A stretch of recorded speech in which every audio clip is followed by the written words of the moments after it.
Hello everybody and welcome to picturesque Mid-Ohio sports car course. It's been a little while since IMSA have been here, but it's great to be back. This green and pleasant land has always provided us with very, very decent racing indeed. In the Ford Performance Global Broadcast Centre, Jeremy Shaw and me, John Hindhaugh. Our BDO pit lane reporter is Shay Adam. We'll speak to her in a little while. The weather has been exceptionally kind to us. Air temperature at the moment 19 Celsius, that's 24 on the track, and the track is a talking point. It's a brand new surface since we were last here. It's rubbering up over this mostly Michelin tyre and rubber weekend, but offline it is still a little bit greasy and it has caused some problems finding the grip if you're trying to make a pass. 40 cars on the grid. We've got McLaren, Porsche, Aston Martin and Mercedes, the first two rows of the grid, and the second and final 4-hour contest for Michelin Pilot Challenge this weekend. Jeremy Shaw is with me, as I mentioned. We're both ridiculously excited for this. I've always loved the 4-hour races for the Pilot Challenge, Jeremy, and this one is a real challenge. We've not done anything like this before, and absolutely fitting that the Pilot Challenge teams and drivers get to be the headline act this weekend. Yeah, cool, isn't it? I mean, you know, last year, to be fair, they were the headline for IMSA, at least at Detroit, weren't they? On that the inaugural on their return own, yes. down to for IMSA. It wasn't a headline event for the weekend, of course. That would have been the IndyCar Series, but it was a great opportunity for them, and everybody loved that event, I think, and very much here. I mean, look, there's a great crowd on hand here. There's always a lot of sports car fans come to this course. It's not called Mid-Ohio Sports Car Course for nothing, and it's a tremendous place to go racing. We're just outside Lexington, Ohio. It's 2.4 miles around. There are 13 corners. And it's unusual, but not now unique, because Detroit does it as well, funny enough.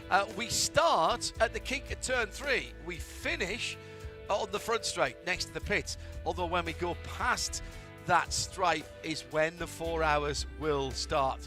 Overtaking opportunities, going uphill to the keyhole, the uphill helps you. Going downhill into turn 4, the downhill doesn't help you at all.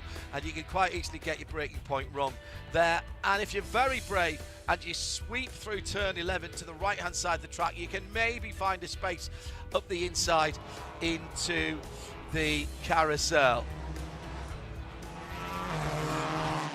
So we come past on the first of a couple of formation laps.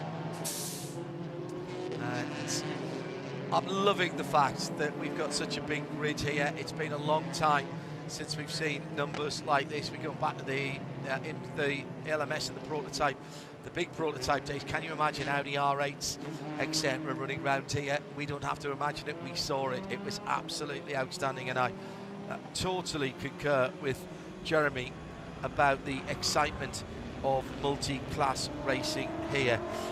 What do we know about tactics and strategy, Jeremy, in terms of the GS cars around here? Better part of an hour for the GS cars? Yeah, I think around about 54, 55 minutes would be around about right. They can stretch the fuel a little bit, you know, if they soft pedal it and go a little bit slower. So we have to see how that plays out. It's going to be interesting, I think, here.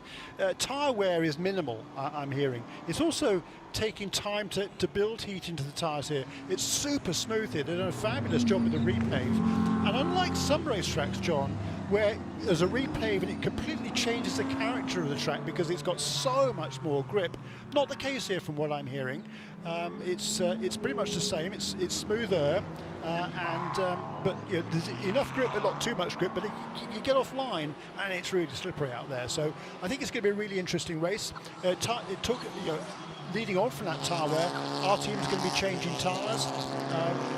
That we will see as the race unfolds. 4 hours though, lots to play out, and you know, I think this is going to be really, really interesting. And lots of newcomers in this field. That's always cool to see, isn't it? Yeah, absolutely. As we... oh, hang on a second. We got somebody into the pits early on. That looks like one of the TGM cars coming in to the pit lane. and that is the number 64. I was right. And this is interesting. And that car's gone to its box at the end of the pit lane. Ted Giovannis in the pit lane. He must have picked up a puncture, Jeremy. There's a brand new Michelin going on the left front only. Yeah, that's right. Just that one tyre change, and he won't be able to rejoin the tail of the field though before we go to green flag racing, which is just any moment now. They are about to do it, going down the hill to turn 3. The engine notes rise, the green flag's in the air, and the O'Reilly Auto Parts 4 hours at Mid-Ohio. Mid-Ohio 2:40 for the pilot. Michelin Pilot Challenge is underway. McLaren will lead them off as the Artura GT4 for Motorsport in action. The Mia McLaren, and Michael Di Casada has got it done. It is a split start, so we'll see the GS cars disappearing through turn 6, and now we'll get the start, and Carl Whitmer will bring them to the green with the 2 Honda Civics from the Montreal Motorsport Group. 93 and Brian Ortiz in the 6, and they've done a decent job of getting there. They've talked about that in the trailer, haven't they, in the transporter, but that is very nicely done. Always a difficult transition through 4, 5, 6 and 7 madness area of the track. But the good news is, Jeremy, we are off and running. The time did start as they went through on that second formation lap past the finish line, which is where the leaders are right now, weaving left and right. Yeah. Di Casada then trying to get some heat into those tyres, backing up exactly what you said as we were coming to green. Yeah, it's not easy to get that temperature into these tyres, and Jesse Webb there, the young Canadian, he slipped back a position at the start there in car number 34, just dropped place to Danny Formale.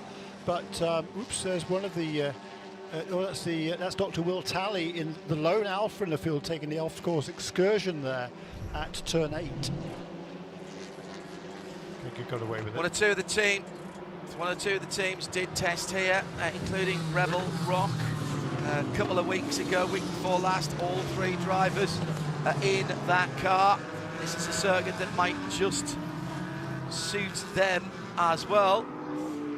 That's Aston Martin that Jeremy was talking about. And with 4 hours, it opens up the strategy just a little bit. We talked about the GS cars. They're just under an hour. The TCR's easily an hour round here, I would think, as the scrap goes on for 2nd position at the front of the field. And Victor Gonzalez Racing Team and Morgan Burkhardt has pulled his way through, made up at least 1 position. Just over an hour for the TCRs, Jeremy, depending on the conditions, if they're running flat out. Yeah, around about an hour, I think. Yeah, that sounds about right, and they can certainly stretch it a little bit beyond that if they want to. So good to see a nice, sensible start here. Nobody getting too greedy on the opening laps. 2 hours and 40 minutes is our regular race distance. Oh, excuse me, 2 hours is a regular race distance in the Michelin Pilot Challenge. So double that distance here. We always see some crazy racing, but no craziness on the first couple of laps. That's good to see. Let's get this race settled down and into a nice little rhythm. Jeremy Shaw and John Hindhaugh in the Global Broadcast Centre, the Full Performance Global Broadcast Centre, and it's bad news for what is effectively a local manufacturer. The number 73, this is the black and green Honda, and that is Daniel Wu for Racers Edge Motorsport. This is the FK7, the latest version of the car, and he's dropped all the way to the back off at turn number 11, which is very fast. That's got student driver written on the front, but I suspect that is much more of a marketing decal than a statement of fact. He's moving again anyway, and that's the good news. Well, he's dropped well off the back of the field, just heading up the keyhole now as the leaders are coming out of the carousel and onto the front straight. Great to see these cars in the sunshine, and the McLaren has set sail. Carlos Di Casada, and he is absolutely lit the afterburners here, Jeremy. I'm not used to seeing this sort of gap after a lap and a half of green flag racing. Yeah, no, that car's in the groove right now, isn't it? I mean, it is super fast. Since the last round at WeatherTech Raceway in Laguna Seca, there have been 20 kilos added to the McLaren. That's really the only substantive change in the balance performance from the last race. But clearly the McLaren has been the class of the field this weekend, as it was the last couple of events before that as well. So yeah, they're looking to continue that streak here. They've only won one of the last two, but been on the pole now for 3 races in a row. But that McLaren has been fast. It was super fast in the VP Racing Sports Car Challenge races this weekend as well, with Jesse Lazare coming away with a pair of wins. Second which, though, he had to work really hard to get very past Josh Green, who made his debut in that championship, finish a very strong second for Thay's competition in its Mercedes. So I think his fastest lap was only about a tenth or so away from Jesse Lazare. So it bodes well. I think that it should be a complete runaway, we hope, for the McLaren, but that's the way it's looking at the moment, isn't it? Well, they'll take it anywhere they can get it. At IMSA Radio, if you want to get in touch with us on the socials, Jeremy and John in the Ford Performance Global Broadcast Centre. Say Adam, our BDO pit lane reporter. Nothing to report from the pits just at the moment.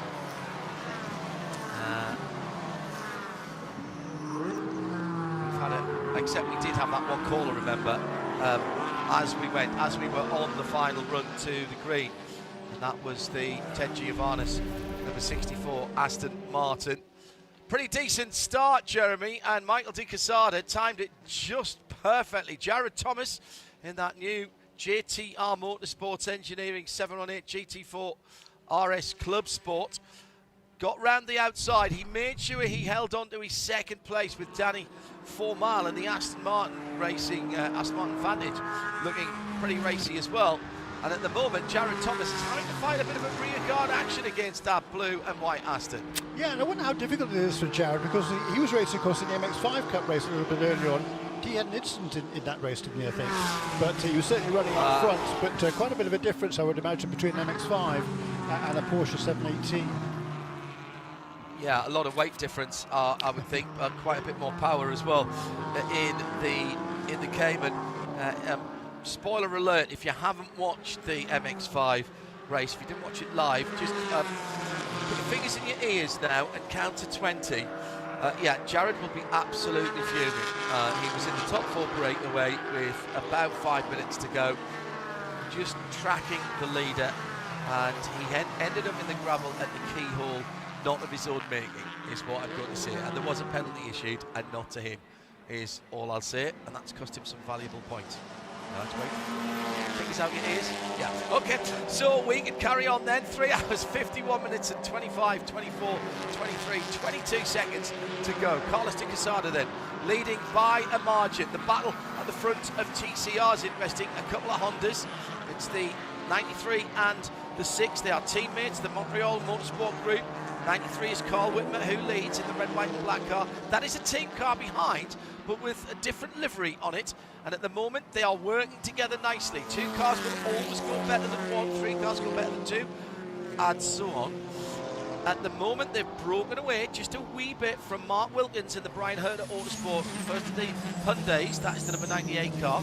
Chris Miller adds a little more variety with an Audi in 4th position. That's the yellow and black Unitronic JDC Miller Motorsports number 17. Morgan Burkhardt for Victor Gonzalez Racing has a Hyundai Elantra number 80, another red, white, black car in 5th position. Should mention at the, and it was at the back of the field, Jeremy, the number 33 car, the Robert Wiggins car. I saw that listed at the back of the field. I thought that couldn't be right, so I've rechecked that. He's in 9th position at the moment. Did they have a problem in qualifying?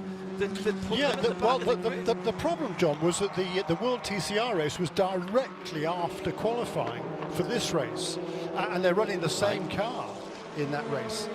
So it was kind of one or the other, and they decided, look, it's a long race. We know we've got a good car. Robbie loves this track. He had his first drive, of course, with Brian Holdersport here in a test, 3 or 4 years ago now. And what a revelation, well, not revelation of course, but how wonderful it has been to see him running so strongly since then, taking advantage of the opportunity. And he'll be biding his time now. He's right there in contention along with everybody else. Whoa, there's potentially a pass for position there with the Mustang trying to get past Jesse Webb in number 34 JMF Motorsports Mercedes. Yeah, that was Luca Mars, Core Motorsport. Paul Holton is a little bit further ahead of this. The Mustang with the multicoloured rear end. Paul Holton just in the multicoloured Aston Martin a bit further ahead. The red, white and black car is the car that Jeremy was talking about. And they are having a scrap for 5th, 6th, 7th and 8th position. Jensen Altman for Macumbi Michelin Racing, and an Aston Martin parked at the side of the circuit. Nobody likes to see that, and it's facing in the wrong direction here for Frank Depew in the dark green of Rebel Rock Racing. Well, they came here very excited, and he's gone off at turn 9 and hit the wall. Now, has he hit the wall on the left-hand side? He certainly hit it on the right as he came back across, but the car just seemed to understeer as he came across the top of the rise at turn 9. I think he's kept it off the wall on driver's left, which if he's done that on the grass with hardly any grip, he's done very well. We've stayed green. Well done to race control for being very careful before they're through the yellows, and Frank has continued. Frank has continued in that beautiful dark green car. He cannot have hit the wall on the driver's side. He must have been close enough to have seen his breath on it, Jeremy. Yeah, I'd rather be lucky than good. Hey, look, you've got to give him some credit there, because it would have been easy to kind of snatch on the steering once he realised he's carried too much speed over the apex of that crest there at that corner, and then you spin it and then you hit the wall hard with the back end of the car, most likely. So he didn't do that. And yes, he spun across the racetrack, which was a bit heart in mouth. But I don't think, as you say, I don't think he got away with that, but it certainly cost him a fair bit of time. We'll have to see whether he can keep on the lead lap as a result of that. But this is fascinating in the early stages of this race. The McLaren, that gap has stabilised now around about a couple of seconds, 2.5 seconds over Jared Thomas in second place. Danny Formale has moved up a couple of positions since the start of the race, and in fact last time around Jared Thomas turned the fastest lap of the race, which a 27.1 in the number 3, the second place car, and that is a new lap record, by the way. We saw a new lap record in qualifying, not by that much. The old record in qualifying was a 26.9. That was set back in 2020 by Nate Stacey and Aston Martin. 26.262, so better part of 3/4 of a second, I guess, in the McLaren for Michael de Quesada. But now this fastest lap for Jared Thomas, new lap record. The old record was a 1:27.3 by Alec Udell, also back in 2020.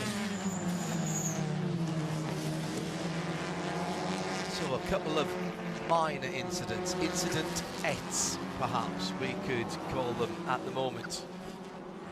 What we'll be looking very carefully at is where that number 71 car is, as opposed to the leaders. That was the Frank Depew car that we were watching with that very, very big moment on the top of the hill at turn 9 a little while ago. Frank's moving again. As it stands, he's dropped down to 38th position, and someone's lost a wheel. In fact, a whole middle part of the wheel has come off the number 70 car, which is now, this is one of the new Audis that is sitting there for Jacob Daly for Daly Motorsports, and the whole centre of the wheel on the left rear has pulled out. This is a full course caution, and this is great news for Rebel Rock Racing, because Frank Depew will come back to the back of the GS field. This is exactly what they wanted. They didn't want to go a lap down. But that's a very odd one there, Jeremy, because I can see that the wheel nut is still there and part of the centre spokes are still there, but there's no rest of the wheel and Michelin tyre. That's gone somewhere else. Yeah, it's exited stage left or right, isn't it? You're right, and well, that's a shame. Brand new car for that team. I must admit, I saw the car on the entry list, but I didn't realise until until I was looking at the result sheet early this week, that it was a different car. Generally, they've been running a Hyundai Elantra, so that Audi is new to that team. James Vance is selected to co-drive with Jacob, and that's a great shame because they were running nicely there in the kind of middle of the pack and minding their own business. There goes the exit wheel through the gravel. That's never good. No. Split lap times for different parts of the car. Yes. Now, could I still see the wheel nut on there, or has it just sheared the whole centre part of that rim? That's very odd indeed. It was this full course yellow was called just before the 15-minute mark, and so this has been. This will be a short lit yellow, meaning the pits will not open. However, we will do a pass around, and they are getting ready for that now.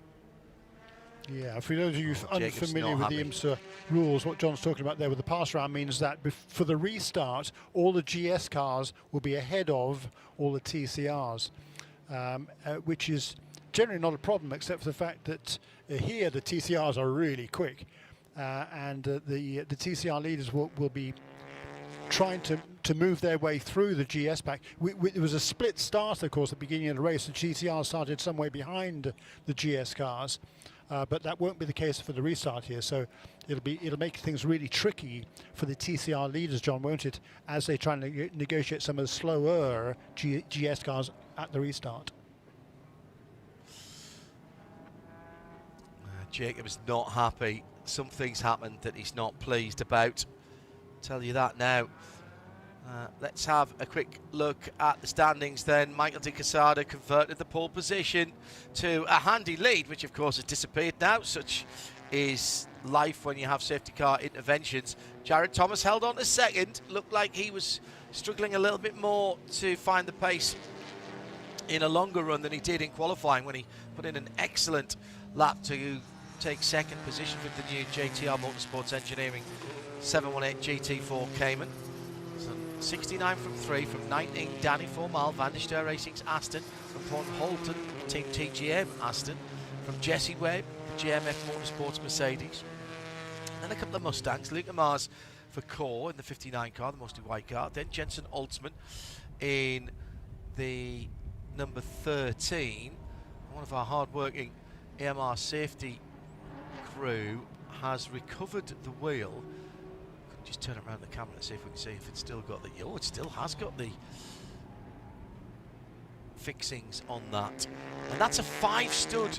That is a 5-stud wheel, Jeremy. That's not as if it's a single lug nut that's pulled off that. I've not seen... Are the lug nuts still on there? Have they just stripped straight out? Yeah, I don't know. It's weird, isn't it? I thought when I originally saw it, and albeit it was in the dark of the wheel well, underneath the fender, I thought the centre part of the wheel was there, and the wheel hub spokes had broken. That's not the case. That is in one piece, that wheel, but it looked very odd as to whether the studs were still there or not. There was damage to the hub remaining on the car, which you'd imagine if as a wheel had come off. They weigh about 22 kilos, so getting on for 50 pounds, and they are putting that car up onto the flatbed. We are behind the safety car at the moment. In TCR, the two Montreal Motorsport Group Civics hold sway from their front row starting position at 93 and 6, and then it's Hyundai number 98 Mark Wilkins, Chris Miller in the Unitronics JDC car, and Morgan Burkhardt for Victor Gonzalez in a Hyundai, and making up the top 6 Bryson Morris, fresh from his victory at the Nürburgring 9 hours as it was. Yes. That was unfortunate, wasn't it?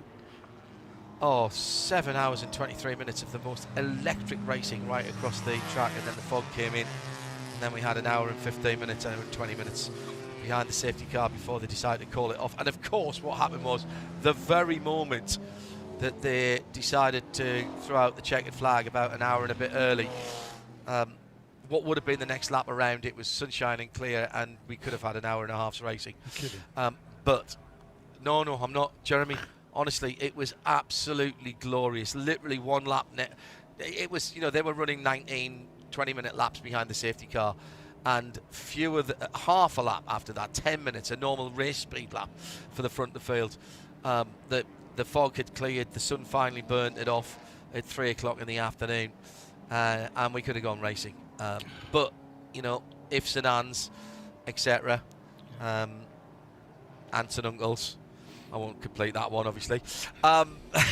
So yeah, but congratulations to that team, the North American team, which was the 831, isn't it? That's the car that Rob Wickens should have been in, but of course he didn't get his time on the Nürburgring Nordschleife after the accident on the Saturday race of the qualifying weekend, and then subsequently the next opportunity, that race weekend, was cancelled, so he didn't get time to get back in the car.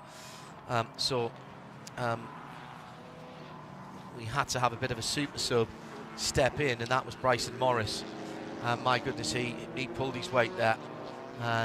Congrats to the Hyundai team that took that victory in the TCR category. Here at the moment we are splitting the field again, so that is great news for the Aston Martin number 71. Yeah, not so much for the number 64 Aston Martin. Of course, that came in at the end of the pace lap, started after everybody else, after changing that tyre on the final parade lap. That car did go a lap down before this caution came out, so Ted Giovannis in that number 64 car is a lap down to everybody else. Yeah, that was unfortunate. So, first caution of the race, and if you are just joining us, it's good to have your company. 11 laps now in the books,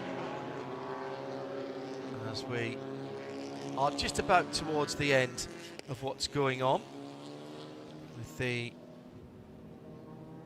clean-up being completed. Been a long old day of racing, good weekend of racing as well, plenty going on, barely a moment to draw breath, and it's been a bit too much for one or two people sitting out in the sunshine. Yeah, we're getting close there. Good work. Thank you very much indeed to all of our volunteers, whether it's the AMR safety crew, those on the flag stands, track services, medical, and of course all of those doing what might appear to be somewhat more mundane jobs. They are super important. Checking tickets, helping you park your car, making sure you get to the right place, helping out with the grid walk, etc, etc. Every single one of them, we salute you around this circuit today. Thank you for giving us your most precious gift.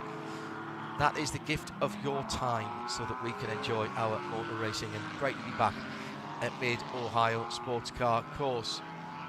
Looks like we're splitting the class again. Jerry must be going green shortly. Yes, absolutely right. And it's been the dramas for the number 70 car aside, and a spin or so for the number 73. It's been a nice clean start to the race. I really feel though for those Daly Motorsport guys. I mean, they're super enthusiastic from Oklahoma. They put the heart and soul into this, and they've shown really well. And for James Vance, who was going to be driving with Jacob, looks like his day is done. But James was part of the winning team here in TCR back in 2020. So he was looking forward to getting back behind the wheel in this championship.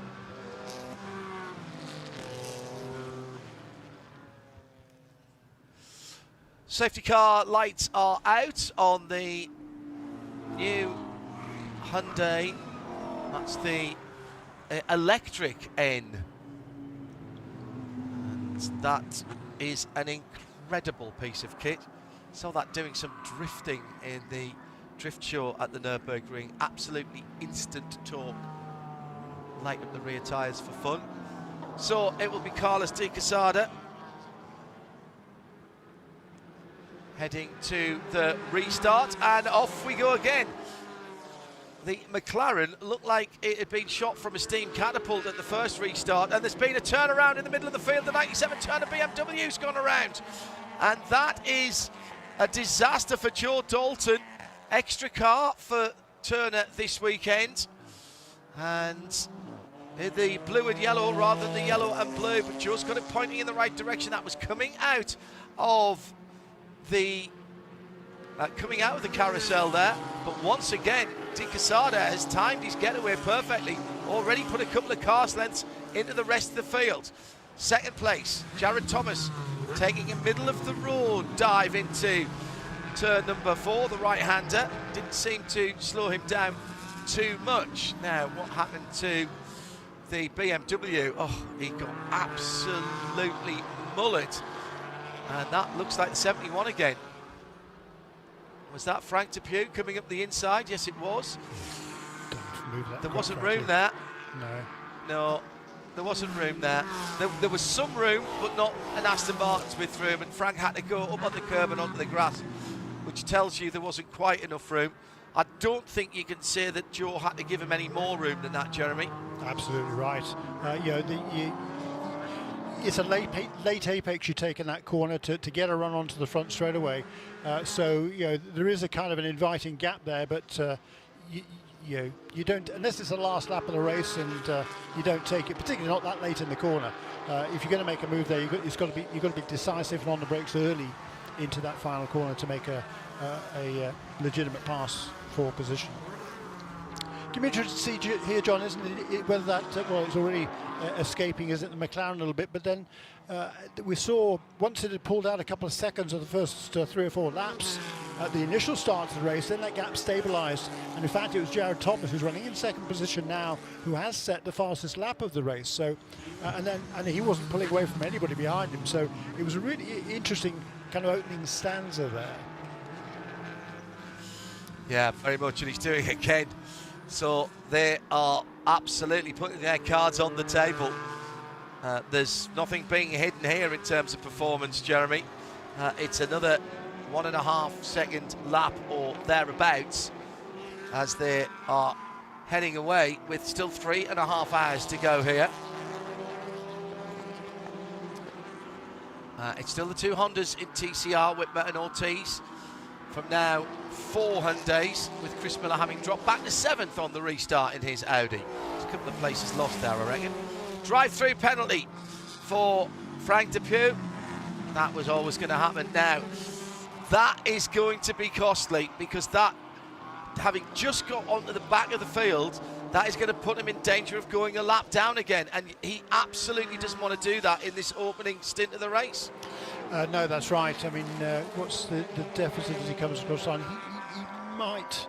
I mean, you lose about almost 30 seconds. You just serve his drive-through now. He's going to fall behind all the TCR cars. He might not lose a complete lap here, but he's going to have to turn some pretty good laps if he's going to stay on that lead lap before the end of his stint, that's for sure. So, yeah, totally agree. Here comes Frank into the pits. In fact, no, he's already done it. He's on his way out. So, as he emerges, he's about half a lap. So he's actually still slightly better off than he was on the earlier on when he made the spin. So it's cost him less than the spin.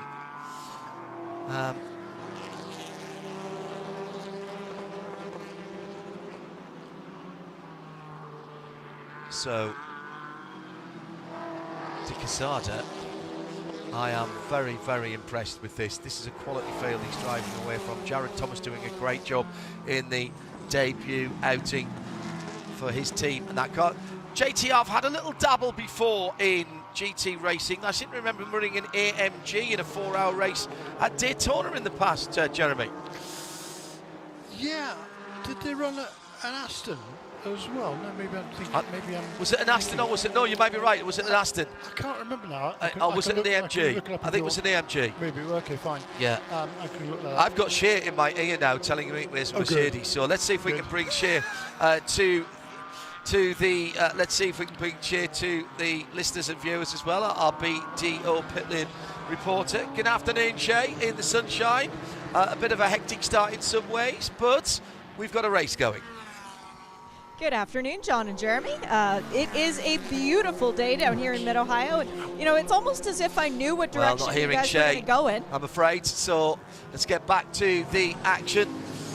And as the TCR cars continue their battle, getting very, very close indeed. Whitmer and Ortiz have around about half a second on the rest of the field, but they are now bottled up behind a couple of the GS cars. Ken Fukuda and Sean Quinlan are at the back of the GS field. They are very quick down the straights, but the TCR cars, generally speaking, are at least as quick as a GS car through the twisty stuff, and depending on the driver sometimes, Jeremy, they can be even a little bit quicker. Yeah, and that's exactly what I was talking about before we, as the caution came out. At the start of the race, there's a split start, so the GS cars are quite a long way ahead. But now it makes it really, really tricky. You've got to be super patient here as the TCR leader. Kuno Whitmer, of course, he's got lots of experience, not only for himself, but the entire Racing Whitmer family as well. There's 4 brothers who've all had success in this sport. But it's testing now because he's a lot quicker through the corners than those 2 cars ahead of him. But on the straightaways, they just, the guys, GT4 cars put their foot down and away they go. So how you deal with that, you've got to kind of pounce, somewhere through madness, 5, 6, 7, 8. Those corners there is your best opportunity. But the problem is you've lost so much ground down the straight, it's hard to make it up again. Annoying. Indeed. So sorry, if I'm going to actually say something, I do have to turn my microphone on. I'm awash with equipment at the moment. 3:27 and 57 seconds to go, and this race still has the tactical side of things to play out. We are looking in each class for our Michelin moment of the race. That's between Shea, Jeremy and myself. That will tend to leave towards the last 15 minutes or so, and then we'll dive in and make our decisions, one in TCR, one in the top class of GS. Across the line for the TCR battle, still caught up behind the Mustang and the Aston. The Skip Barber coloured Aston looks absolutely fabulous, doesn't it? It does look good, doesn't it? You're absolutely right, yeah. And it's good to see that car back here. And that car didn't make its debut as anticipated at Daytona because of a crash during practice. They subsequently missed Sebring, but then came back at WeatherTech Raceway Laguna Seca to make their debut. So now, having been edged wide a little bit there, Ken Fukuda is going to fall to the tail of this train of cars, and now they're going to. The TCR leaders are going to try and track down and do the same sort of thing if they can to Sean Quinlan in that Stephen Cameron Racing Ford Mustang.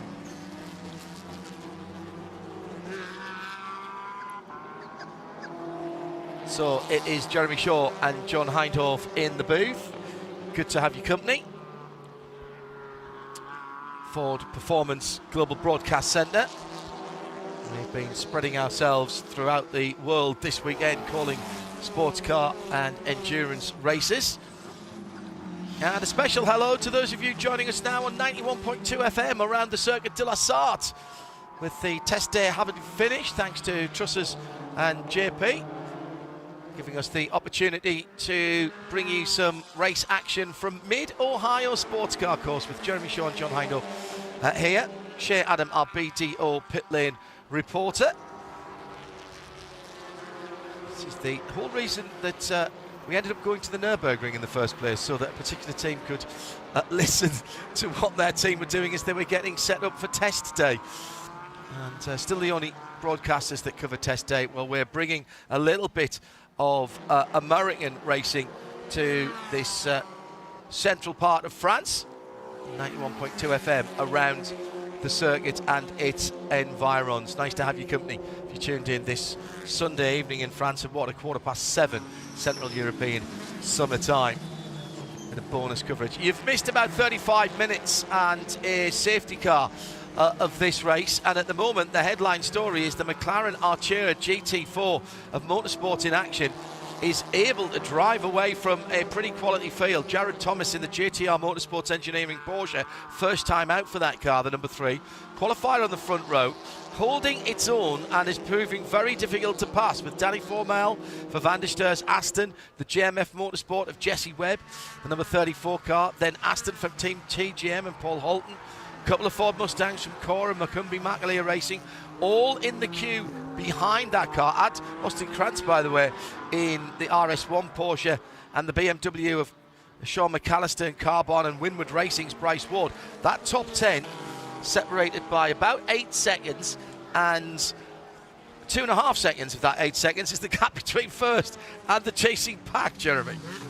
Yeah, that's true, but it's split up a little bit here, that chasing pack. Jarrett Thomas and Danny Formal just got away a little bit from Jesse Webb, who's found a way past Paul Holton on that last lap. There's a change there for 4th and 5th position. The Mercedes of JMF Motorsports ahead of the Team TGM Aston Martin car number 46, but behind them, again, a big long train of cars. There's a Ford in there. Here comes Yuichi Nakayama in for a look like a penalty there for car number 50. Not sure what that would have been for. Fuel and tyres, I'm hearing. Oh, was it? Oh, he'd already made it. Okay, fine. Yeah. Okay. For that car from Shea, who's down in the pit lane. Bit earlier than one would have anticipated, but you know, it's no harm, no foul. And is there any point in going off strategy? Well, I mean, if you can stay on the lead lap and there's a full course caution, you've already made your stop, then yes. But they were kind of at the back end of the field in GS. They were running in the 18th position actually before that pit stop. I doubt. Oh, maybe he did stay on the lead lap. In which case, yes, it could certainly. Which car are we talking about, Number 50 car. No, I don't know. I think he has. Yeah, still on the lead. No, still on the lead lap. He's coming through to turn 10 at the moment, and the 69 car just coming through to turn 6. All right. So I'm sure he hasn't lost a lap and 3/4, has he? No. Good. And that gap between first and second has certainly stabilised again, John, at 2.5 seconds between Michael De Quesada and Jared Thomas. There was a new fastest lap in the race a couple of laps ago by the race leader, the McLaren, but that has now been eclipsed actually by Jesse Webb in number 34 Mercedes. First car into the 26 is 26.99 for the young Canadian. Very impressive young man is Jesse Webb. He'll be sharing that car, of course, with Mackay Stevens, and they're both super excited about this long distance race. And you know, the Mercedes has been pretty fleet this weekend. I think Daniel Morad was quickest of all in the first practice session on Friday morning in the Winward Mercedes, and the number 34 car wasn't far behind either.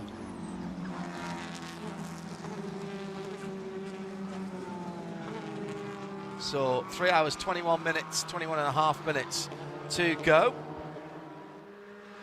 Pit stops are plenty to come. If you weren't with us earlier on, maybe just joining us on 91.2 FM around the Circuit de la Sarthe as we spread our IMSA radio wings a little bit further even than usual from the Ford Performance Studios for this coming week. And then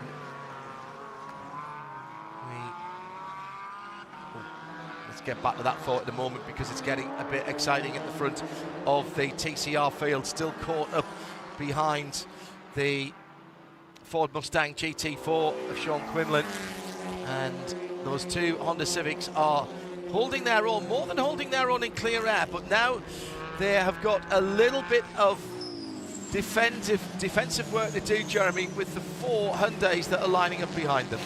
Yeah, that's right, and of those 4 Hyundais, the tail one is, yes, that's the championship winner from last year. Robbie Wickens in that car number 33, started last, of course, 16th in the class, now up to 6th position in TCR is the Canadian. So Canadians are on a charge here. Jesse Webb towards the front of the field, just reset fastest lap last time around, a 1:26.760 in car number 34, and Robbie Wickens also making great progress in number 33 car, just gradually working his way toward the front. He's got next in line ahead of him is Bryson Morris.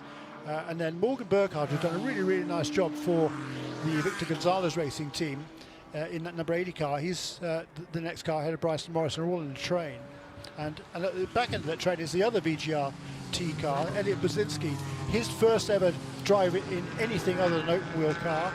He'd never driven the Hyundai for VGR-T until Friday morning, or any sort of a sedan. The last race Brzezinski did was a Formula 4 race at Silverstone last year. Was it last year or the year before? I can't remember now. Well, you don't forget how to be a good driver. Here comes the 97 Turner car. This is the car that was spun around at very early doors into the pit lane. And there will be driver changes here. Vin Barletta to get in, although being held by the third member of the team there. Still managed to catch the wiper arm as Vin jumped into that car. There is another car due into the pit lane as well. And we'll see if that comes in this time or next time round. The 38 BGB entered car.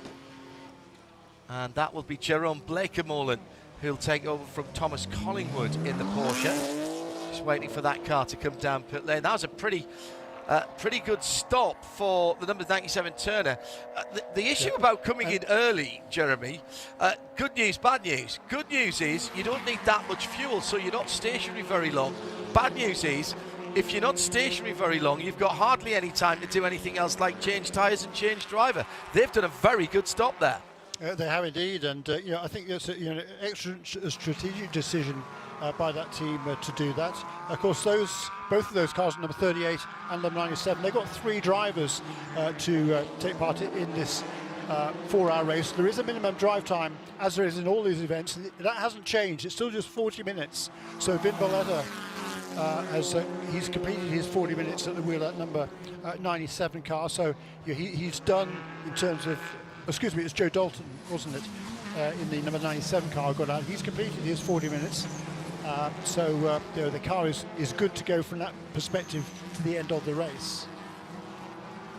Yeah, Matt Dalton getting out of that car. This is the driver time we're talking about, Jeremy, and we sort of need to explain that. There is a minimum amount of time that has to be completed by each of the drivers for them to be considered for points and for the car to be classified at the end of the race, and we have seen people get it wrong in the past. Yeah, indeed. And as I was saying, and 40 minutes it is. That time hasn't changed. And here comes number 64 car. Of course, that had the penalty early in the race. This car's already a lap down, so it's going to be tough for these 2 drivers to make up that deficit that Ted Giovannis has handed them already. But they've got 2 really fast drivers, Hugh Plum and Chris Wilson, who was right up at the sharp end in the second practice session yesterday. Really, really quick is Chris. He's the 3rd driver in this number 64 car, and they're unfortunately they're a lap down at least now, possibly 2 after this stop. So it's been a long way back for them. But Chris Wilson is very, very fast. New best lap of the race there, by the way, by our race leader, the McLaren. But the gap back to second place remains about 2.5 seconds, because Jared Thomas in second position also turned his best lap of the race last time around, both of them at 26.9. The fastest lap so far, a 26.7 by Jesse Webb in car number 34, running in the 4th position at the moment. He's closed that gap to that 2nd and 3rd place cars. So around the world on RS2 IMSA radio here at the circuit at Mid-Ohio. Thanks to the technical team on site for getting us on the PA system. And around the Circuit de la Sarthe and its locale on 91.2 FM, which is Radio Le Mans for this week. We've been doing our test day coverage today, and we thought those of you are still around and people arriving here early in the week might want to hear a bit of motor racing whilst you're settling back in what would appear to be a very pleasant evening in France. Great move down the inside and a change of position for second position in TCR's. Mark Wilkins was very decisive indeed, going all over the top of turn 9. Not what you'd normally expect to be a traditional overtaking manoeuvre there, but Brian Ortiz gave him room, and fair play to both of them there, Jeremy. That was good, respectful racing, new second place in TCR. Yeah, indeed, and Mark Wilkins then, you know, when he lined up in the grid, relatively conservative in 4th position, but up to 2nd place now, and you know, there's the 2 Hondas then finally been split, but there's still a long way to go in the race. Number 45 car, Scott Blind, who was running in the 15th position in an Archangel Aston Martin. He had a quick spin, but like Frank Depew, able to keep it off the wall. Did pretty much the same thing as Frank. Didn't go quite as close to the wall, though. No, but that's another Aston Martin as well, so that's interesting, isn't it? Albeit not the exact same version. Got the car pointing in the right direction, that pretty brightly coloured highlighter yellow car with the green and blue checkered roof. Not lose that in the car park, would you? Actually, the slot car would be great, because you'd always know which one was yours on the far side of a big circuit, wouldn't you? Yeah. If you had that one as the slot car. Yeah. Got to think of the positives, Jeremy. Always think the. Ruckus Racing there, Scott Blind, great enthusiast, tremendous character, and it shows in the colour of his race car. Can't, as you say, you can't miss it. There's a McLaren still turning better laps. Just a new best lap for that McLaren last time around, incrementally quicker. 126.880 for Michael De Quesada, but he still wasn't pulling away from Jared Thomas. In fact, Jared was a fractionally quicker in the 2nd placed McLaren. Also in 3rd position, Danny Formal also turning his best lap of the race last time around. 28 laps in the books then, and what are we, 45 minutes in, and we're still turning fastest laps. That's unusual for this championship. Generally speaking, the Michelin tyres at their best on kind of most tracks where tyre degradation is a factor on lap 4 or 5 or 6 or 7, around about, or even less than that sometimes. But here, this new surface at Mid-Ohio is treating the tyres well. The tyres are loving it, and so are the drivers.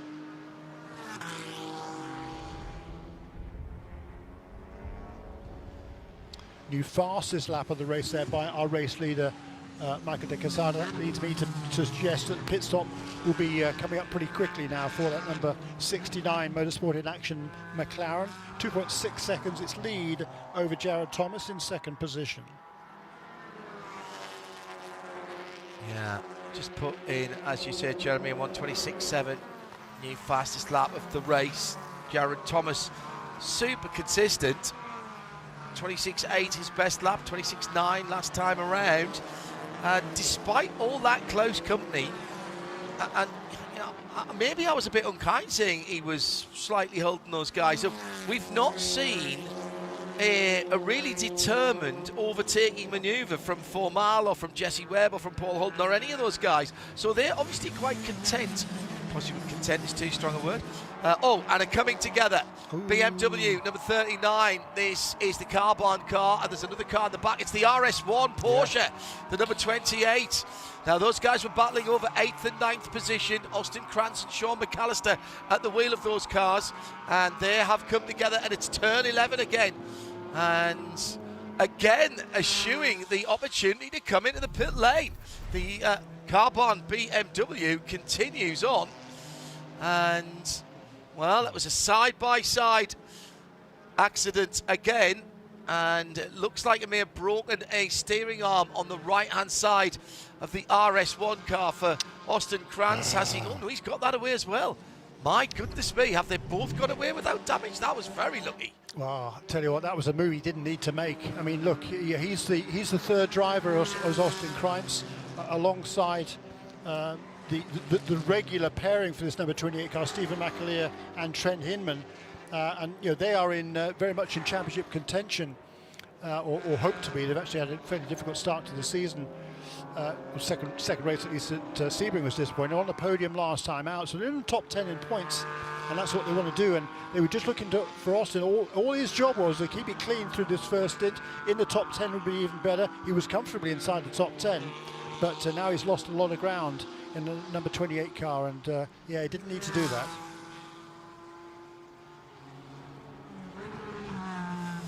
Whole bunch of cars Hindhaugh, excuse me. Sorry, go ahead, Jeremy. No, a whole bunch of go ahead, cars turning their best laps in this race. Danny Formal does so on this last lap, 26.8 for him, 27.1 for Luca Mars in the 6th place Ford Mustang. That's car number 59 as we see now the RS1 Porsche onto the pit lane, John. So down to the RS1 pit, and Stephen McAleer is about to take over that car. It will be full service. The fuel probe goes into the front in this BDO pit lane report. And no suspension damage to the right front. There's barely even any bodywork damage. There's a tiny bit of scuffage on the leading edge of the right front wheel arch, the fender. But I tell you what, if you didn't know what it was meant to look like, you probably wouldn't even notice it. The fuel's still going in, so at the moment this is a great stop for the number 28 RS1 red, white and black car, supported by Porsche Naples. Right rear tyre was a little bit late. Go, go, go, go, go. Stephen McAleer has gone. It was about 3 or 4 seconds longer than the fuel, which is lost time. So whether that was a fumble elsewhere, maybe they hadn't used quite as much fuel as they expected. But that car is back out into the race. And what I'm hearing from Shea is that it was a slow right rear that then, of course, meant the next tyre change, the left rear, was slow as well. So problem on the right rear, which wasn't the last tyre to be changed, but that has cost them a little bit of time getting back out on track. And on such things, Jeremy, do major positions change? Isn't that a fact? Absolutely right, John. And it kind of compounds the loss of time there. Hopefully it's still, the good news is a long way to go and plenty of time to bounce back. If there's a full course caution, that'll bring them right back into contention in terms of track position. They wouldn't have lost a lap with that pit stop, so job done for them. And if there were to be a full course caution now, God forbid, hope there isn't, but that would certainly play into the hands of the drivers who have already made their stops, because the pits are closed when a full course caution is caused. Everyone then packs up behind the safety car, and then the pit stops begin. So if you already made your stop and you stay out, you're going to move ahead of all those guys who duck onto the pit lane. Look at this battle continuing in TCR. We've still got, 6 or 7 cars, haven't we, nose to tail there in that battle. 6 cars, I guess, pretty much nose to tail. Slight gap between 3rd and 4th, perhaps, but nothing to choose between them. But really good to see.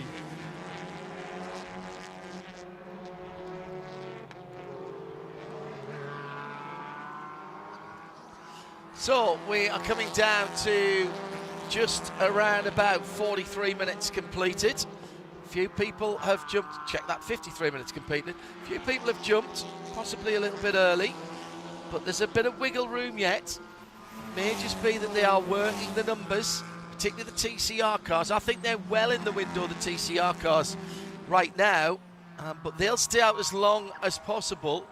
The GS cars, well, they're maybe just wondering if they could get a little bit of an advantage, should there be another caution. But I say this battle at the front of TCR's, Jeremy's just mentioned, absolutely fabulous. Carl Whitmer is just, he's 4-wheel flat drifting that Honda as he comes through turn 11. If you're listening to us at the track, get your binoculars focused that way, or have a wander, because you can get over to that way. He is absolutely backing it into the carousel, riding it like a MotoGP bike rather than a Honda. Actually, if Honda were getting that performance out of their MotoGP bikes, they'd be very happy. Into the pit lane for the number 17. It's the Unitronics car. Front tyres only and no driver change. Got some VP Racing fuel going into that as well, of course. So Chris Miller stays in. And they are taking quite a lot of time to get. They are taking a very long time to get the front tyres on, and Stephen McAleer has just come back through. That is incident responsibility contact with the BGB Motorsports Porsche. Yeah. With the, check that, with the 39, the Sean McAllister car barn car. So that is at the turn 11 that we saw a wee bit earlier on. So Stephen now has to fight his way back. Where's he come back out? He's just at turn 3 now. So that will be a very, very angry Scotsman who is fighting his way back through the field. Yeah, I think race control really didn't have much option on that call, John. It wasn't as if number 39 car was crowding the apex. He left him plenty of room in the apex of the corner, and still number 28 car ploughed into the side of him and turned him around. So again, a nice easy call for race control. Here's our championship leader then, car number 17, JDC Miller Motorsports, ducking out of 1, 2, 3, 4, 5, 6, 7th position in the class, and he's the first of the TCR contenders, well, they're all contenders quite frankly, to come into the pits and make a scheduled stop. Meanwhile, just a new fastest lap of the race there in TCR by Morgan Burkhart, youngster in car number 80, one of the 2 Victor Gonzalez Racing Team entries, just 18 years of age. He is from Charlestown in West Virginia, is Morgan. Started off his career in karting, done a lot of sim racing over the years. He's got a lot of championships in sim racing, and showing that, as many others have done in recent years at least, translating very nicely to on-track action as well. Right, let's head down to our BDO pit lane reporter, Shay Adam, who has a Rebel Rock racing car in as well. I do, and it looks very beautiful, even though there is a new hole in the nose from which it can breathe unintentional damage from what resulted out on the track earlier, but they have given it 4 new Michelin tires some fuel. Frank Depew has completed his driving time, and now it's time for Andrew Davis. BDO pit lane report from Shay Adam. Thank you, Shay. And with 3 hours and 3 minutes to go, stand by for one of Shay's massively breathless run through whatever is in the pit lane at the time. Expect that in a couple of 3 minutes. Now, we were talking earlier on, and this comes from the story that broke earlier on this week at Le Mans about the changeover of the driving talent in the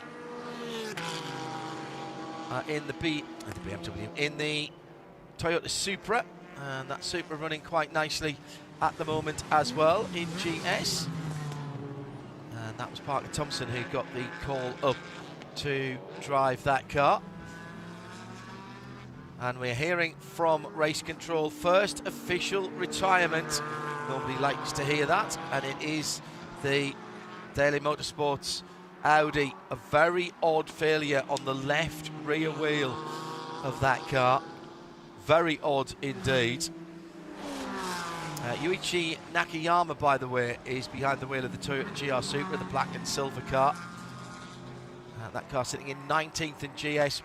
Mike Conway, if you hadn't heard, on a cycling trip with his teammate Jose Maria Lopez around the track at Le Mans. They both were struggling for grip. It wasn't wet, by the way, I should mention. It was just a slick surface. They both went down. Pachito with some grazes to his elbows and his knees. But Mike Conway getting the typical tour-style injury with some rib injuries and, crucially, a broken collarbone. That's taken him out of the Le Mans 24 hours. Pachito swapped from the Lexus into the GR010 hypercar.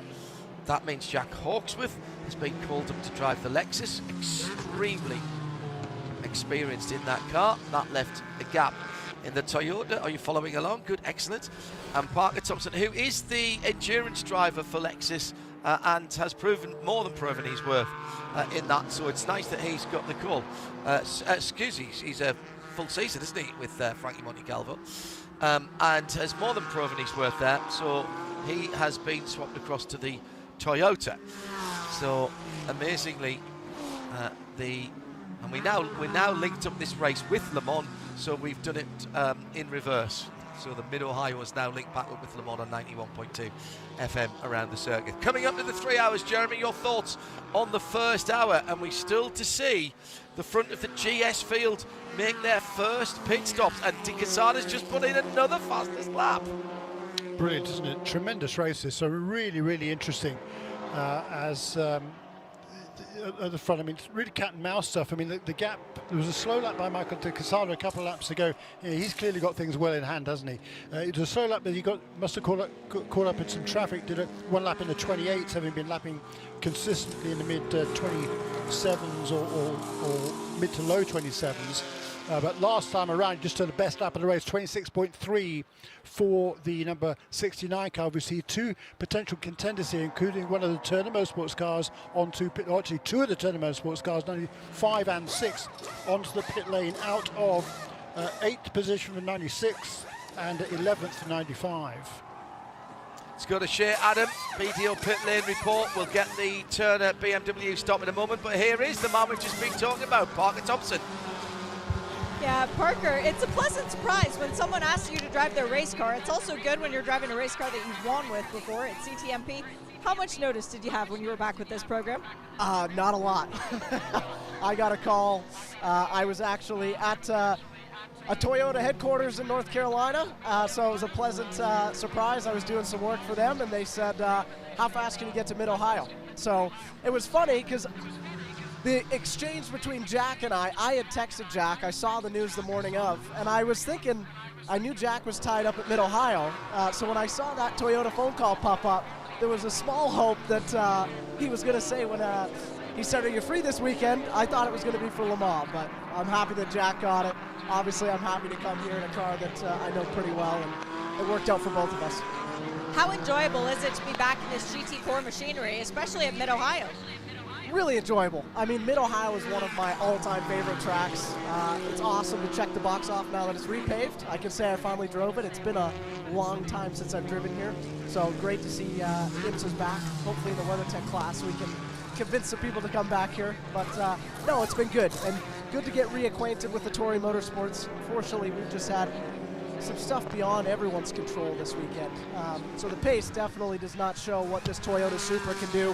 And my teammate, you probably don't know him. It's his first ever race in North America, which Yuichi is awesome. You really do go out of your way to get to know him because he's a great guy. He runs in Super GT, very friendly. I'm sorry that we're not faster for him this weekend, but what I love about IMSA racing is it's a long race. Doesn't matter the pace. We'll see what happens. We're never going to count you out. Good luck, Parker. Thank you. True enough. Strange things can happen in any endurance motor race. All right, stand by. We'll get back down to Shea. We'll let her take a quick deep breath, but the leader is in the pit lane, and so is second. Here it comes. In fact, we'll take this one on the marks, there or thereabouts. Yeah, oh, a little bit slow getting the fuel in on the left-hand side, and it's still not in. Now it goes in, but that was 3 or 4 seconds. The car was well up on the jacks. They go to work opposite side of the wheels and the wheel guns. It doesn't look like it's come right up off the top of the jacks. Let's head back down to Shea. Waiting for JTR to come in to make their pit stop as well, John, so you keep an eye on Mia, and I'll let you know when the Porsche's in. BDS in there as well in the number 19 Aston Martin. That's a full service. As the Mia McLaren stop is still ongoing, and it appears that there's a leak in the air jack system. It's up and then it starts to drop, and they still haven't got the right rear.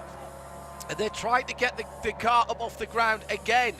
This is absolutely painful. Just watching it from here, it's painful. They're working on something there on the wheel. Now they get the 5 lug nuts done up, and it looks like the area where they put the air lance into it is not holding the air, Jeremy. Yeah, I'm sorry. Shea was really, really loud for me, and I completely lost my hearing there. So sorry, John. Give me a minute to get back. Okay. So pit stops then with 5 minutes remaining or 5 minutes over the first hour gone, and still Mia McLaren is in there. They haven't been able to get this pit stop done because of this air jack problem. And this is just one of those things, you would not believe it. Never seen anything like this before. The car goes up, but then I think it's broken. I think that is broken, and they're going to have to do it on a side jack because the car will not stay up on its integral air jacks, and the time is just bleeding away. VDS is still in as well, by the way, getting a huge amount of fuel with that number 19. That should be what takes the time, and that is what is happening for that. In the meantime, Jared Thomas for JTR Motorsport Engineering in the Porsche 718 GT4 is still circulating, doing extra laps here on his competition. And we're just waiting. Here's that Porsche coming in the pit lane at the pit inside of things. Shea Adam has this PDO pit lane report. He's going to be a very tired bunny after all the work he's done so far today for Jared Thomas. He's lost 35 pounds in the off-season, guys, because racing means so much to him, and he knows you've got to be fit and you've got to be in your best possible health. So thanks to his teammate, Woody Hyman, he's gone on the Woody diet. He's started to learn about self-care and hiking and doing wonderful things like that. But for Jared Thomas, hopped out of the car, actually with a good amount of energy. It's good because he'll probably be getting back in to do the finish as well. Handing over to Nick Schaefer. They have changed the right front and left rear, just waiting on the right rear at this point. Left front is already done, but the refueling continues. So even though the driver change is still going on, now the door shuts. Jared actually leaps gracefully over the wall. I'm really impressed by that. The car comes off the air jacks, waiting on the fuel. The Porsche that came in from the lead for JTR Motorsports Engineering. Fueler is out. Come on, Nick, go, go, go. He's still sitting here. They're telling him to go. So that was about 5 seconds lost after a great pit stop by the crew. I will wait for a conversation with Jared because that was worthwhile.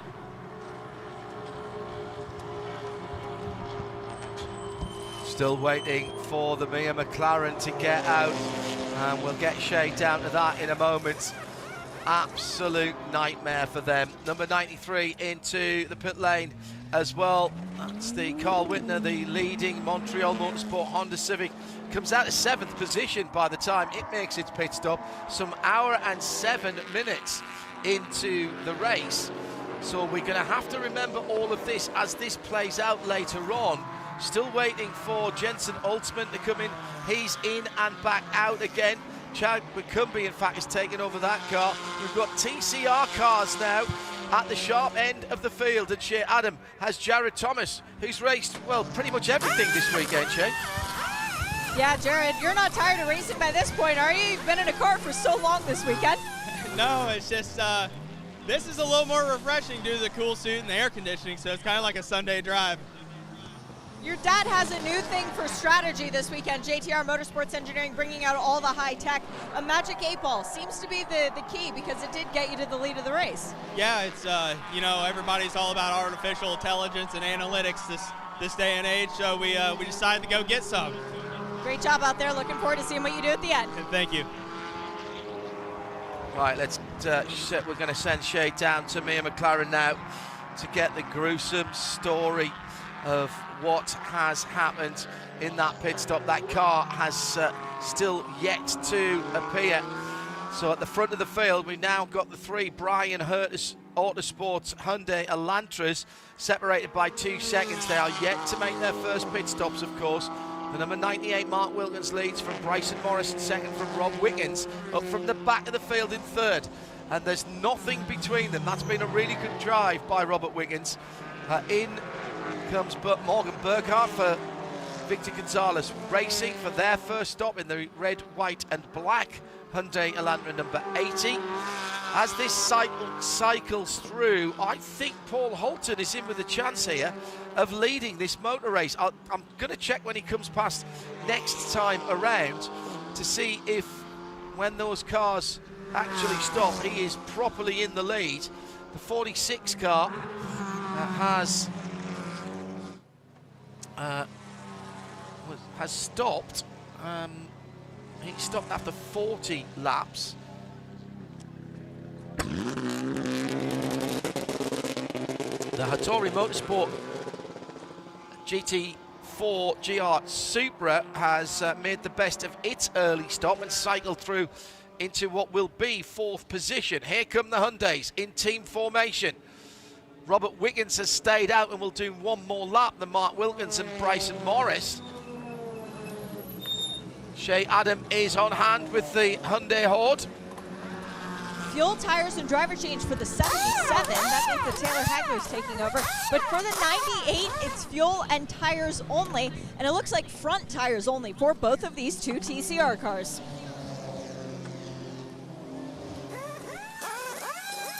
It's taken just a little bit more time than I think they would have wanted on the left front of the number 98 at least. 77 hits the ground, it's fuel, that's good. If fuel is what is the determinant, that is normally the right thing. Wheel nuts left on the ground to be cleared up afterwards. Yeah, they've gone right to the end of their fuel. This is taking a good long time, but that's all right. Robert Wiggins has managed to coax an extra lap at least out of his Hyundai Elantra, despite the fact that he had to fight his way up through the field, scrambling for grip like puppy dogs on a polished wooden floor as the front wheels spin wildly as they head out and merge in on the inside of turn 1. The two Hyundais back in the fight, and Paul Holton will come out next time around to take over the lead of the race, because Robert Wiggins, Shea Adam, is heading towards you in the pit lane. Yes, so now let's find out if he's going to be doing another stint. Yes, he will, as they lay out sticker Michelins only for the front. They are doing what looks like a drinks bottle change for Robbie, and it will be a long fuel stop for this number 33 BHA Hyundai. Let's see, both of the front tires seating on nicely. There we go, and a very casual stop because they have so much time to play with due to this long fuel stop. But once again, Brian Hurd Autosport doing everything they need to. So, Jeremy, we're coming to the end of the first round of pit stops, and just waiting for that number 33 Robert Wiggins car to be fueled, and it is Paul Holton from Team TGM, the Aston Martin Vantage, who is going to assume the lead, and by a healthy 7 seconds from Nick Schaefer of JTR Motorsport. So they've come out net in second, they went in second. But the 46 Aston Martin has jumped to the top. Now, we knew the Mia McLaren wasn't going to be there with their problems, but that's a heck of a pit stop cycle for the Team TGM squad. Well, it really is, John. Absolutely, it's completely changed the whole race right now. Has changed, and obviously, I'm presuming that several people must have had problems in the pit lanes, including number 34 car that slipped back quite a long way. Number 19 also. Has dropped way back. What was the problem with that car with the Van der Steur Racing Aston Martin? I can't remember what the problem was. Just a long pit stop. Yeah, a long pit stop. They took a long pit stop as well. Yeah. Yeah. So I think they might even have lost a lap or close to it. So really surprising to see so many teams have so many difficulties. No surprise, of course, to see TGM have a quick stop because that's what they always do. But to see how much everything's changed. I mean. The Winward Racing Mercedes that was running before the pit stops in the 10th position basically is now in third, with Daniel Morad at the wheel having taken over from Bryce Ward. He's charging, he's just set that car's best lap of the race, a 127.0, and he's up into third position overall. So it's incredible, I think, to change. And Yuichi Nakayama in that Hattori Racing Toyota, having made that stop way earlier than everybody else, so he's kind of off sequence with all the other contenders. He now finds himself in fourth position ahead of the two Turner Motorsport BMWs. So way too many problems there for the liking of the other top contenders up to this point in the race. Jesse Webb is still going there in seventh position. He was always going to do a double stint to start this race and then hand over to Mackay Stevens later on. But all of a sudden, having run right with the leaders through that first stint, is now 20 seconds off the front running pace of Paul Holton.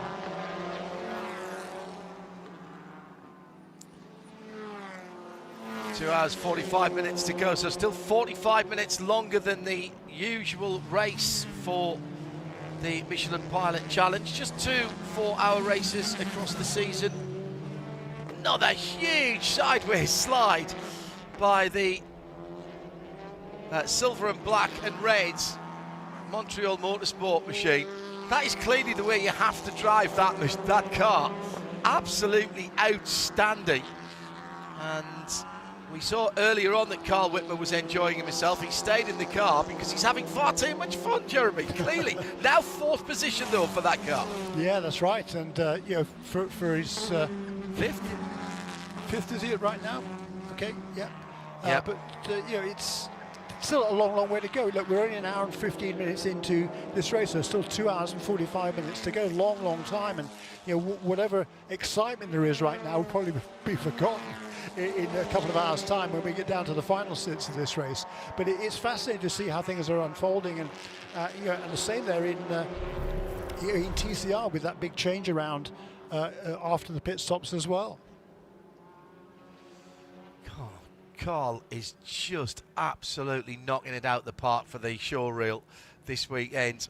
Turns the car in, it immediately transitions into oversteer. That's when the back end of the car wants to overtake the front.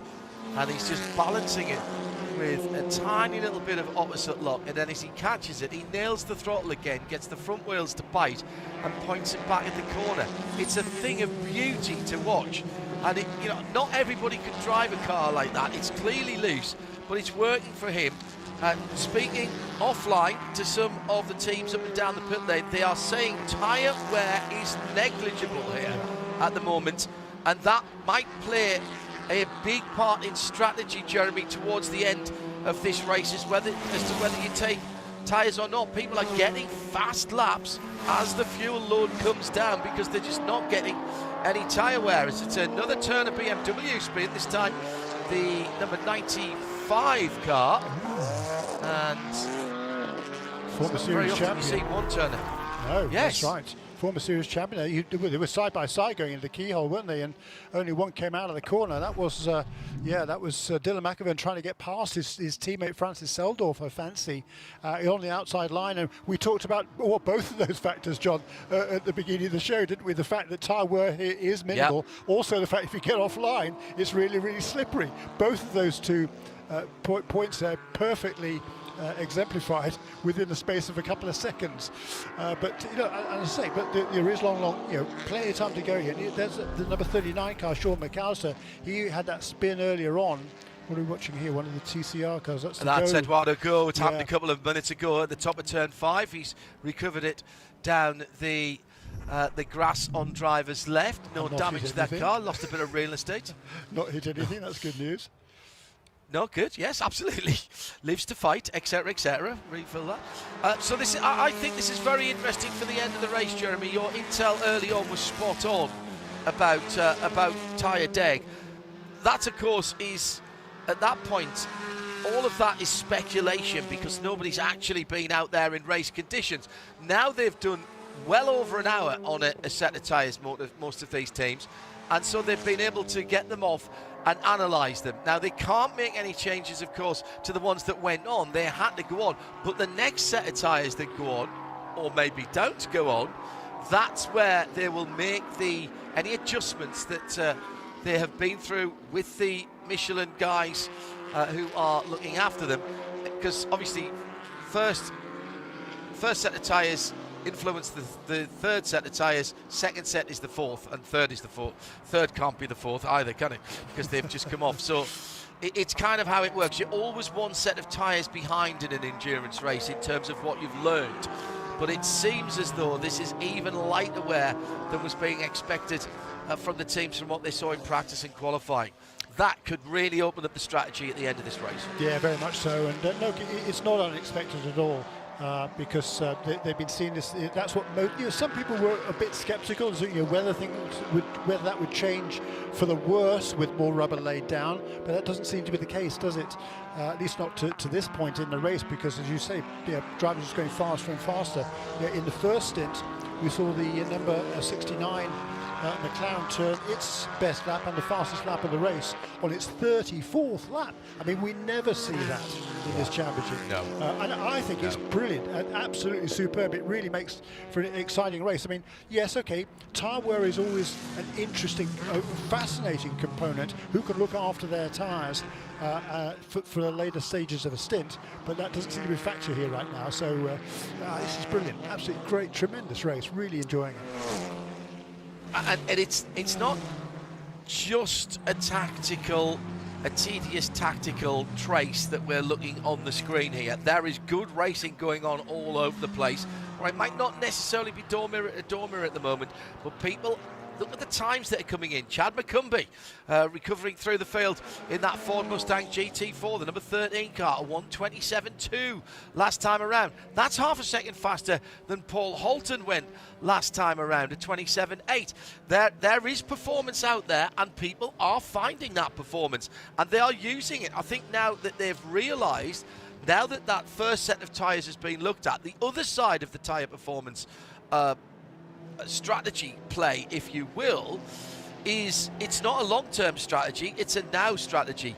Yes, that might affect what tyre pressures that you put in the third set of tyres that you're going to put in at the next stop. However, what you're telling your drivers now is you don't need to baby these now. You can go, burn some fuel. Let's get out there. We got over an hour in the first stint with that little bit of safety car. Go, get your foot down. If you've got pace, use it, and use it right now. Yeah, absolutely right. I mean, this is a lot of fun for these drivers out there right now, particularly, of course, for Paul Holton, who's out in the lead of this race in that Team TGM Aston Martin car number 46. He's got an 11-second lead. Nick Schaefer wasn't able to turn the same sort of split lap times as his teammate Jared Thomas, so he's slipping back and has now been overtaken by Daniel Morak, no surprise there.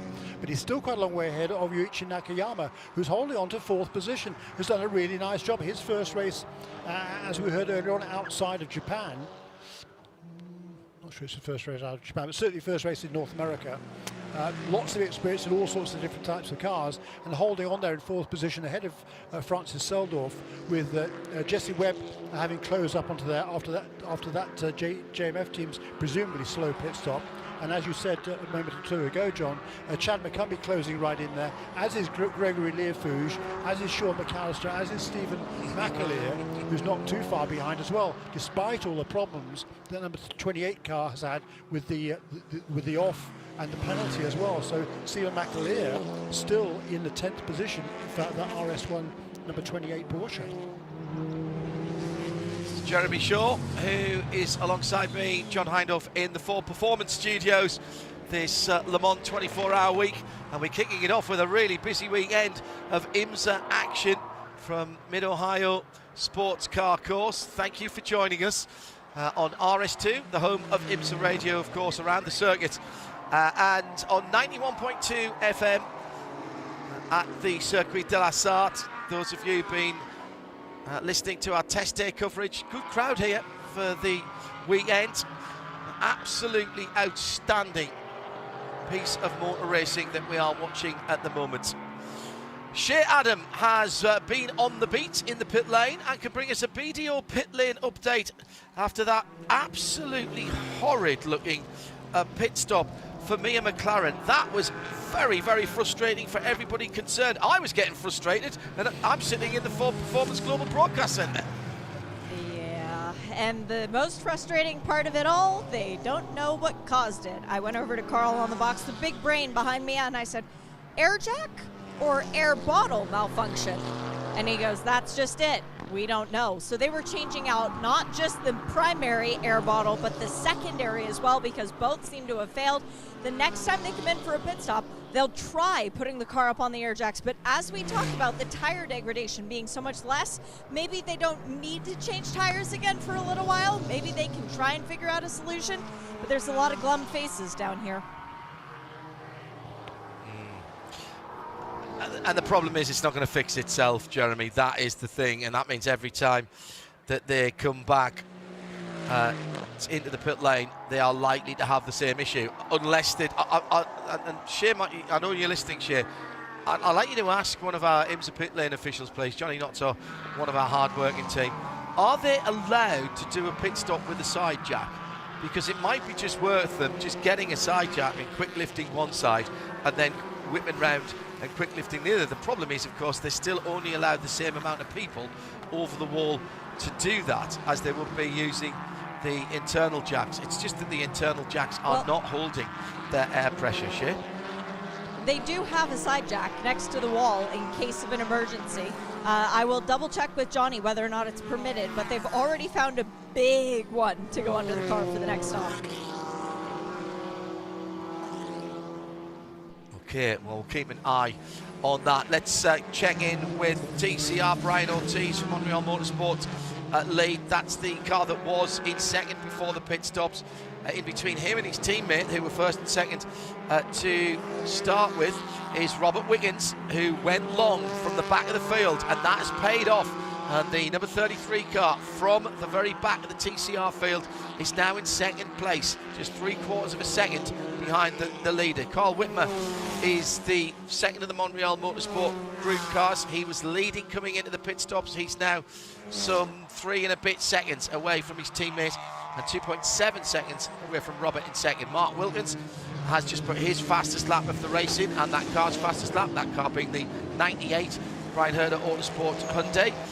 Taylor Hagler is now behind the wheel of the 77 Hyundai. That's the 5th place car, and 6th is Chase Jones for Victor Gonzalez Racing Team in that Hyundai Elantra number 80. Let's hear about the jack situation.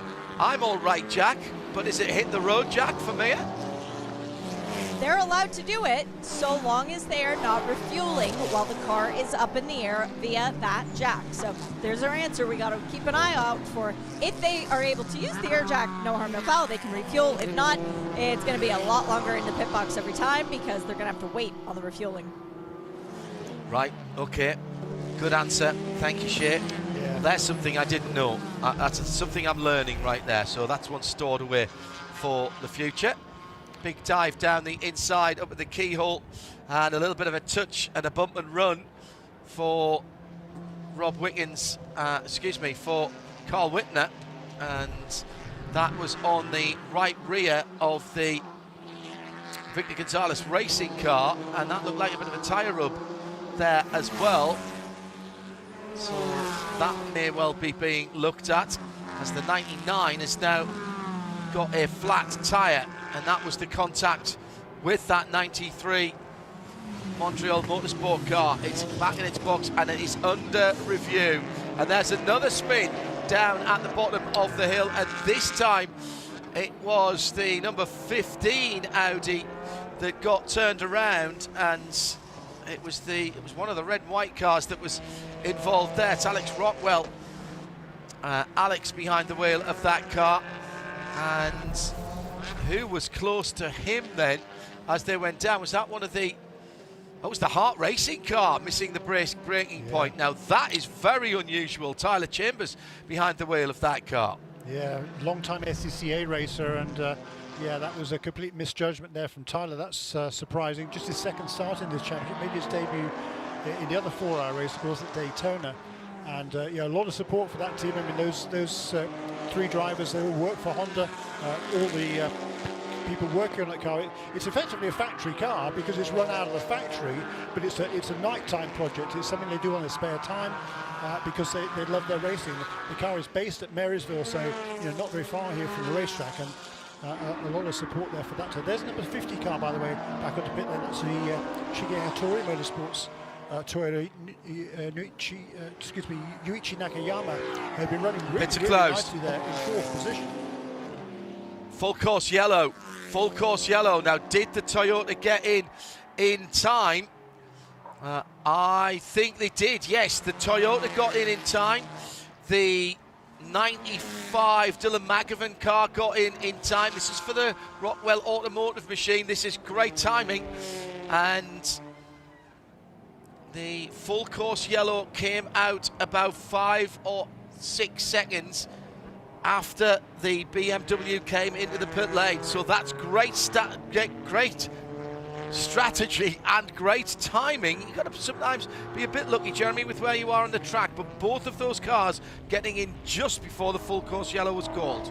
Yeah, what a shame for the Rockwell Autosport development team. I mean, gosh, they've gone through so much this week for Eric and Alex there. I think it's who's driving the car right now. It's Alex, I think, isn't it?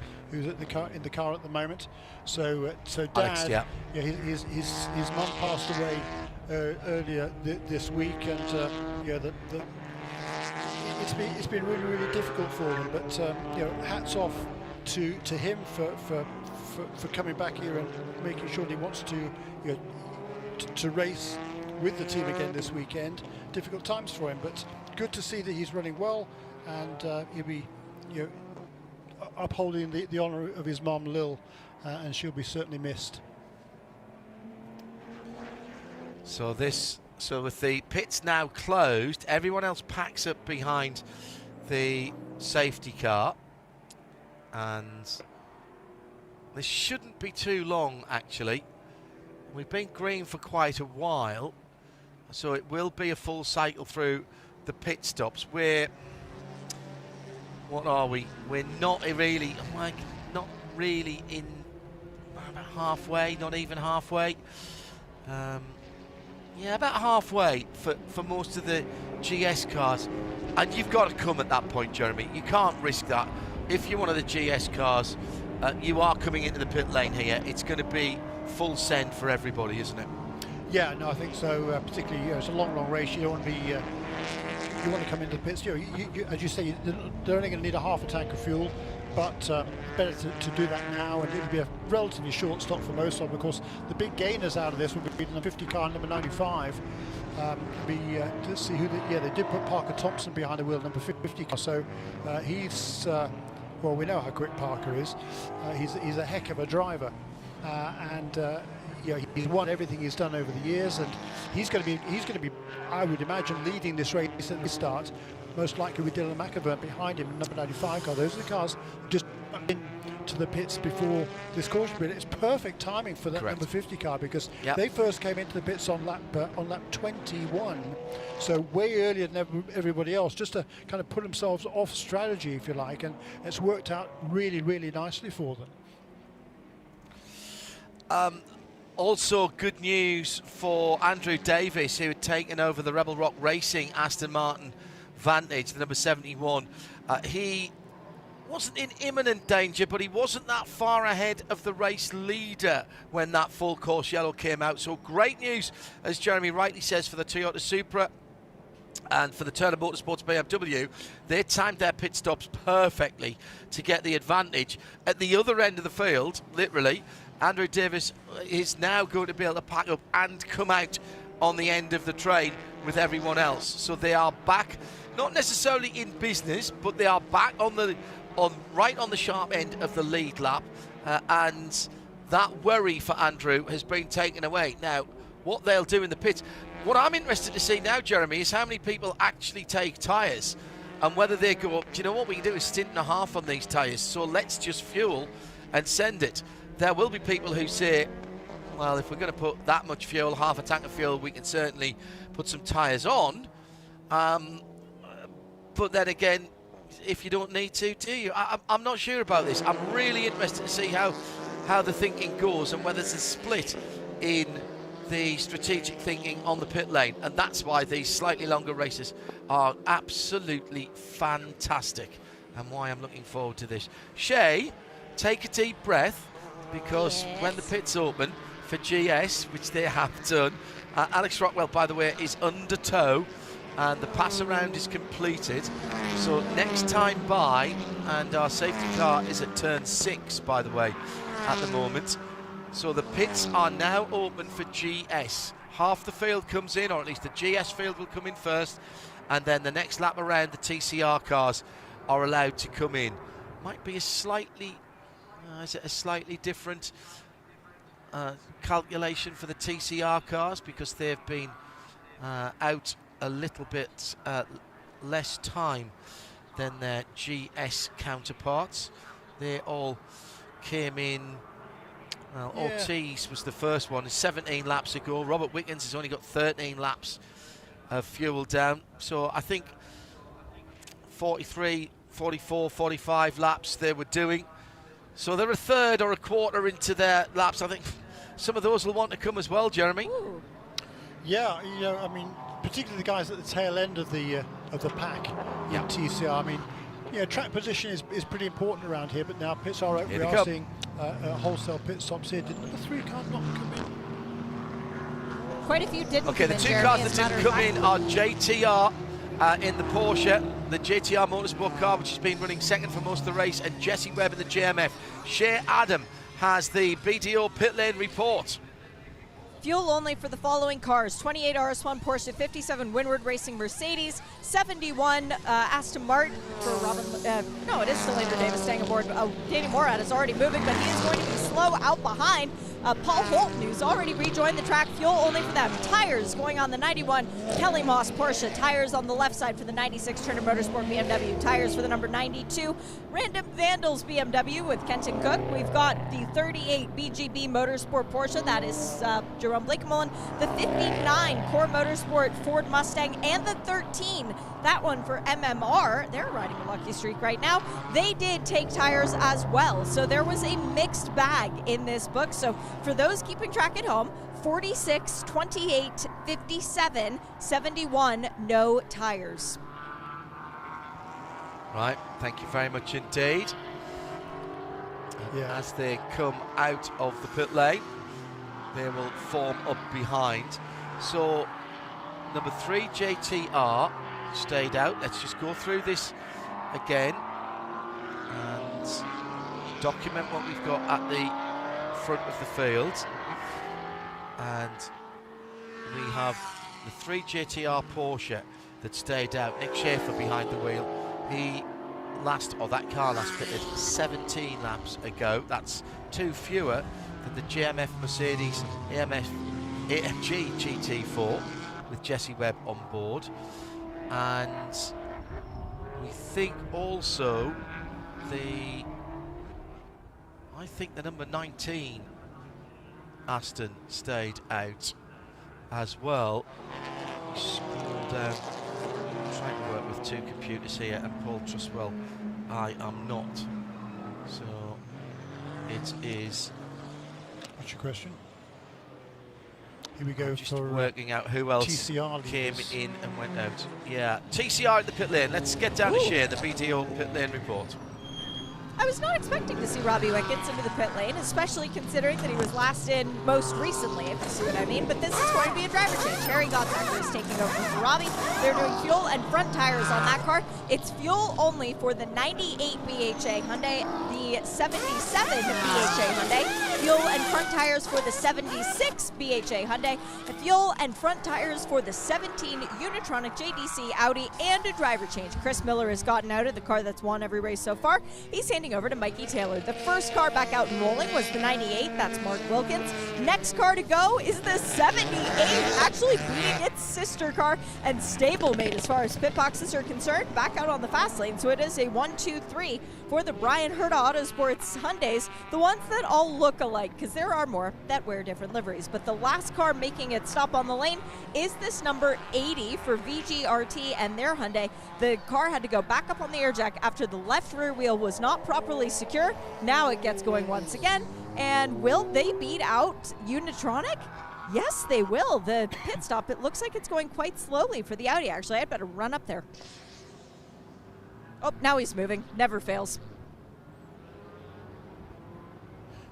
That is the law, Shea. You should know that by now in the pit lane. So that all seemed fairly sensible and secure. We'll pack up behind the safety car and then get ready to go racing. We will split the 2 classes again. That's as much for safety as keeping us sane, Jeremy, because what you don't want to do is faster GS cars having to come through a battling TCR straight off the back of a full course yellow, and that's why IMSA and other series, that's why they do that in multi-class racing. Indeed. So yeah, interesting to see that. Interesting, the number 6 car chose to stay out in TCR. I think it was the only one, wasn't it? It didn't come into the pit lane. We saw a wave around now. We've got a whole Ryan bunch Ortiz, of. yes, I think we've correct. got 11 cars. I think on the lead lap in TCR. Yeah, number 99 car. I think he's in the pits now. I think he's still on the lead lap, but it looks like a slow stop for some reason. But yeah, curious that why you would elect to stay out at this stage. You always want to make it a pit stop under yellow. Is a good opportunity because you don't lose nearly as much time as you do under green. So I'm not quite sure why number 3 and number 34 of the contenders in the GS would opt to stay out here. Yeah, they'll have track position. They'll run at the front here, although Nick Schaefer doesn't have the speed to run ahead of most of these other contenders, so he's probably going to drop back down the field. And I think that was a strategic miscue by that number 3 team. Number 34, Jesse Webb, he's pretty quick, so I'd be surprised. I would anticipate that he might be able to get away past Nick Schaefer and perhaps lead the race for JMF. But again, when he comes in for his next stop, it's going to be a much longer one because it's going to be a full fuel fill for the number 34 car. Let's head back down to the pit lane, and this BDO pit lane report is with Robin Liddell. Well, Robin, it looked a bit rough at the beginning of the race for Rebel Rock Racing, but the racing gods said, nah, it's a 4-hour. You guys are still in this. How do you think your chances are? I mean, mixed, really. I mean, we're really happy. I mean, Frank had a spin, and it was just unfortunate. The car didn't seem to get damaged. Then he had some contact on the restart, got the drive-through. That was a little frustrating, but, you know, Andrew hung in really well there, just keeping the TGM car of Paul Holton just behind him there to stay on the lead lap, and that yellow came out just when we needed it. So we got around to the back of the pack, pitted, took fuel only, and actually, yeah, we're at the back, or we're P17, I think, but we're on the lead lap, so we're still very much in it. The pace of the car has been okay. It's not outstanding. I think it's just not quite where we want it to be right now, but I mean, as you say, it's still quite a long way to go, and a lot of things can happen, and I think we just want to keep, we're really starting to understand the car better. We tested here 2 days last week, and we're just making the car better every time we go out, really. So hopefully if we can get in the top 10, I think that we'll be happy enough with that today. Fingers crossed for a little bit better than that. Thank you. Yeah. Robin perhaps slightly less concerned than he might have been 10 minutes ago. We've gone back to green flag racing, 2 hours 16 minutes and 15, 14, 13, 12, 2 hours 18 minutes and 10, 9, 8 seconds as we restart with the Porsche at the head of the field, and it is the brand new car to the series, JTR Motorsports Engineering. Nick Schaefer doing the job behind the wheel at the moment for JTR and for Jared Thomas. Jared and his dad have been working together for quite some time. Multiple champion in Wheel and Mazda MX-5 Cup racing, and has invested some of his winnings very wisely indeed. But here comes the Mia McLaren. Now this McLaren, remember, is laps down. 4 minutes and 34 seconds to do that pit stop where they struggled with the jacks. So that was smart by Nick Schaefer. That's not the car he's fighting. The two cars behind him, the red, white and black AMG and the silver and black, it's almost like the Las Vegas Raiders coming up behind you in the silver and black. Those two cars, they're fighting each other, and this is great news for Schaefer, and off goes the AMG from the second position. The JMF Motorsport car kicks up the dust, and that means that Parker Thompson is through into second position. Dylan McIvern hunting around there as well. I thought that was really smart by Nick Schaefer. Somebody on the phone to him perhaps told him, still a smart move though, to say, that McLaren, you're not fighting it. It's many laps down, Jeremy. Just let him go. That was a great call. Well, yeah, I mean, McLaren is always going to get past there, but he was only 2 laps down, so he's only 1 lap down now, I think, is the McLaren. So, there's still plenty of time in this race to get that extra lap back as well. So they are far from out of it. It looked like they were, but they're not. And that was a rookie mistake there also from Jesse Webb in the JMF Mercedes running off wide there at turn 1, and hopefully it hasn't caused any damage to that car. It's certainly not cost him several positions, but that is playing into the hands of Parker Thompson now up into second position, of course, looking to keep that 100% record in this championship alive. He's only started one race before. That was at Canadian Time Motorsport last year with this same team, won that race, and now, well, he's in second position at the moment, but I think it's not going to be long before he's going to be challenging Nick Schaefer for the lead of the race. As I say that, he pulls along, tries to pull alongside him on the start-finish straight.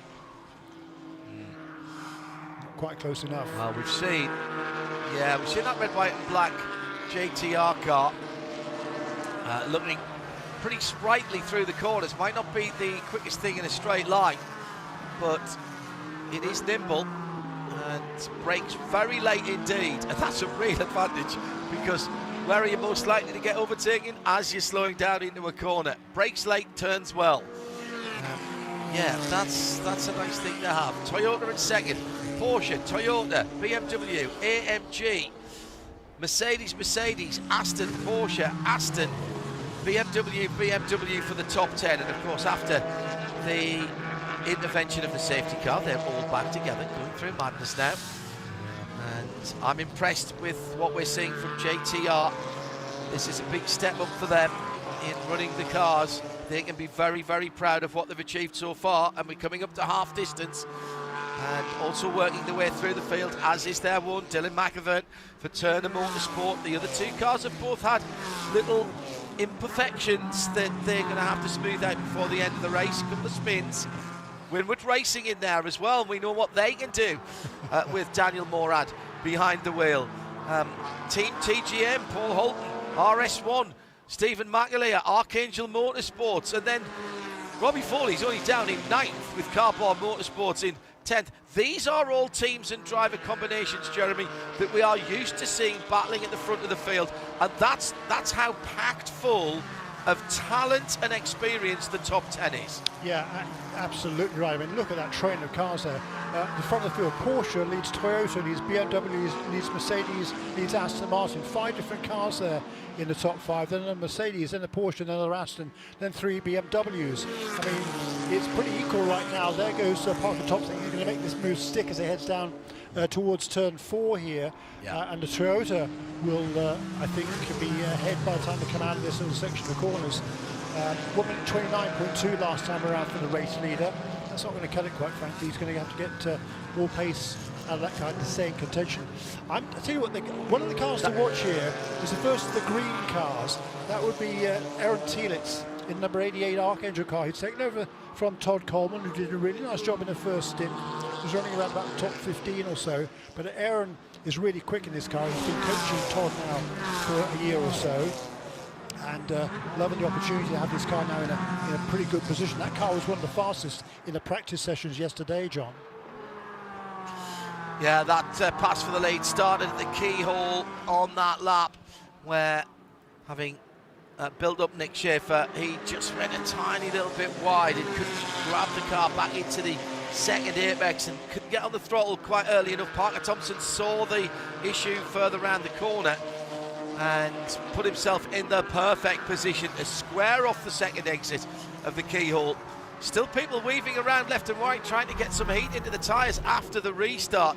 It's a lovely manoeuvre, and it paid off down at the bottom of the hill at turn 4. And for a moment, I thought Dylan McAvern was going to jump in there as well. Nick Schaefer, I think, realising that the goose was cooked at that point, and very sensibly made sure he had room to drop in behind the new leader. Now let's see if he can hold on to that black and silver car at the front of the field. We'll keep an eye on that. I want to quickly run through some penalties that have come through since that last pit stop cycle. The car number 99 has been penalised, and that is for leaving with a pit equipment tax. That's Victor Gonzalez's Hyundai Elantra. Also with a penalty is the number 89 car, and that is Tyler Chambers for HART, for Hart. That was the incident where he hit the Rockwell Audi. And finally is the car number 93, Dai Yoshihara, for the Honda Civic. that was incident responsibility with the 99 Victor Gonzalez, which is going to bring all of those a drive-through. So slightly different penalties for some, but the sanction is the same. Mid-Ohio Sports Car Course, IMSA Michelin Pilot Challenge, and the Mid-Ohio 240 live on IMSA Radio and IMSA TV. Thank you for joining us. Good to have your company, whether you're in the US or further afield. Also spreading the word, because the FM transmitter is up and working at Les Sarthes, at the Circuit de la Sarthe for Le Mans week. So we're on 91.2 FM as well, talking to the teams and to the fans who have been here this weekend, many of whom are staying on for the week. Plenty of Le Mans programmes coming up over on RS1 in the next few days, and full live coverage. Free, the only free coverage you can get in the US is on RS1, and we'll have the full race for you on Saturday and Sunday via Sirius XM as well. More details of that as the week progresses, but we have more coverage, more hours of dedicated programming than anyone else. 2 hours and 10 to go, and that little intervention of the safety car has just thrown a little bit of a different look to the strategy. Brian Ortiz still leads in TCR, but he's 26 laps, in that 27 now, into what will be something around a 40, maybe 38, 40 lap stint. Mark Wilkins and Harry Godsack are chasing him down with Taylor Hagler. They've just completed their 8th lap, so very different strategy there, and they're rolling the dice for something to happen in the next, 20 minutes or so at the front of the field, Jeremy, in the case of the Montreal Motorsport Group. Yeah, true that, but as you said, long, plenty of time to go, not even halfway through this race yet, so no one will be too concerned now. If you're on the lead lap, no one will be too concerned about what is playing out at the moment. It's interesting to see those few cars come in. The number 19 car was onto the pit lane before we went back to green, so that cost him quite a bit of track position. I'm not sure why they would have done that.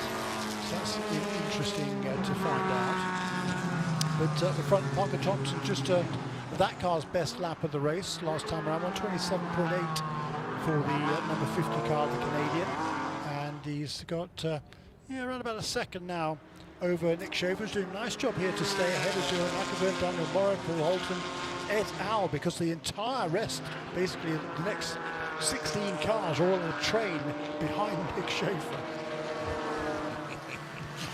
Smashing. Yes. Love it. Absolutely love it. At IMSA Radio, by the way, if you'd like to drop us a line to the Ford Performance Studios. I really need to get my computer game sorted out. I'm trying to work 2 computers and 5 screens at the moment. Here's a battle at the front of the GS field again, and through goes Dylan McAvoy, new 2nd place there. And again, I think that's smart by Nick Schaefer. He defends as far as he can, and ultimately the top speed on that Porsche isn't quite there. A huge amount of dust being thrown up by the number 46 Team TGM Aston Martin, as that went wide for Paul Holton coming out turn number 6. He was trying to go around the outside of Daniel Morad, the quick racing driver. Daniel not having any of that, retains the place. You were right to mention Aaron Telitz, the Archangels Motorsport driver. He's gone up a position, and at the front of the field, Parker Thompson has cleared off to a 2.5 second lead, but now that Dylan McAvoy is chasing him down, it's down to 1.8 seconds at the front of the field. The battle in both classes continues. Parker Thompson leads for Hattori Motorsport, the Toyota GR Supra, by 1.8 seconds. Brian Ortiz, Montreal Motorsports Honda Civic, the number 6, by just half a second in a brilliant TCR battle. And Shea Adam has this BDO pit lane report. We're talking about TCR cars, so I wanted to find a couple of TCR drivers. Eric Rockwell, first off, this week has been extremely difficult difficult for you and your family. How much of a sense of relief was it to just put the helmet on and be able to do what you do best out on the track? Yeah, it really gave you something to just think about, something else, kind of come here, go away from it all, just focus on something. There's a lot of aspects of racing you can focus on and really not worry about that. Yeah, my grandmother unfortunately passed away this week, my dad's mother, so it's really good to be here with my dad racing. Any day you can race your family, any day you can spend with your family is very important to us and our team. No better place to do it than at the track as well. And you guys have had a slew of 4th place finishes. What would it mean to get to the podium? It'd be great. Unfortunately, doesn't look like the race is going to go our way today. But again, like I said, just happy to be here at the track with my dad and my family team here. My crew guys have been with me through every single race. Doug comes to me with every single race. Just happy to have everyone here like a family. And you brought Tom McGorman on this weekend. Tom, welcome back to the racetrack. What are you expecting for the end of this one? It's been a bit of a dogfight so far. It definitely has been. It's great to be back. I can't thank these Rockwell guys enough for having me here. And when he says family, like, we all have become much of a family racing in a bunch of series. So I don't have a lot of high expectations now that we sat in that gravel for a couple laps. But, you know, if we get those cautions every 20 minutes, like it's looking like sometimes they're trying to, we could get back to that lead lap. So I don't know. We'll just keep plugging away. And I want to say congratulations now that you've graduated dental school, Eric. That pipboard, it means something a little bit more. Is this everyone in the family who's got some association with dentistry? Yes, everyone. Even my grandmother was actually a dentist as well. So we come from a long line of dentists. Everyone in my immediate family, my sister, my dad, my mom, my grandma are all dentists. She was very proud of me. She saw me graduate dental school. You know, we were one of the proudest achievements of my dad and proudest achievements of her as well. Well, we're glad to have you guys here, and we look forward to seeing you again in the future. Good luck. Thank you. Yeah, and we add our condolences to those that have already been passed to the family. Great to have them racing here this weekend. We wish them all the best. And 4 minutes to the 2-hour mark. Parker Thompson holding on to that 1.6, 1.7 lap, 1.6, 1.7 second lead. Both he and Dylan McEvan at the front of the field, Jeremy, putting their fastest laps in the lap before last, 126.6, 127.6, 127.5 for the two young chargers at the front of the field. That's right, and I think there's a fair bit of fuel save going on at the moment. I mean, middle stages of the race, what do you want to do at this point in the race is not do anything silly, not going to do anything that's take you out of contention. If you can save a bit of fuel now, you can maybe extend the time before you need your next stop, or if there's a full course caution, you'll need a little bit less fuel, which again will take a little bit less time on pit lane, so maybe you can make some positions that way. I think that's what's going on now amongst most of the leading pack. As you say, there's a couple of cars turning their best laps of the race, but mainly they're about maybe half a second or so away from what they are or have been doing in the early stint. Just looking though at Jesse Webb in that number 34 JMF Mercedes, he's really struggling. I was speaking to Mackay Stevens earlier today, well, via text actually, and Mackay was telling me that tyre wear isn't a problem, but heat cycles are. And of course, the tyres will be cooled right down during that caution period. And I wonder, having not come to pit lane, whether Jesse is struggling more than some of these other contenders at this stage, because we saw him run off the road at turn 1, and now he's slipped back. He was running second at the restart, and now way back in 9th position, which is not where that car has been running in terms of speed for the entire weekend. That's a very good point, and it's part of the, and forgive the pun, it's sort of intentional, it's part of the black art of tyres, because it is a science in itself. I remember a few years ago one of the Michelin technicians sitting me down and talking about the difference between the physical, therefore mechanical grip that a tyre gives and the chemical grip that a tyre, and I'm sorry, what? What now? The chemical grip, the way that the different elements within the surface of the tyre react with the different elements of different racetracks. I'm like, excuse me? It's you know, you put it on the road and it does its thing. No. It's far more complicated than that. And I have to say, I was a bit glazed. My eyes were a bit glazed at that point. And we've sort of delved into it a little bit more. And nowadays, of course, with the way that Michelin in particular are making their tyres recyclable material and synthetic material. Very impressive indeed. Pass for position, RS1 going down the inside of Paul Hulton in the TGM Aston Martin. And also right in there at the moment, Nick Schaefer just being shuffled back for the moment, but he's doing his thing. He just needs to keep that car going at the moment.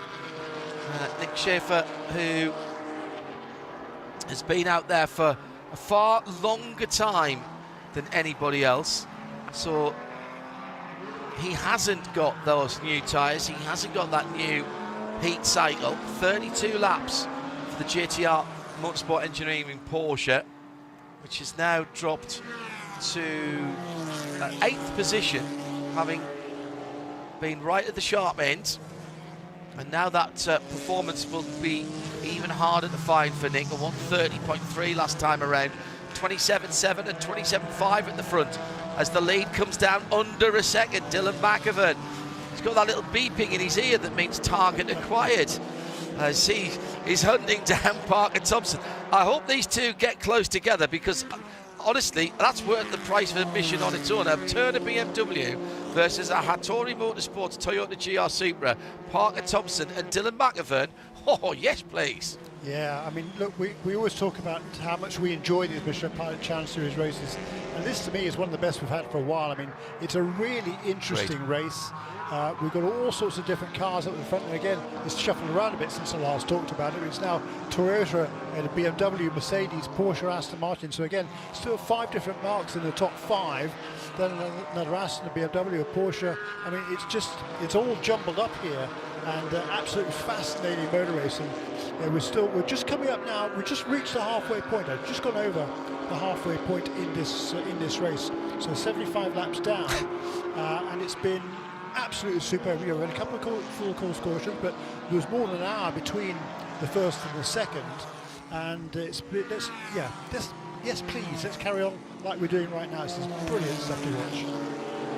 Now, you mentioned earlier on the pace of the Mia McLaren, and Carlos Di Casada has just set a new fastest lap of the race on a 26.2. Michael Di Casada has just set a new overall best of a 26.2, 1 minute 26.2. Still 2 laps off the lead. And sorry, I was talking about Carlos Di Casada earlier on today in a very wet race at the Gilles Villeneuve circuit in Carrera Cup North America, another one of the IMSA events we've been covering today on our multi-point broadcast.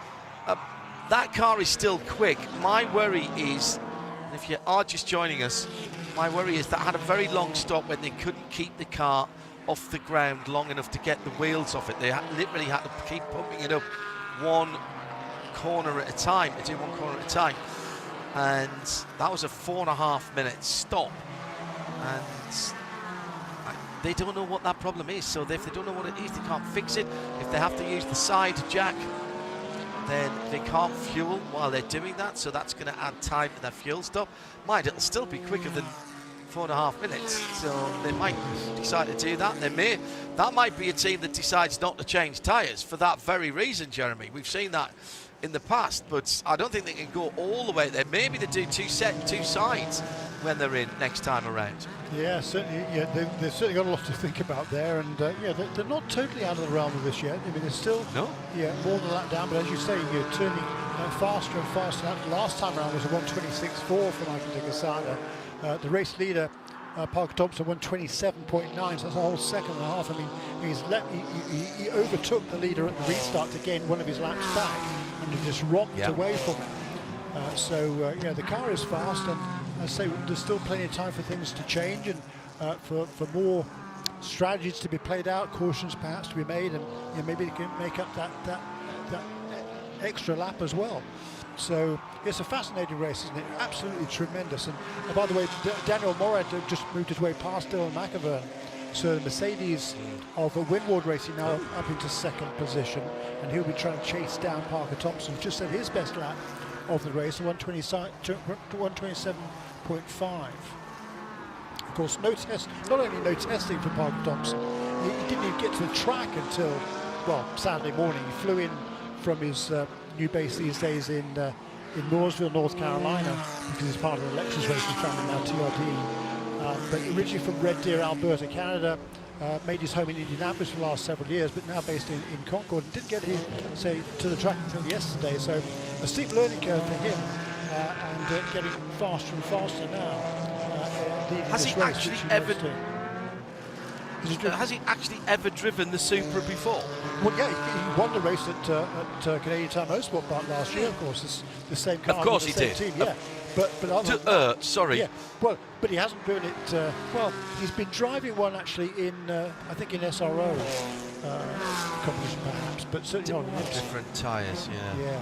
He's not driven it on the on this year's Pilot Challenge tyre either. I do think he's a real superstar, Parker, and I'm delighted to see that he got the call for this, because that tells me that Toyota, Lexus really do value him. There'd have been a number of people who would have been knocking on the door for that. Similarly, I'll say, by the way, it's great news for Jack Hawksworth that he has headed to Europe to come here to Le Mans to do the Lexus run, the RCF run. Whilst we're talking of, he actually made it for the Pesage, the scrutineering on Saturday. He was there Saturday afternoon. I just missed him actually. The trams stopped working at 1:30, I think it is, on the Saturday because of the drive through town. There was a couple of political demonstrations as well, bizarrely. Nothing to do with motoring or motorsport. But yeah, he made it, so he's here. The RCF replacement again. We've seen more pictures of that car and video of that car running at Spa and various other places. Yet to know what it's called, but it looks to be a two-door sports coupe rather than the four-door saloon. But there are the slightly more saloon-shaped car than the RCF. And we'll find out whether that's Toyota or Lexus and where it pops up in GT3. I suspect before the end of the year there is some thought that that car might pop up somewhere to run, possibly even at the Nürburgring, before it's fully homologated in something like an SPX class, and that car could run there as a little bit of a test. We'll keep our eyes peeled on that. Into the second half, as Jeremy mentioned, and it is Parker Thompson who holds a slim, but in the context of what we've seen, relatively comfortable 1.2 second. We had Dylan McEvan close him down to just about 7 or 8 tenths. It's now Daniel Morad who is the pursuer of the Hattori Motorsports Toyota GR Supra GT4. So the silver and black number 50 still leads the race from Winward in second. Turner Motorsport now in third. RS1 Porsche in fourth for Stephen McAleer, who's been on a bit of a tear since he took that one over. Team TGM, don't count them out with the Aston. Particularly not when Paul Holton's behind the wheel. Archangel Motorsports with their Aston and Aaron Teelings, the green car. Now, a moment or two ago, a little mistake for Taylor Hagler in 8th in TCR now, having dropped a couple of positions going off on the entry to the carousel. Just stayed too far to the left. And there's that issue again, Jeremy, offline. Taylor just bought a car, so maybe a car and a half offline there, and couldn't get the car to turn in to the carousel. No, she couldn't, and lost a fair bit of ground. She's been slipping back just a little bit, but you know, she's holding her own at this stage in the race. She's going to be handing over that car to her very talented young teammate Bryson Morris for the final half of the race. I'm surprised actually they haven't made that change already, but you know, she's just gaining. I mean, she's a two-time champion, for goodness sake, so you know, she's got plenty of experience in these cars. But her teammate is really young. Right, you talked about him earlier on. He was part of that winning team at the Nordschleife last weekend, and he's got a big future ahead of him, no doubt about it.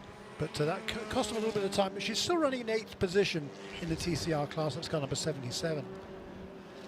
Yeah, he started that car and did a really, really good job early on.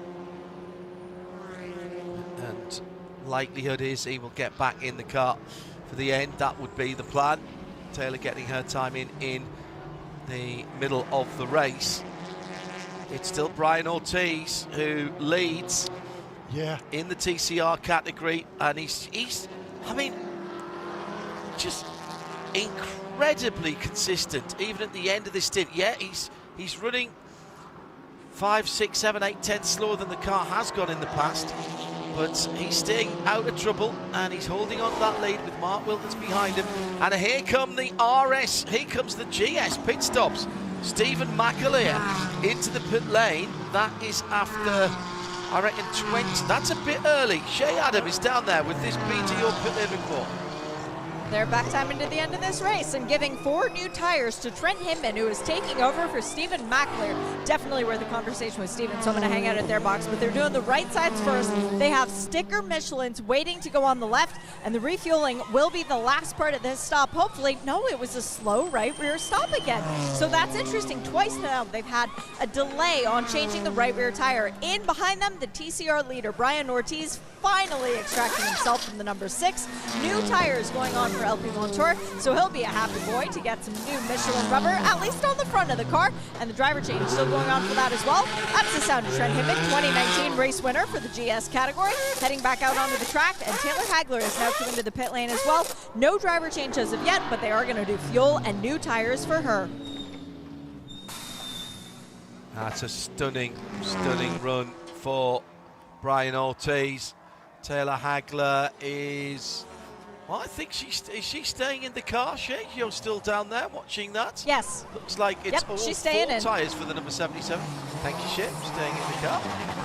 As out goes the multicoloured Honda. That was the 2-litre twin cam that you heard pulling out there. It's off the limiter. Go ahead, Jeremy. Beg your pardon. Yeah, of course. Bryce already started that car, didn't he? So Taylor's doing. Yes, he did. Yeah. We said that. She's doing her middle stint, of course, and then she'll hand over to Bryson again for the final stint at the end of the race. And you know, as Shay was saying, back time into the end of the race. From here, the number 28 car can get to the end with just one more pit stop, and I think we're going to see probably quite a few people following up that lead, because again, as we said earlier on, if there's a full course caution now, pits are closed, everybody pack up behind the safety car, and then anybody who's already made their pit stop will effectively move past everybody else that will come onto pit lane, because it'll be wholesale pit stops all around. Jesse Webb finally makes that car's only 2nd stop in this race. It's been a long run for Jesse Lazar through this more than the opening half of the race, and he will hand over that car now to Mackay Stevens, and be just again for him too, just one more pit stop to the end from here. Like there was wheels turning before the car came off the jack for the Tyler Hagler number 77 car. We also have a penalty coming. Yeah, that's going to be a drive-through. Also a penalty for driving with equipment attached. I think, sorry, I'm trying to scroll back through the pit lane channel. Yeah, it was the Aston Martin number 16, Skip Barger racing car. So that car will be back down pit lane as well. Mackay Stevens, as Jeremy has mentioned, is taking over from Jesse Webb with the JMF Motorsport AMG. So now we've got to keep an eye on those cars that have made their 3rd pit stop and how they cycle up through the field. Porsche Austin, number 91 car, into the pit lane for Riley Dickinson. I'll keep an eye on that, while Shea Adam has a word with Stephen McAleer in this BTO pit lane report.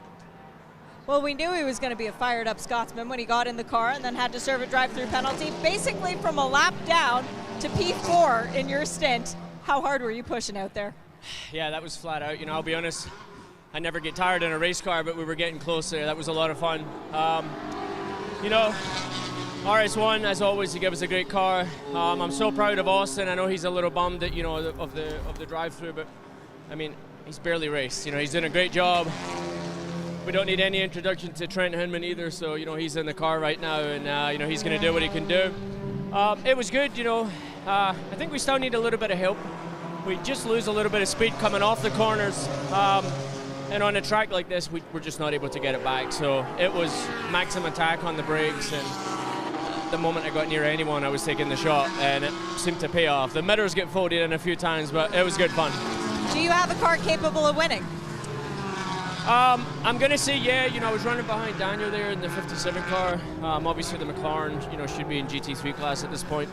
If we get ahead of those cars, it is possible that we can hold them up. I mean, I think we have probably a podium place car right now if we play our cards right. But obviously, we're hungry for more, especially with Austin on the team right now. Good luck, Stephen. Thanks very much. Yeah, that was a very good stint indeed from Stephen Michelin.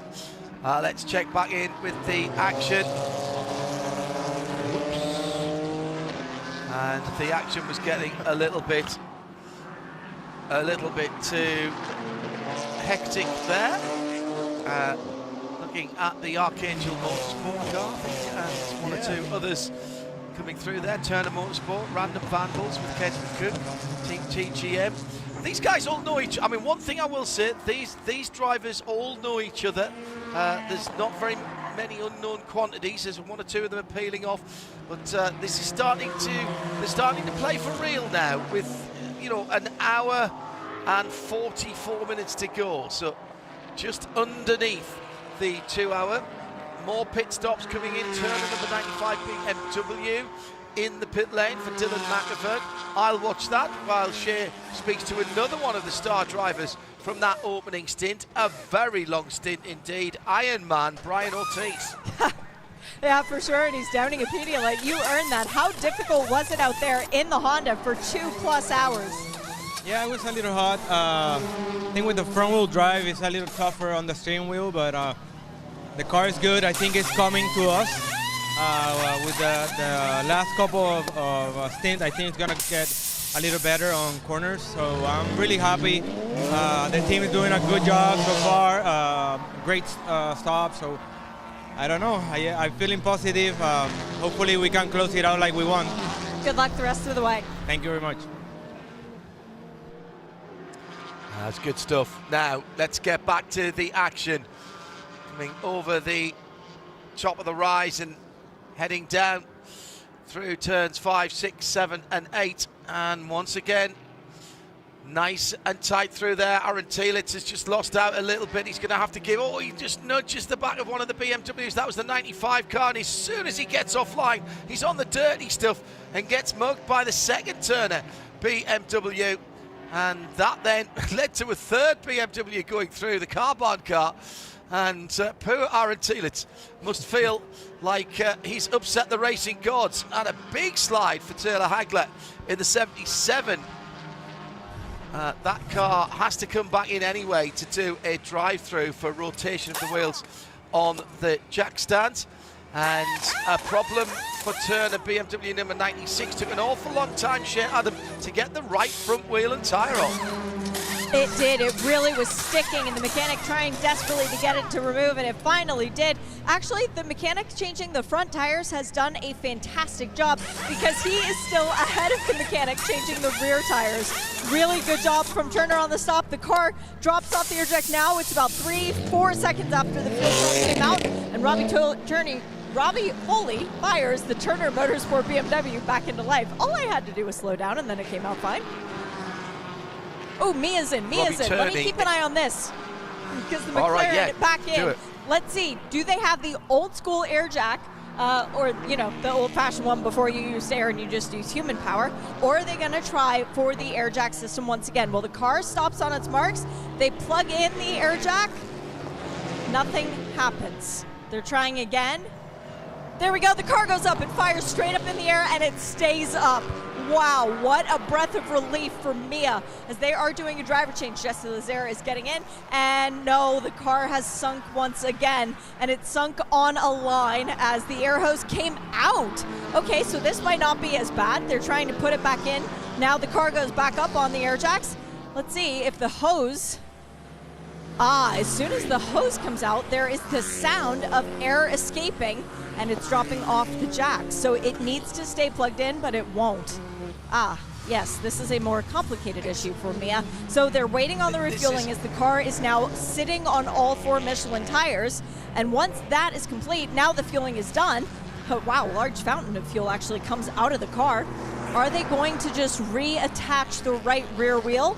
Yes, they're going to reattach, but the air jacks are still dragging on the ground.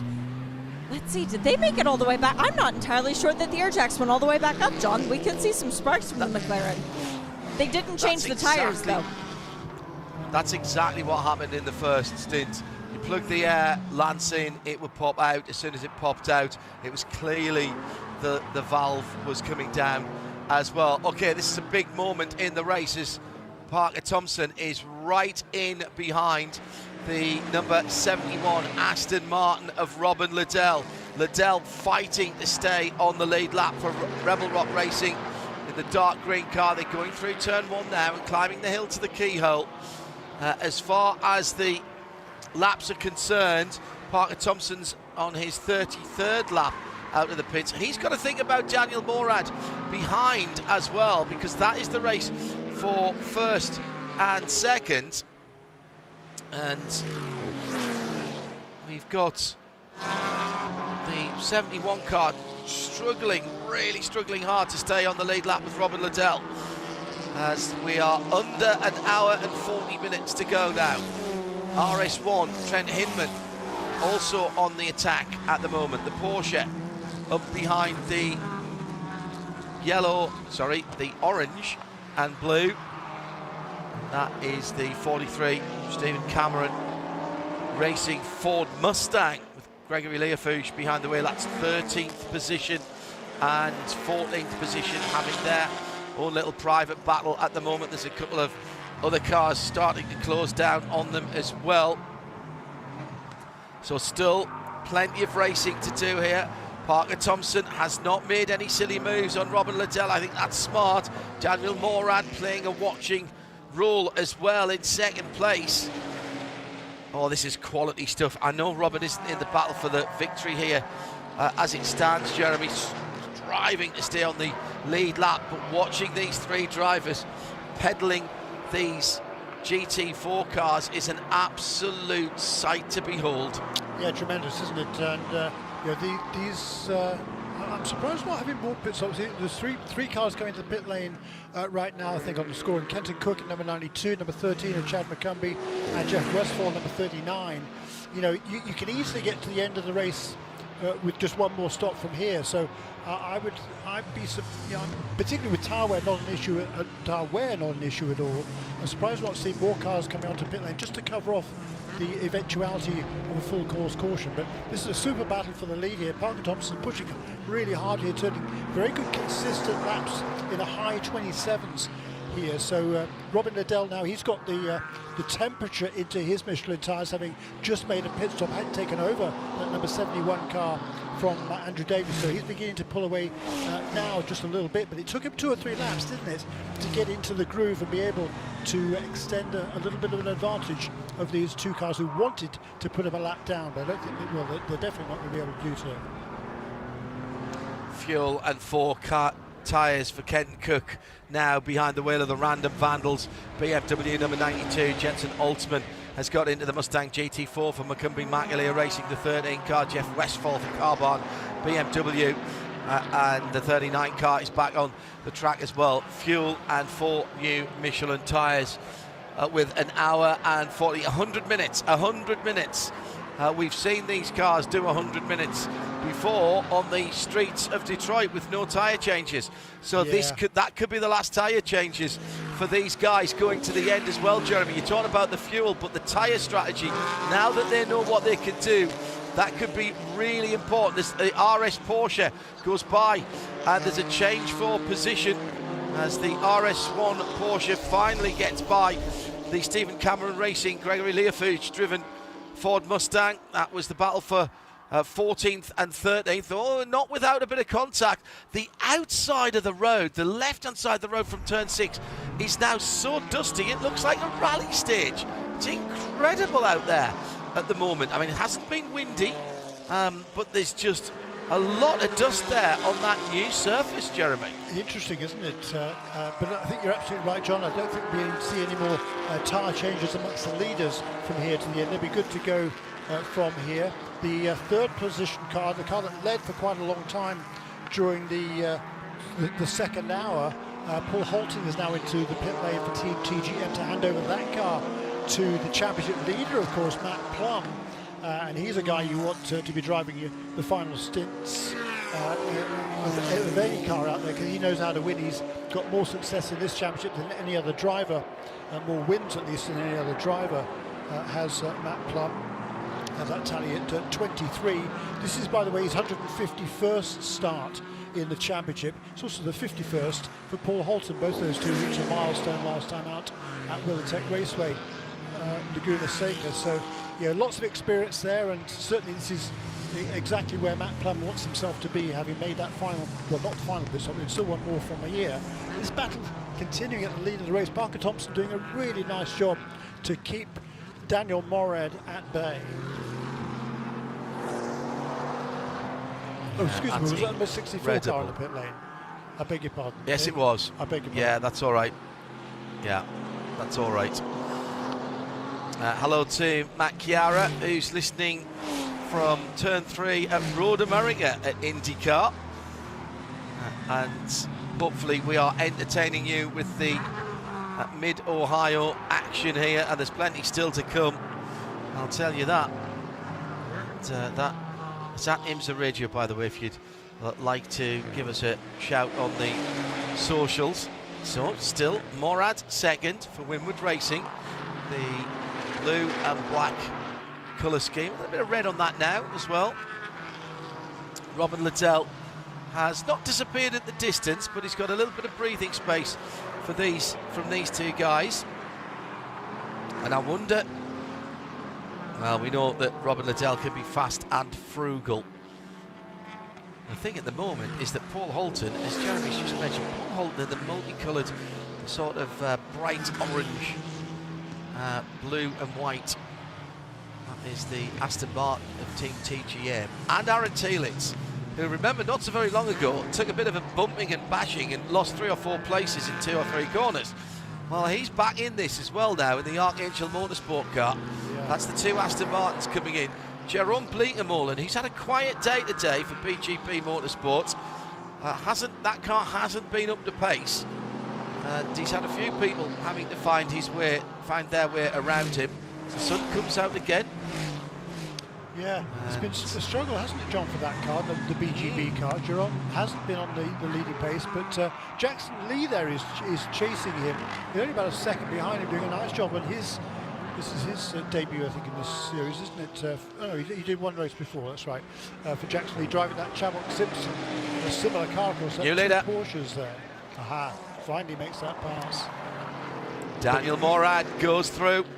He needed to, didn't he, John? Because those 2 Aston Martins are right with those other 2 leaders now. Yeah. Exactly so, Jeremy. They're all running down towards the end of their VP Racing fuel stint, and we've heard a number of people saying that the fast laps can still come at the end of these longer stints that they've been doing. And Daniel Morad's been out there for 34 laps. There was a couple of laps of yellow at the beginning of it, as everybody did, because they pitted during that last caution. TCR, by the way, we haven't mentioned for a while. Mark Williams, Brian Herder Autosport leads his teammate Harry Gottsacker, 98 from 33, 4 seconds between those two. Denis Dupoint in the 76 Hyundai. It's another 2 tenths further back. They're the top 3 at the moment, and then there's plenty of cars between themselves and Tim Lewis. Actually, only 1 car between them and Tim Lewis, but then a lot between them and Chase Jones and Mikey Taylor in 5th and 6th positions. Still, I feel something to play out there in TCR with 1 stop left for all of those TCR runners. And into the pit lane for Parker Thompson. He bails out of it in the Toyota Supra, the silver and black number 50, then into the pit lane as the first of the leading cars with 1 hour and 31 minutes to go. That's an easy 1 stop from here. 2 45-minute stints if they want to. Shea Adam is watching the pit stop with this BDO Pit Lane report. Set number 6 is what's written on the Michelin tires that are going on the car for Parker Thompson. They've changed the right sides, running around to come and change the left sides. And we are also anticipating other cars into the pit lane, including the 59 Core Motorsport Ford Mustang. Looks like they're going to try and go on the same strategy as this Hattori Motorsports Toyota. Left side tire change is very nearly done. Ooh, they're doing a windshield tear off for Parker. That's always a sign that a team really likes their driver, when they take the time and they spend the money to give them the windshield tear off, because those things are not exactly the cheapest ever. Ooh, the wheels turned slightly for Parker as the car dropped off the air jacks, but I don't think it was enough to register any sort of a penalty. We'll have to wait and see on more of that, but Parker Thompson has resumed the race. Now the driver change is going on for the 59 Mustang. This is Bob McCalian out and Luca Mars back in to take this Ford Mustang to the finish. Waiting on the last of the 4 tires to go on the car. These 2 guys are shiny stickers, so we have seen no scrub tires put on the car, at least of any sort of significance at this point in the race. There's a huge dust cloud in turn 1. What's happened down there, John? Full course caution. We have got an accident at turn 1. It's the car barn BMW that has gone off, the number 39 car, with the front of the car absolutely destroyed. And this has, well, now this has really thrown the cat among the pigeons in terms of strategy, but that's not what we're thinking about at the moment. There's a big lump of debris in the middle of turn 1. It's a wheel and tyre combination, and that is very dangerous indeed. If someone was to run into that, it looks like that car, Jeff Westphal in that BMW, was running in 12th in GS. I think he's hit something very hard indeed before spearing off into the gravel trap. 90 minutes left. The whole right-hand front of the car is gone. Jeff is out of the car, and he's walked out on his own. He opened the door on his own, which is remarkable because the right-hand side of the car has been destroyed. It's as if it's been bitten off by a shark with taste for carbon fibre and metal. The bonnet of the car, the hood of the car is turned up onto the windscreen. He was battling with a number of different cars. Now, has he been hit from behind and turned into the pit wall? Is that what's happened? No. Yes. He was turned into the outside, the bridge abutment, but he was hit. That is a huge, huge incident for that car, and remarkable, Jeremy Shaw, that he has got out of that unaided. There is 0 runoff at all. That is a hugely quick entry. A testament to the regulations for GT4 and to all of our manufacturers. A wheel ripped asunder because of the ferocity of the hit. And it was another BMW behind him Kenton at Cook. The time. It was Kenton, yeah, the random Vandals car. Just a little tap on the left rear, which turned him straight into the bridge abutment there. As I said, there's nothing but concrete to slow you down at that point, and concrete versus BMW, the concrete is going to win. But all of the safety structures and the crumple zones have done their job to the point where I'm actually now looking under the windshield, under the bonnet. The windscreen's not even cracked on that car, and Jeff was able to open the door. The passenger cell has opened. Even the right door was open. Jeremy, this is a huge hit. It certainly is a very strange incident there. I mean, he gets on the brakes there. He just gets slammed from behind by Kenton Cooker. That's bizarre. He was bizarre. Jeff was defending slightly into turn 1 from the middle of the road, which is fine. Yeah. He's right in the middle of the road. There's one of the Turner cars ahead, and then he drives back to the right to start to take the racing line, I think, but I'm not sure. But that looked a little bit untidy from both points of view. I'm not really sure what was going on there and what point was trying to be made by either of those drivers, but a huge debris field. I mean, he's walked away from that, but he has hit the bridge abutment absolutely square on. He's out of the car, chased down with the team, I'm not sure if they've seen this year, but he walked out of the car on his own. Yep. He's been taken to the AMR safety team, who were there as quickly as ever.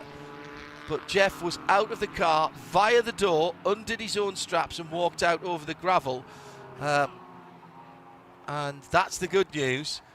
And that is a very, very second-hand BMW that needs recovering. An hour and 26 minutes to go. Pits are closed. Strategic, all kinds of strategic complications coming into this Porsche Cayenne safety vehicle. The 01 car got there very quickly indeed and came immediately round the back of the gravel trap. That was really smart intervention work. The AMR safety team, many of whom have been with IMSA and before that the LMS for a very, very long time. They know the drivers, they know these cars. My goodness, they worked really hard there to get to Jeff. As it was, they were not required, and that's the good news. But if they had been, excellent work, gentlemen, ladies and gentlemen. The team that we always hope are bored out of their minds on race day and sit and listen to us in their vehicles. And if they do nothing, it's a good day. If they do something, they do it to the utmost level of professionalism. It's going to take a wee time to get this one sorted out. Let's quickly go through the field before we open the pits. Aaron Tielitz for Archangel Motorsport is at the head of the field with some pit stops having already started. Jeremy can tell us who's, I think, now who is it who's made the 3 pit stops? But it's Archangel first. I can tell you exactly what the scenario is, John. And what's interesting is the number 57 car was coming onto pit lane, I think, as the caution came out. I think they had to drive through without taking on service. So they were kind of fortunate there because there's only, 5 cars that are kind of off sequence with most of the other GS cars. They've been the 5 cars at the front of the field. Number 88, Aaron Tielitz, who leads. The number 46 car, he got past, by the way, Paul Holton, right as that accident happened, I think, actually. So Tielitz leads, Holton in second place. Daniel Morad is down to third because he drove through the pit lane, and he's lucky that he was quite a long way ahead of the next 2, who are Jerome Bleckenmole in number 38, Jackson Lee in number 67. None of those guys have made their, what would be, well, most likely penultimate stop, but now might be just once, they might be able to get it for the end, possibly. Parker Thompson got in just before that, Jeremy. Correct. Parker Thompson in the number 50 Supra. Yeah, as did the number 59 car, but I think the number 59 Ford went a lap down to the other contenders. And by the way, Daniel Morad, when we talk about small margins, we're talking about 2 seconds from the full course caution being thrown to him tripping the pit lane marker as he came in. All right, here's the GS cars from the front of the field. Top 5 are in, plus Ruckus Racing. Shay Adam has this BDO frantic pit lane report. Fuel and tires for Tielitz in the Archangel Motorsport Aston Martin. Fuel and tires also for the number 43 Sean Quinlan. Started Greg Leaf, who's driven for a very long time now, Ford Mustang GT4. Down on the other end of the pit lane, number 95 and 96 Turner Motorsport BMWs are both in. Fuel only for both of those. We're doing fuel and right side tires at the very least for Trent Hinman. And the number 28 RS1 Porsche. We've got fuel and 4 tires for Daniel Morad in the Mercedes for Windward Racing. And fuel only for Robin Liddell in the number 71 Rebel Rock Racing Aston Martin. Very nearly said the old car, but I caught myself on that one. The 46 Team TGM Aston Martin is also in. Fuel and 4 tires next to that car. It was right sides only for Trent Hinman in the RS1 Porsche. And we are waiting on the fuel as it's still Matt Plum stationary in his pit box. Everybody else has already left the pit lane. That's the sound of the 67, I believe Sebastian Carrazzo driven came in, but Porsche 718 RS CS GT4. We've got also back out now, finally, Spencer Pompelli aboard the Porsche, and the last car in is Ruckus Racing, JP Southern, I believe, taking that one to the checkered flag. Waiting on our TCR stops because there's a lot of people for them up on the wall as well. I think of the cars that stop, it might have been Robert McGuinness who got out first. I was watching them go out through the pit lane sensor, and through the RFID readers, and I think it was Robert McGuinness and Robbie Fawley who only got fuel only. Fuel only for them. Could well be, John. They needed less fuel than the 28 car. The number 28 car was the best car on that sequence. It was running in the 11th position. So I was just going to talk about that whole group of cars, including those BMWs that are all dicing together there, and of course which hit the wall towards that yellow. I was just going to talk about that before the yellow, because they had all made their sort of stop on this sequence, if you like. But Trent Hinman, his previous stop was 5 laps before one of the BMWs and 4 laps before the other Turner BMW. So the two Turner BMWs needed a little bit less fuel than the number 28 RS1 Porsche. TCRs are into the pit lane, and this is very close to being able to go to the end from here. It'll depend how long the cleanup is, Shea.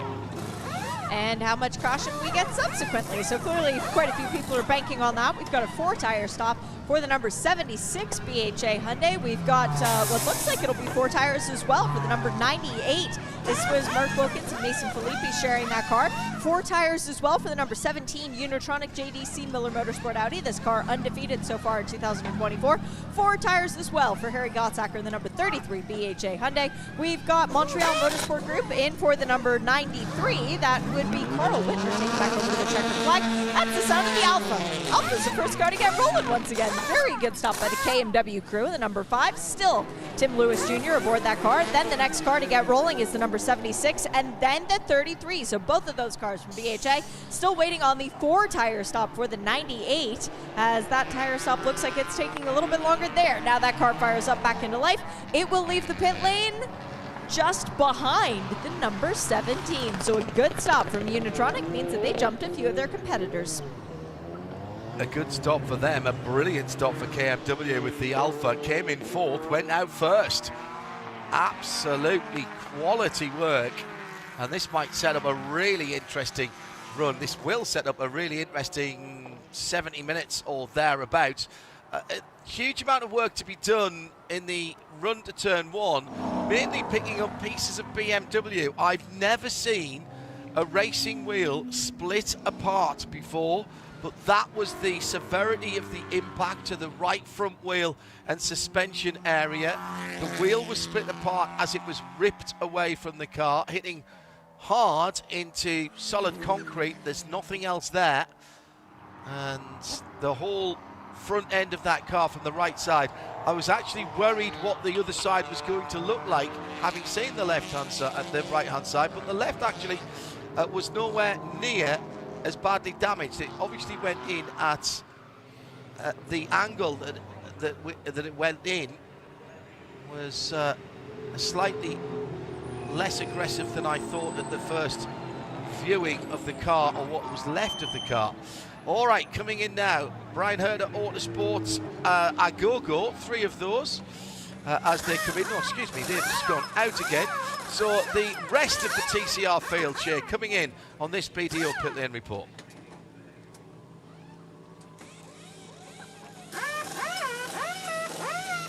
Okay.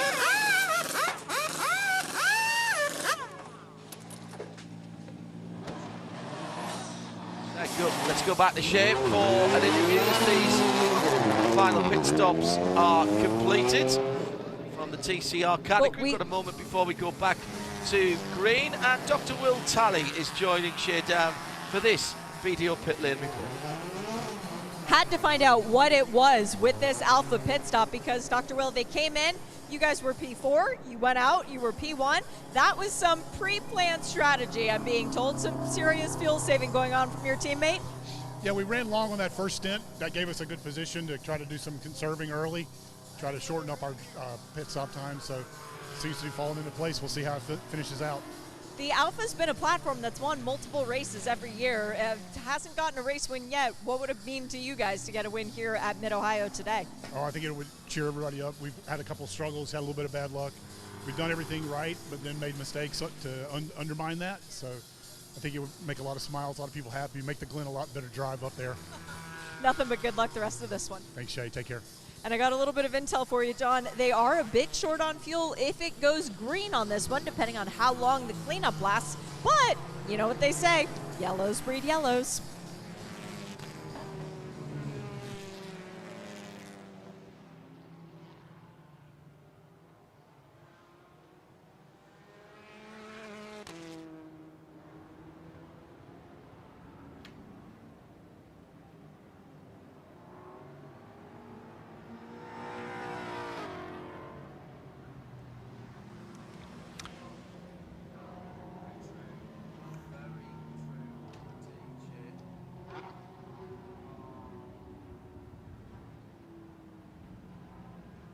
And with an hour and 15 minutes remaining, hour and 16 minutes remaining in this race. Okay, you're back with us, John. No, that's fine. I thought I heard you getting ready to take over and pick up off the end of that BTO pit lane report. Right, Jeremy, get your tactical head on. If I could only say it, that would be great. Get your tactical head on then now. An hour and 15, a little bit of fuel saving. The TCR cars can do that, can't they? It'll be close. It depends how long we have before when we go back to green. I think for GS, no, they can't stretch an hour and 15 minutes. It's not like Detroit. I mean, I think they can do. They can certainly do 55 minutes or so, running pretty hard. They can probably get another 5 minutes or so, another couple or 3 laps perhaps out of the field, but they certainly can't do an hour and 15. Something is really fishy then. As the number 3 car, by the way, that had fallen off the lead lap. That car ran up front for such a long time, but did lose a lap by making its pit stop kind of out of sequence with everybody else. Maybe it's a slower previous stop as well. So unfortunately, that car I don't think now is going to be back in contention. They shouldn't have got the wave around because that car was a lap down, as was the. Oh, maybe they are back on the lead lap. Okay, so all right, so they must have been ahead of the leading car, which is now number 50 again. So they got the wave around when the pits were closed. The leaders came into the pit lane. They were in between the number 3 car and number 97. Were in between the safety car and the class leader. Once those other cars have come into the pit lane, so they are get back on the lead lap. They've just got the pass around the safety car, so they're back on the lead lap and now making what will be their, they hope, potentially, but they're on the same boat as everybody else, their final pit stop of the race. Yes, and a brilliant job done by track services, and we mentioned the MR safety crew, but the recovery and track services have had to clear that up as well. It is under review. That incident is under review. The Jeff Westphal and Ken Cook incident. Very odd body language on both of those cars. They were battling for position, as Jeremy said, and they have been for a while. There was that little gaggle of BMWs who were fighting amongst themselves. Parker Thompson is the leader, which means the car ahead of him should be getting the wave by right now, that car being the number 97 BMW, and that is exactly what has happened. So the Turner 97 of Patrick Gallagher, just out of the pits, is heading back around. I reckon that car is in 20th position in GS, but will be on the end of the lead lap. So yeah, Jeremy, you were spot on there. In TCR, KMW Motorsport, Alfa Romeo did get out ahead of everybody else. So from 4th on the way in to 1st on the way out, Denny Dupont knows that team very well with the 76 BHA or Hyundai is in 2nd. Unitronics are sitting behind Harry Gottsacker. So it's 5, 76, 33 and 17. KMW, Brian Herter, Unitronics. And that's Alfa, Hyundai, Audi in the top 4 there. Everybody down to Morgan Burkhardt, is on the lead lap in TCR. Yes. Which Jeremy means... will put me right on this. Sorry, go on, Jerry. Yeah, go I was ahead. going to say, which means that Bryson Morris is not on the lead lap in the car that he shares with Taylor Hagler, so that's disappointing for them. Also, one lap down is the second of the Victor Gonzalez racing teams. Started off really, really well by Alec Brzezinski, then the middle stint done by Tyler Gonzalez, mental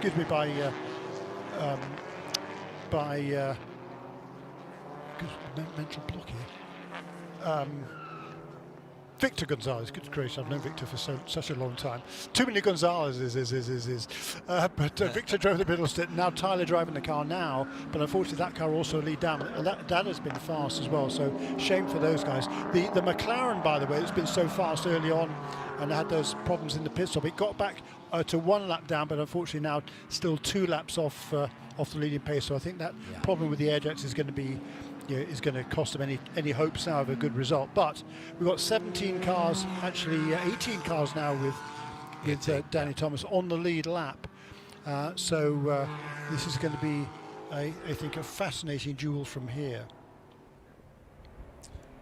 Patrick Gallagher into the pits for Turner Motorsport again to splash that car as he's been with by. I think he's going to get back on the lead lap as well, isn't he? Yes, he is. Yeah, and Danny Formal is on the lead lap as well. Cars. Yeah, 20 GS cars on the lead lap.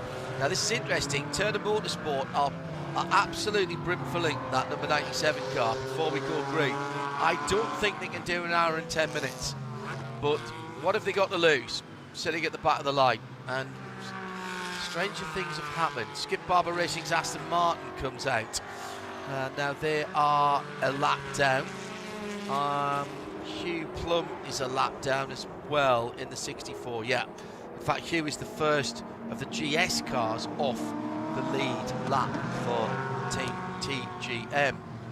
So, meanwhile, back at the front of the field. Are you ready? Take a deep breath, everybody. Yeah.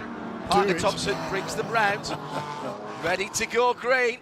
And right in behind him, Kenton Cook, Random Vandals Racing. He cycled through to second place, he stayed out. Now here we go. The McLaren's in there as well, but laps down. We saw the McLaren get a lap back on the last restart fairly easily. He's so quick. Actually looks like it's in a different class, doesn't it, the McLaren, because it sits so much lower than all of the other cars. When you look at the Supra and the BMW and the Mustang in particular, and the McLaren is about half the height of those cars, and you think, yeah, okay, that must be a different category. It isn't, of course, and that's why GT4 works so well. It's a variety. And you want to talk about positivity of BOP? Look at this class, right here, right now. And the kind of racing that we're getting. The Turner BMWs beginning to hunt in packs, coming down towards turn 4. Both of them together now, behind Kai Stevens. So Robert McGuinness and Robbie Foley are basically blocking the road at the moment. It's a yellow and blue roadblock. This is great. They might not make up any places, but they're certainly not going to lose any.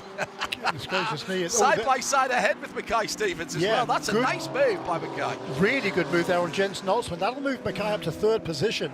That car has just been running off sequence with everybody else. I just checked with Danny Cook a little while ago because Jesse Webb seems to be struggling at some stage, but they've made, well, effectively one less pit stop than most people, certainly a different strategy just about everybody else in the field, but that car is now back up into contention. As you said a little while ago, don't count anybody out. And we have the drive-through for Trent Hinman in the RS1 number 28. That was running over a hose, tool part person, or etc., or other pit box, and leaving equipment unattended. A drive-through on the 57 car as well. That's the Winward Daniel Morad car. And that's the tyre that was hit by the 28 car. And the big penalty here, instant responsibility. The number 92 for Kenton Cook, a 5-minute hold in the pit lane. Now, look, he didn't do it on sure purpose. That deserves well, that. look, John, he didn't do it on purpose. There's no doubt about that. But he put his nose there where it really didn't need to be, and I think race controlling is just making a point. I mean, we saw a whole bunch of incidents in IMSA in the past that haven't been called, but that was a completely unnecessary accident. I think Kenton was kind of put off, distracted by the fact that, as you were talking about, the number 39 BMW was taking a slightly defensive pose into that corner, but he's got every right to do that. He's also got every right to move back to take the racing line through the corner. Except for the fact that it's not any of that, Jeremy. I mean, we saw far worse contact than that at Detroit last weekend that went unpunished. I think 5 minutes for that is punishing the result of it and not the offence itself. That's a really big crash, but you shouldn't be punishing the result and adding time on because he hit a wall that is right next to the track when it happened. As you said, it wasn't done on purpose. But hey, look, it's not my decision to make, but that is undoubtedly avoidable contact, which is a drive-through. Sometimes it's stop and hold, but I think the 5 minute part of that is because it looked so spectacular on television. I'm going to disagree. I don't think that's the case, John, but I certainly see your point. I don't think the IMSA chief stewards work that way. I think they just saw that as an egregious accident that really didn't need to happen, and that, I think, is the point. Personally, I think that's the point they're trying to make there. I'm sort of putting the view that other people will, particularly after last weekend, because there was, it's the toughest job in the world in race control, and at some stage you've got to draw a line. So I absolutely agree with you. So just bear with me on that. That we are, we have to look at both. We have to look at both sides of this. Also leaving equipment unattended for the number 43 car. So this is tyres that have been laid out in the pit lane, I think. This is the Stephen Cameron Racing Ford Mustang. And I think the 38 car must have made contact with them, the BGB Motorsport car, because they've got a penalty for hitting them. And I'm being told that that's correct. By the way, if we haven't had enough drama as it is at the moment, let's remind you that KMW Motorsports Alpha is leading after a brilliantly quick pit stop. So I'm writing that down now for my Michelin moment of the race, just in case nothing else catches my eye. For TCR, went in fourth, came out first. It's starting to get a little bit dark. The wind's picking up. And hang on, sniff the air. Absolutely nothing on the radar, but look to the sky. There are some dark clouds, and there are teams, Shea Adam, down in our PDO pit lane reporting area. Are there teams getting, dare I say this, tyres ready? Really not happy with the 77 Brian Hurd Autosport with Kurbagajanian team right now, because they just pulled their rain tires off their cart. So that tells me that they're at least starting to maybe think about the fact that they might have to put them on the car. And to me, that's not a good thing, because where's my rain gear? It's in my rental car. So there's nothing on the radar but these dark clouds. They just keep swirling in this vortex that is Mid-Ohio. It has its own weather attitude and ideas, and please don't let those ideas be rain. It has been a theme of motorsports over this weekend. Got the flapping left-hand front fender on the Unitronic Audi there. We often see that on the first version of the Audi, and it is flapping away there, doing its angry owl impression. Ken Cook has been released in the Random Vandals BMW. Kenton will be absolutely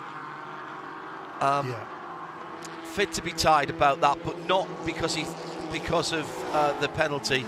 He's not that type of driver, Jeremy. We know that, and he will be disappointed with himself and with the ultimately with what happened afterwards with Jeff. And I'll guarantee you, he'll be along to see Jeff as soon as he can at the end of the race. Yeah, no question about it, because he is no doubt about it, one of the fairest drivers out there. Hard but fair, and there's no way he did that on purpose. Everybody knows that. But yeah, really unfortunate for him. Look, we're seeing a couple of pit stops now. Daniel Morad is in the penalty. I don't think that's a penalty, is it? Or had he served that penalty? 57. Yeah, that was the drive-through for. Okay, fine. Yeah. Yeah. And coincidentally, yeah, that number was the 38 one for, car also into the pit lane. And but that's their penalty as well for Spencer Pumpelly. Got it. Okay, cool. So, coming down to an hour. And now, just when we think it's safe to go back in the water, now the fuel calculations have to collect for everybody. And let's keep an eye on that leading TCR, the leading TCR car. 25 seconds at the moment away from the overall lead. Now, we are just hearing that there's one or two spots of rain down there in the pit lane. Just to say that Tim Lewis did a 28.5 last time around. That's quicker than a number of the GS cars as they get back up to pace. So this is interesting. If those cars ahead of him, if all those GS cars ahead have to make a pit stop, we could see a TCR car right in amongst the GS cars in the run to the flag, and that's just another dimension. I am not suggesting for a moment that a TCR car can win overall here, but it will add an extra dimension to people racing for the victory, Jeremy. We go green all the way at the end, and there's a set of TCR cars battling for the victory in their own class that the GS cars have got to fight their way by. Yeah, fair comment. The TCR cars are fast around here. And it's, I mean, they're not going to win it on overall pace, but they're fast enough to be able to, as you say, run with a whole bunch of these cars. I mean, we've got all the pros now at the wheel of these GS cars out front, but we've also got the pros at the wheel of the TCRs as well. It's a fabulous contest this has been from start to finish. And look, Tim Lewis is running there in the 50th position overall behind his huge long train of GS cars. The first three are spread out, equal margins between those top three: Parker Thompson, Mackay Stevens, and Jensen Holtzman, who's got a big train of cars behind him. There's a bobble there for one of the turn. Okay, I think we're seeing now some of these. Was that a bobble for the number 96 car, or is this a planned pit stop? It's got a right front puncture. Okay, right front puncture on that car. But however, this will get him to the end. Few sprinkles in the S's, I'm hearing from Simi and Aaron, regulars here at Mid-Ohio. I think there was side-by-side contact here that has cut the tyre, and it was, yeah, absolutely. And it's a broken right front suspension. Shea Adam is down there. It was contact with the number 13 Mustang, which is also in the pit lane, Shea. And they're doing their final stop. Jensen Altman out of that car already. Chad McCummey taking over for the end. Let's see if there's any damage to this Ford Mustang as it rumbles by me. No, it's good. And Chad is in that car till the end. But with Robbie Foley behind the wheel of this number 96 Turner Motorsport BMW, either the wheel has broken off. Nope, that's broken suspension. The entire hub moving quite limply and pathetically as the car went up on the air jacks. That's going to be a DNF for this car. They were well placed in the championship coming into this weekend. This is heartbreak for Francis and Robbie both. Yeah, defending series champion, of course, Robbie Foley. And as Shay said, yeah, they were 7th in points coming into this weekend, but only 140 off the lead, which is, you know, it's all pretty tight in the GS Championship, and still a long way to go. I mean, look, this is only the 4th out of 10 races this season. Here's another couple of guys that are coming into, they're realizing that if it goes green from here, they're going to need a stop. So they are electing to come onto the pit lane. Number 71 car was running in, well, actually would have been the 5th position after those two cars came into the pit lane. And Robert Liddell pulls up next to Shea Adam with this BDO pit lane report. Fascinatingly enough, the last time they came into the pit lane, they did fuel only for Robin Liddell. there's no tire guns, guys. This is fuel only again for the Scotsman. So the Michelins that he will take this car to the checkered flag on, in essence, will be triple stinted tires. Also into the pit lane, the number 28 RS1. That's Trent Hinman getting going once again after serving the drive-through penalty. When he entered the pit lane, there was a 14 on the side of his car. Let's see what it is by the end of this race. Yeah, Robin had just been overtaken by a couple of cars. I think he must have known he had to come into the pit lane. Liddell back out now. By the way, Kenton Cook came down the pit lane again, but did go back out onto the circuit. And not sure what that was about, unless there was a secondary penalty, but I didn't see that, if I'm honest. So he went and stopped in his box and then pulled back out again. Interesting. Meantime, none of this is bothering Parker Thompson at the front of the field, who's pulled out 2.6 seconds, whilst we've been speculating about penalties and everything else, and taking the view from you on Twitter, at IMSA Radio, by the way. You split down the middle in terms of 5 minutes, whether it was right or wrong. I think pretty much everybody thinks it was deserving of a penalty, which certainly is our view here as well. Not that makes any difference. Core Motorsport in. That looks like fuel only. The Porsche, number 91, Shea Adam, is with you now. And oh my goodness, almost left the mechanic on the bonnet.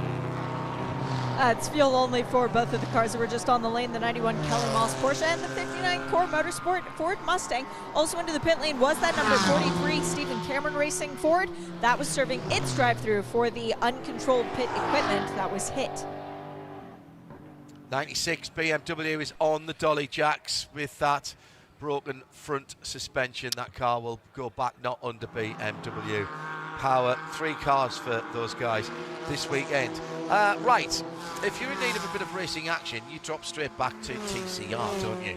And at the front of the field, and running in 8th position in the general classification, with pit stops going on around them. This is exactly the scenario that Jeremy and I were talking about and discussing a few moments ago. Tim Lewis is going to the end in that Alpha, as is Denny Dupont, as is Mikey Taylor, and as is Harry Gottsacker. Those are 4 and Mason Filippi, by the way, 5 really fast drivers in quick cars, particularly through the twisty bits. These are cars that handle corners very, very nicely indeed. And even if they're not going to win the race, and I'm going to say I'm not suggesting they will, but they could play a factor because they're having their own battles. And it's all very well blasting by them if you can get by them, if you can get close enough to them out of the keyhole. But that's the key thing. Can you get close enough to them out of the keyhole? And that's the exact problem at the moment that Danny Formal has with Denny Dupont and the Alpha in front of him. And he was there-ish, coming through the middle of the keyhole. They punch out pretty well. And he's like, okay, no, I've got my GS car. I'll be fine. No, they've gone. They've gone down the hill, and now he's stuck behind them all the way through the S's, Jeremy. And this is what we're going to see from the leaders if and when they have to stop. Because right now, not even Parker Thompson can get in and out of the pit lane without loot. And he's in the pit lane now. He's going to come out behind the 2 TCR leaders. Leader in the pit lane. My goodness me. And we've got 53 minutes left. These are the final pit stops. Shea Adam. Ooh, I see tires. This is something different from what we've seen on any other stop. For Parker Thompson, it's left side Michelins while they do the refueling. Also into the pit lane, the number 95 Turner Motorsport BMW, Rob McGinnis bringing this car in. Left side tires for this car as well. I like the theme that I'm seeing right now from some of these guys, mixing it up a bit. Now, keeping an eye for the TCR leaders. Well, there goes Parker. Excellent sideways drift leading the box. Toyota would be very proud of that one, and he gets going once again. And now the 95 rumbles back out. Well, that's a pretty good gap between the two of them, but I think, John, as you said, they're behind the TCR battle for the lead. Oh, massively.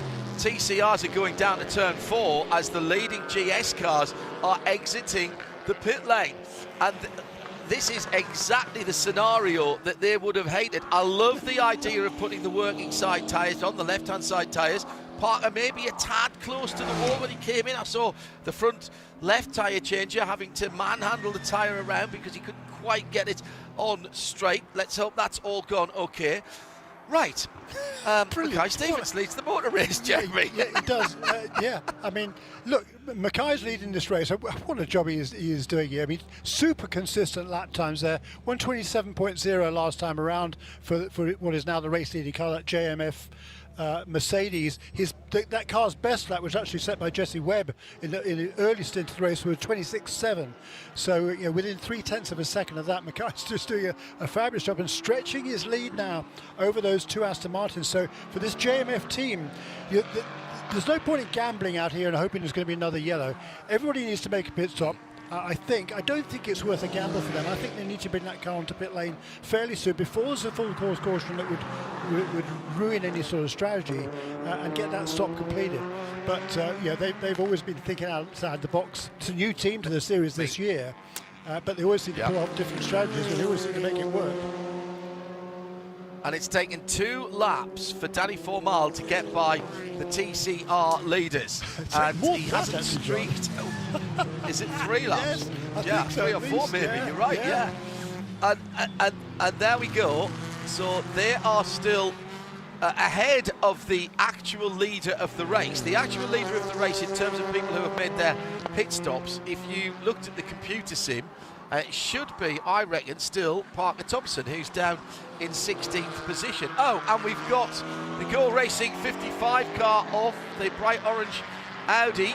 That's at the carousel, and that again is just getting off. Sorry, that was at the keyhole, and that was just getting off the racing line. So it's pointing in the right direction. There would have been a few people's hearts fluttering there down in the pit lane.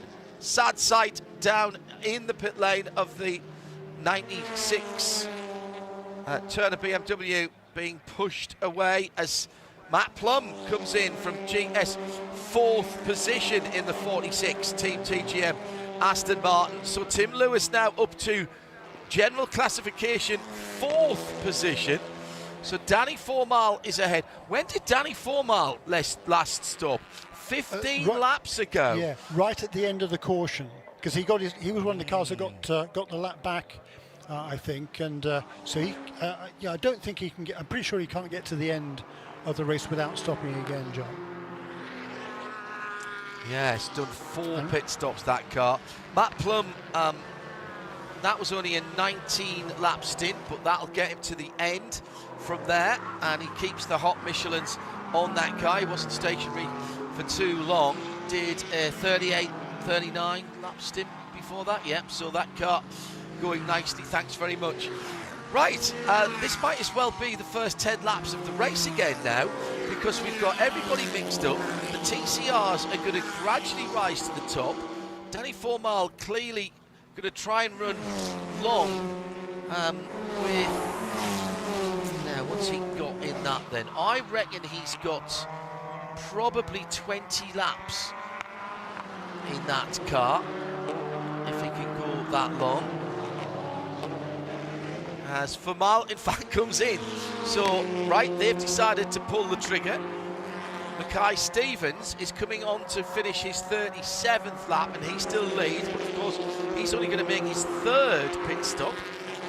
5 times down the pit lane for Danny Formal and Van der Steur Racing. And the TCRs continue to climb the timing and scoring monitor. Aaron Thielitz and JMF are the only 2. Let's go to Shea Adam. Danny Formal in the pit lane, and she has this BDO pit lane report. The reason they've been down the pit lane 5 times is because during one of those times they couldn't get any fuel into the car. They actually had an issue with the venting system, and so that it elicited them another stop down the pit lane. So they have served, in essence, an extra pit stop and are still in this fight. That's a testament to Danny Formal and Rory van der Steur's driving. Yeah, and they've worked the rest of it very well. Lap number 118 on the board at the moment. The TCR cars have made 3 stops. They are filled, fueled and tired to the end, and Tim Lewis and Denny DuPont are ahead of Mikey Taylor, Harry Gottsacker in the 33, Mason Filippi. They are all within 20 odd seconds of each other, and this is going to get tremendously entertaining in the next 50 minutes. Whatever you're doing now, please make sure that you have your attention on the radio or the TV, wherever in the world you're watching us here, live and free across the world on IMSA Radio and IMSA TV, plus our video player on IMSA Radio, top left of imsaradio.com. You do not want to be distracted here. You don't want to look away for a moment. You don't need to take the bin out. I know it's a Sunday night, but you don't have to take the refuse or the garbage out. You can leave that for another hour and watch how this unfolds, because Mackay Stevens and Aaron Thielitz will be coming to the pit lane shortly. Aaron can go a little bit further. Mackay is working some kind of magic here on the fuel mileage of that JMF Motorsport Mercedes, Jeremy, because he's conjuring up laps here that I didn't think he could make.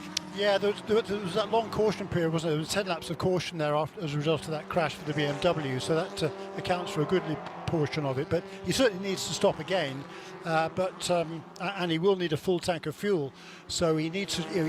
He's doing exactly what he needs to do at the moment. He's turning some really good, consistent laps. Actually lost a little bit of ground on that last lap, actually a little bit slower, but he's 11 seconds ahead of Aaron Thielitz in the Archangel car.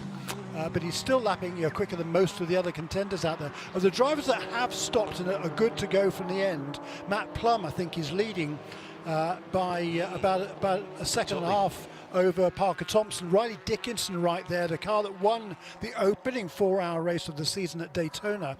He is right there in that Kelly Moss by Riley number 91 car as well. They're running 12th, 13th and 14th, number 46, 50 and 91. Have a look at the rear end of the number 34, the red race leader, Mackay Stevens, the brilliant Lanzarote Camel, Alan Prosser.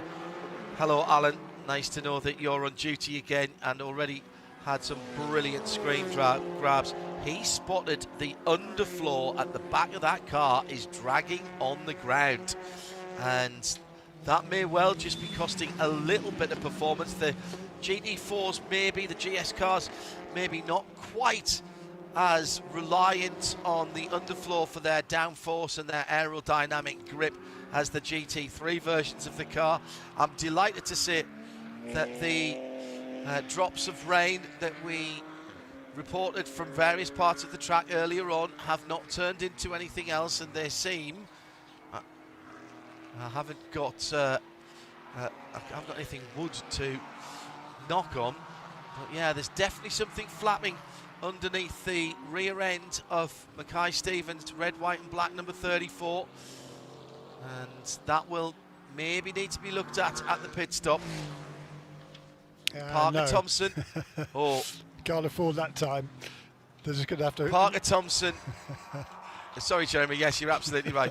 Parker Thompson, you are absolutely spot on, by the way, and it's getting on for 3 seconds now that Matt Plum. In fact, it's more than that. It's 3.7 seconds that Matt Plum has on Parker Thompson. Now, Parker Thompson put on working side tyres, the left-hand side tyres, and from watching other forms of motorsport as well as IMSA, Matt Plum didn't do any, so the balance of his car is not affected, and he's got to make those last for another 43 minutes, whereas behind him Parker Thompson is working with new tyres on the left side and used tyres on the right.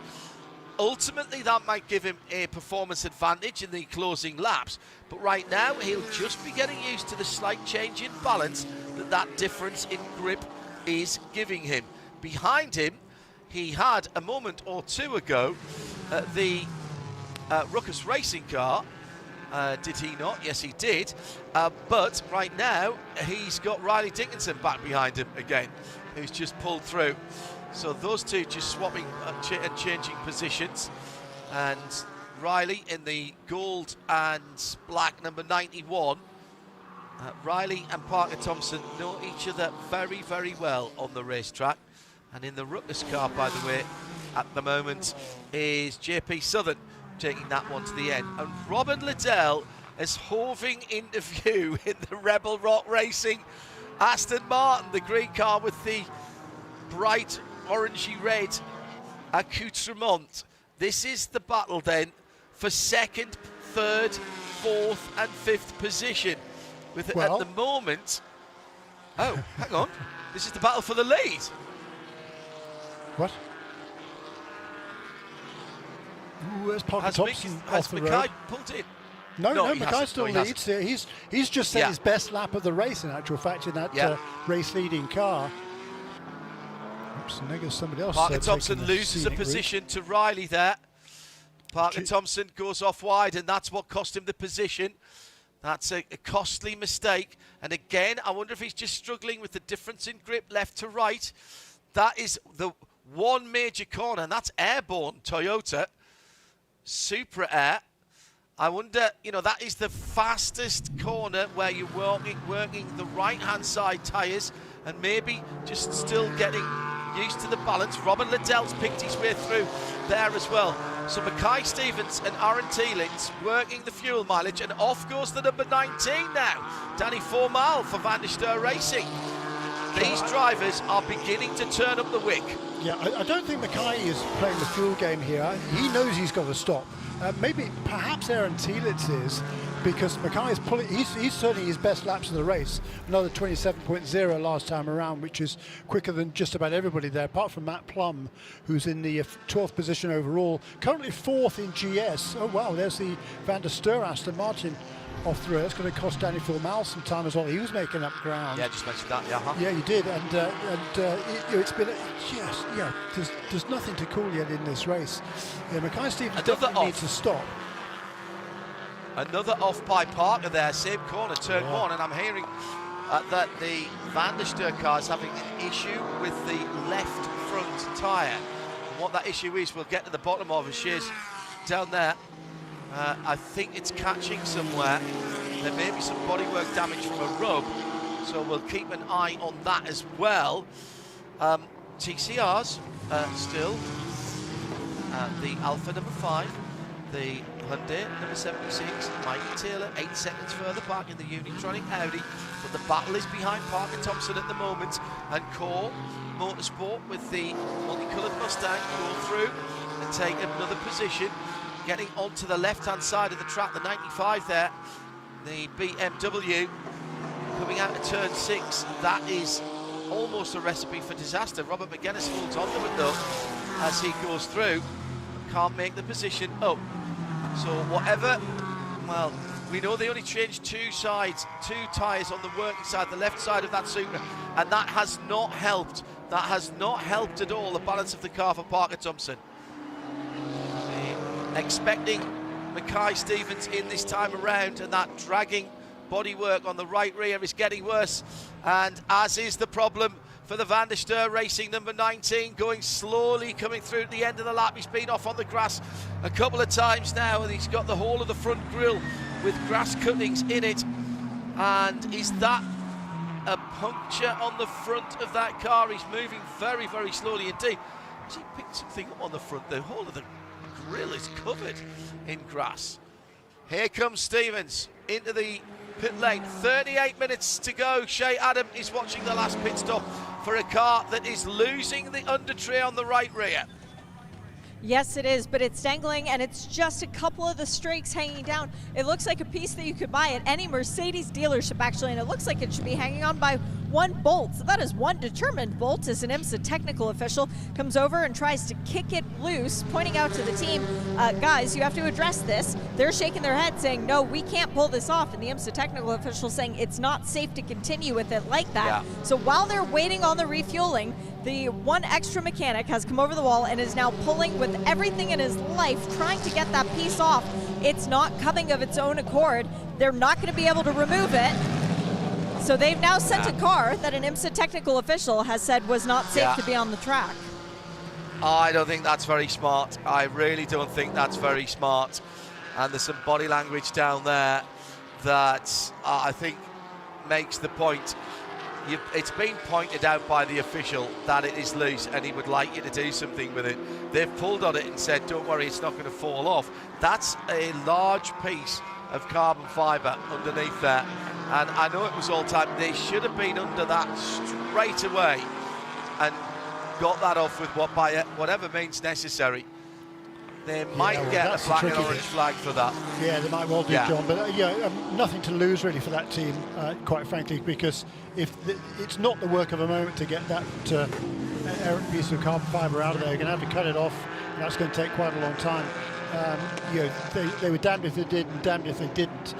Because they were going to lose a lot of time in the pit lane. Now, of course, an extra stop, if they're still going to have to do that, then it's going to put away out of contention. But what a shame, because they just had a fantastic performance, running a completely different strategy to just about everybody else other than these guys. The Archangel team number 88, Mike Johnson, of course, we've seen him. He's a strategic master, isn't he, in the past? Aaron Telitz knows how to win races. Again, he's another guy, like Mackay, another former Team USA scholarship winner. They both came up kind of through the open wheel ranks. And Aaron Telitz, you know, he's mainly a TRD driver these days. In the Lexus drives, of course, for Vassar Sullivan Lexus in the WeatherTech SportsCar Championship in the long distance races. But he knows how to win. And we'll see now how good he is at saving fuel. They seem to have committed to that strategy. You know, he's running lap times in the mid-28s, which is certainly not as quick as that car can go. And I think they're kind of, you know, hoping there's going to be a full course caution. Well, he needs to get, I think, probably about another 15 laps out of his car, and I simply don't think they can do that if he's going to go at the end. Well, actually, the computer is predicting 21 laps. Yeah, absolutely. To go. 35 minutes. Sorry, yes, 35 minutes. Sorry, I thought that was 25 minutes. I was reading there. Yeah, 21 laps, and they can't get. Surely they can't do 50 laps, which is what they would be doing. Certainly not at green flag speeds. Shea down in the pit lane has this BDO pit lane report, and it's not good news for somebody, Shea. I can tell by your voice. Yeah, it's an uh-oh moment for Hattori, because they're up on the wall with the pit board for the number 50, Parker Thompson, and they have a bottle of Mobil 1. Looks like they might need to put some engine oil into this thing. Oh my goodness, he's in the pit lane now. And I wonder if that was what was causing the issue. So Aaron Telitz leads. Tim Lewis is second in the best of the TCR cars. And now there's 4 TCR cars ahead of Winwood Racing's Daniel Morad. And Daniel is 18 laps into a stint. That's more likely. He might be able to make it in that Winwood Mercedes. He's going to have to soft pedal a little bit, but he might be able to make it from here. Yeah, John, but that was a penalty, wasn't it? That pit stop on lap 109. Oh yeah, good point. So actually, he's already done 29, 30. Yeah, he's got to come in. He'll be coming in shortly. Now, just wondering, Jeremy. That oil issue for Parker, was that when he went off track at turn 1 and took all that air? Has he done an oil line? Has he done a oil cooler? Shea Adam is down there, BDO pit lane reports.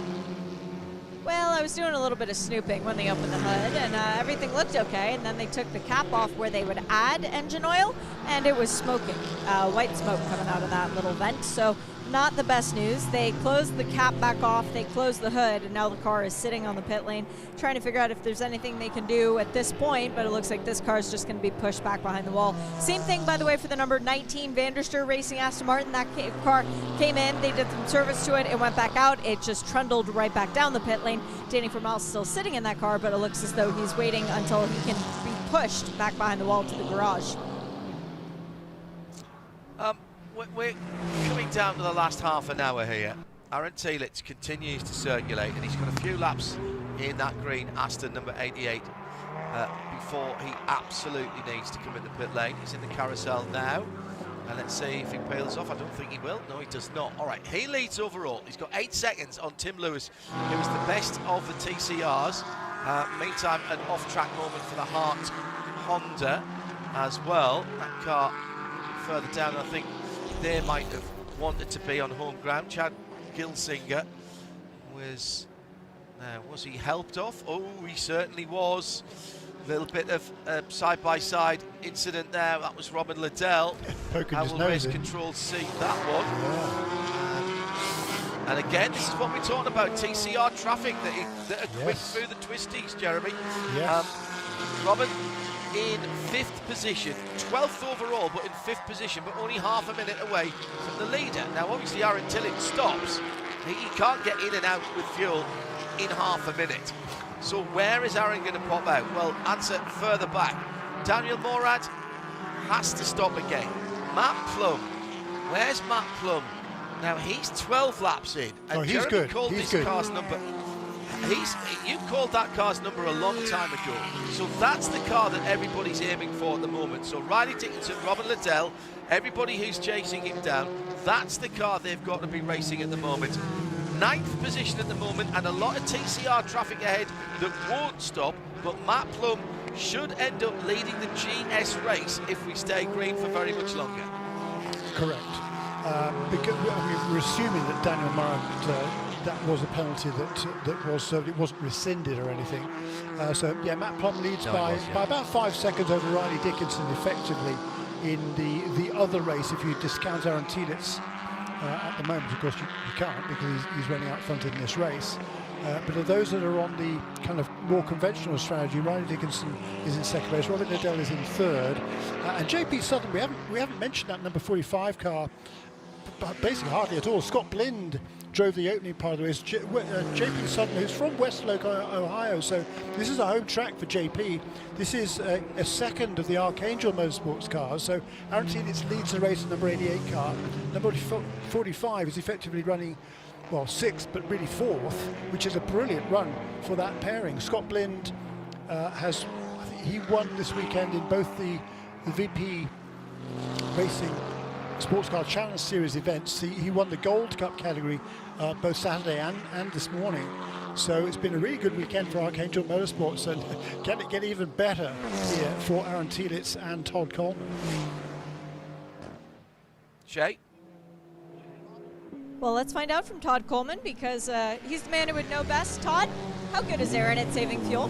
He's doing amazing right now.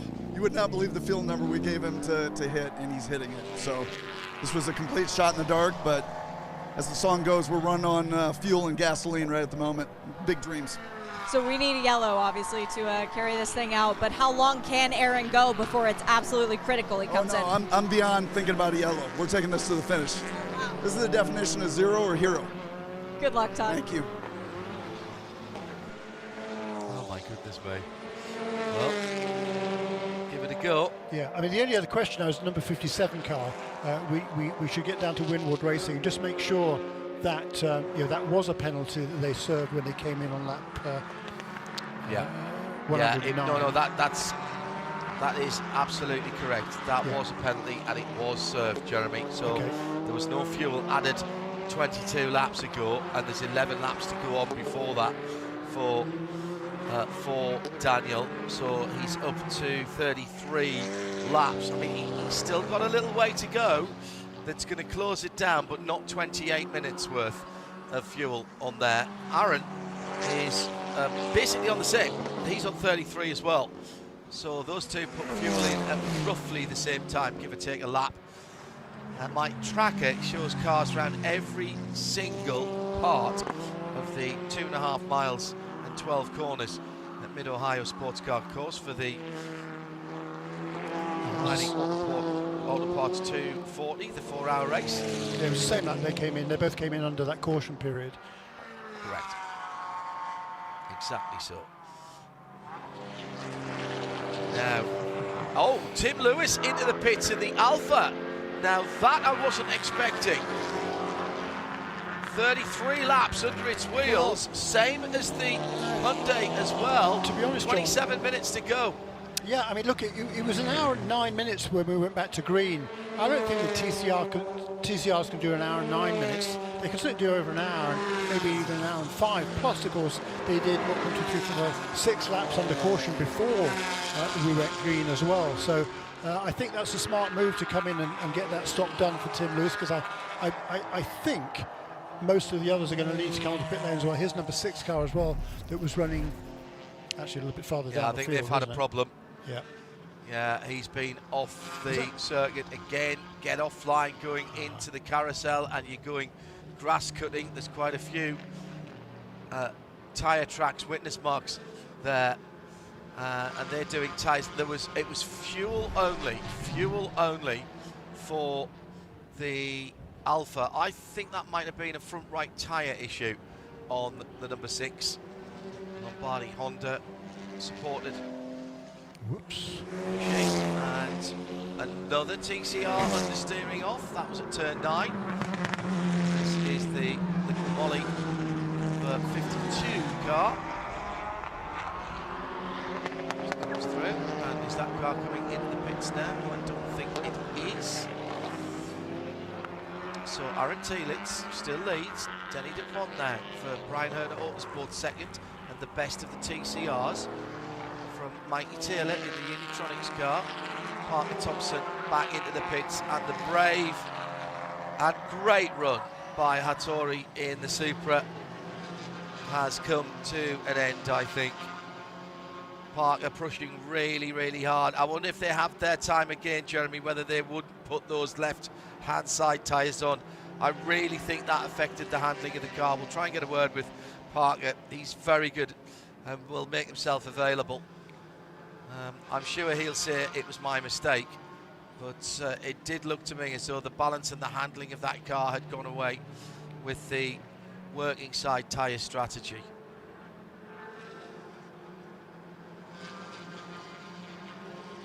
That car is going nowhere at the moment.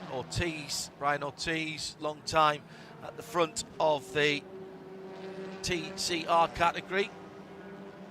Drops out behind his teammate Carl Whitmer, who's been put back in the number 93. So the two Montreal Motorsport Group cars, the Honda Civics 93 and 6, are circulating together in 21st and 22nd position. Actually, Brian's just dropped a little bit further back. They were on the front row of the grid, remember, when we started 3 hours and 35 minutes ago. Aaron Thielitz still leading. That's he's got 21 seconds on Daniel Morad, and Matt Plum has caught Daniel Morad. Meantime, Robin Liddell, working his way through traffic, is right on the tail of Riley Dickinson as they go through turn 1, and behind them, having dealt with Mason Filippi, JP Southern in the bright yellow Ruckus Racing Aston Martin Vantage. And then Luca Mars, he wants to be counted in as well. He's only 3/10 further back. And where, you know, Trent Hinman pops up at the end of races so many times that he's almost like a Jimmy Johnson in NASCAR was, that you'd barely call him or the car's name all race. Now, it hasn't been the case for RS1. They've been there or thereabouts. But all of a sudden, Trent Hinman's back in with a shout as well here, Jeremy. Just ahead of Mackay Stevens. Yeah, Mackay's running hard there and fast still. He's right in that mix, isn't he? Despite the fact we haven't seen that car lately, see whether that bodywork is still flapping a little bit, but it clearly looks like it's not going to fall off. It's been there doing that way for quite a long time. It doesn't look very pretty. I'm sure it's not making the handling any better on that Mercedes AMG either, but he's pushing as hard as he can. But there's that huge long train of cars, like you say. Robert McGuinness is right in there. Jared Thomas too, and he was a lap down when we had that last caution period came out, and he's in the top, or just outside the top 10, 11th position in the car. It's been a great debut for he and Nick Schaefer in that JTR Motorsports Engineering Porsche. Oh, I think that's been sparkling. I really do. To run that car the way they have today. Brian Ortiz serving a penalty for a pit lane speed violation, and that's a stop and go at 12 kilometres over the limit. Now, Daniel Morad under pressure. We know he's saving fuel, and Matt Plum is absolutely not. And they touch down at turn 4 as the stout defence from the AMG driver with the Aston now just helping it round the last part of turn number 5 as they drop down to turn 6 with the S's and heading up towards turn 8 and 9. And Matt Plum wants to get a wiggle on. 22 minutes to go. They're just ahead of a couple of TCR cars. Harry Gottsacker and Morgan Burkhardt for Brian Hurt at number 33 and Victor Gonzalez, number 80. And they lost no ground at all through all of that far side of the circuit. So from 4 all the way through to the end of the lap, the TCR cars are on the pace with the GS cars. I have to keep reminding everybody of that. The TCR cars are very aerodynamically efficient. They make downforce from all of the bodywork surfaces through the medium and quicker corners. And with just the one long straight here, they are very difficult to pass unless you have a major pace differential. And at the end of the race, when everybody perhaps is just struggling on tyres, that is going to be more and more difficult. Now, a moment or two ago, heading up to the keyhole was where it all started, and it looked like Matt Plum actually got through. And did he drift wide? Oh, there was a little bump at the keyhole, and that's how Daniel Morad, I think, regained the position. No, Matt Plum has held on to it. So Matt Plum has now cleared Daniel Morad, and that is for 2nd in GS, 4th in the overall. And he's got about 2 seconds or thereabouts to start to close in on Mikey Taylor and Denny Dupont. This could be a big day for Team TGM. Yeah, Aaron Thielitz. Sorry, go ahead, Jeremy. Well, I was going to say that over the course of the last sort of few laps, the lead between number 5 car, number 76 car, and number 17, which are running now 1st and 2nd in TCR, Denny Dupont and Mikey Taylor, that's kind of stretched. Has it stretched out a bit? No, it's pretty much the same, isn't it? Stretched out just very fractionally. It was about 7 seconds, it's now 8. So Denny Dupont doing a really good job, as he always does, having taken over from Preston Brown in the first stint in this race. And you know, they're looking for another strong run. Seem to have had all sorts of bad luck this season so far in the number 76 car. Having said that, of course, they started off the year with finishing 2nd at Daytona in the other 4-hour race, and then were 4th at Sebring as well. Just last race they fell back a little bit, had some difficulties, but it's another strong run for the number 76 car. It doesn't look like the other Brian Herder with Kerbagher Janey cars, but it is run by that same team. Yeah, good point. And he is about to complete his 35th green flag lap and 4 caution laps as well in that car. Still the flapping wing, just brilliant on that new JDC car. That flapping wing element, that front fender element has been there for quite some time. We've seen this many times before with the Golfs back in the day, and with this JDC Unitronic car. Shea Adam is by their pit. They're having a close look at that car as Mikey Taylor drives by. What's going on, Shea? Well, there's 3 mechanics standing on the wall. One of them very casually holding on to the fuel probe, but it's more of a security blanket draped over his shoulder than it is ready to spring into action. The other 2 mechanics are very casually leaning against the tent. So this is we think we're going to need to come into pit, but let's see what Mikey can do in the meantime. Remember, this is the car that has won all 3 of the races this year, and they've won 4 out of the last 5. So they've got a good string of getting up to the front of the field as the dying moments of the race start to come to life. You know, you've got to give props to Turner Motorsport, even in their worst of times. They tweeted, mild contact with the Mustang, looked like the right suspension is, and there's a gif of a toaster. And then the official from Turner Motorsport, gutted, broken right front thingy that holds on the spinny part covered in rubber that also makes it go lefty-righty. And that car is out now, I'm afraid. But you've got to give them their fair dues for taking it on the chin. And you can't always win, you always want to. Robbie Littell still coming quite hard. Riley Dickinson in front of him. Those 2 drivers are catching up to Harry Gottsacker, and then it would be another couple of seconds from that Daniel Morad. This is not all over at all. And is that the Ruckus Racing car? JP's right in there as well. Yeah. At the front of the field, job. Aaron Teeling. Oh yeah, excellent. JP doing a really good job. Aaron Teelitz, Archangel Motorsports, still leading. And the gap back to Matt Plum is 21 seconds for the GS lead. Matt has 5.5 seconds before he goes into the general classification, the overall classification second. Riley Dickinson pace just dropping off a little bit. He's desperately trying to save. Is he desperately trying to save fuel? 28.2 last time around. They all just got past Morgan Burkhardt's TCR car a lap or so ago, so that might have cost them a little bit of time. Here's one of the VGR2 cars, number 99 car. That was running in a 9th place in the class. Tyler Gonzalez behind the wheel, Jeremy. And it's not sounding good, is the reports from trackside. Now, can Tyler get it back to the pit lane? Trying to work out where he is on the circuit. He's not. It's going to the inside of the track, but I don't think he's got any forward momentum or indeed any power there. And with 16 minutes to go, please now, this is boiling up really nicely. Archangel are going, yes. Now if he can just get that car a bit further forward, I reckon it can be pushed back behind that retaining wall where he is.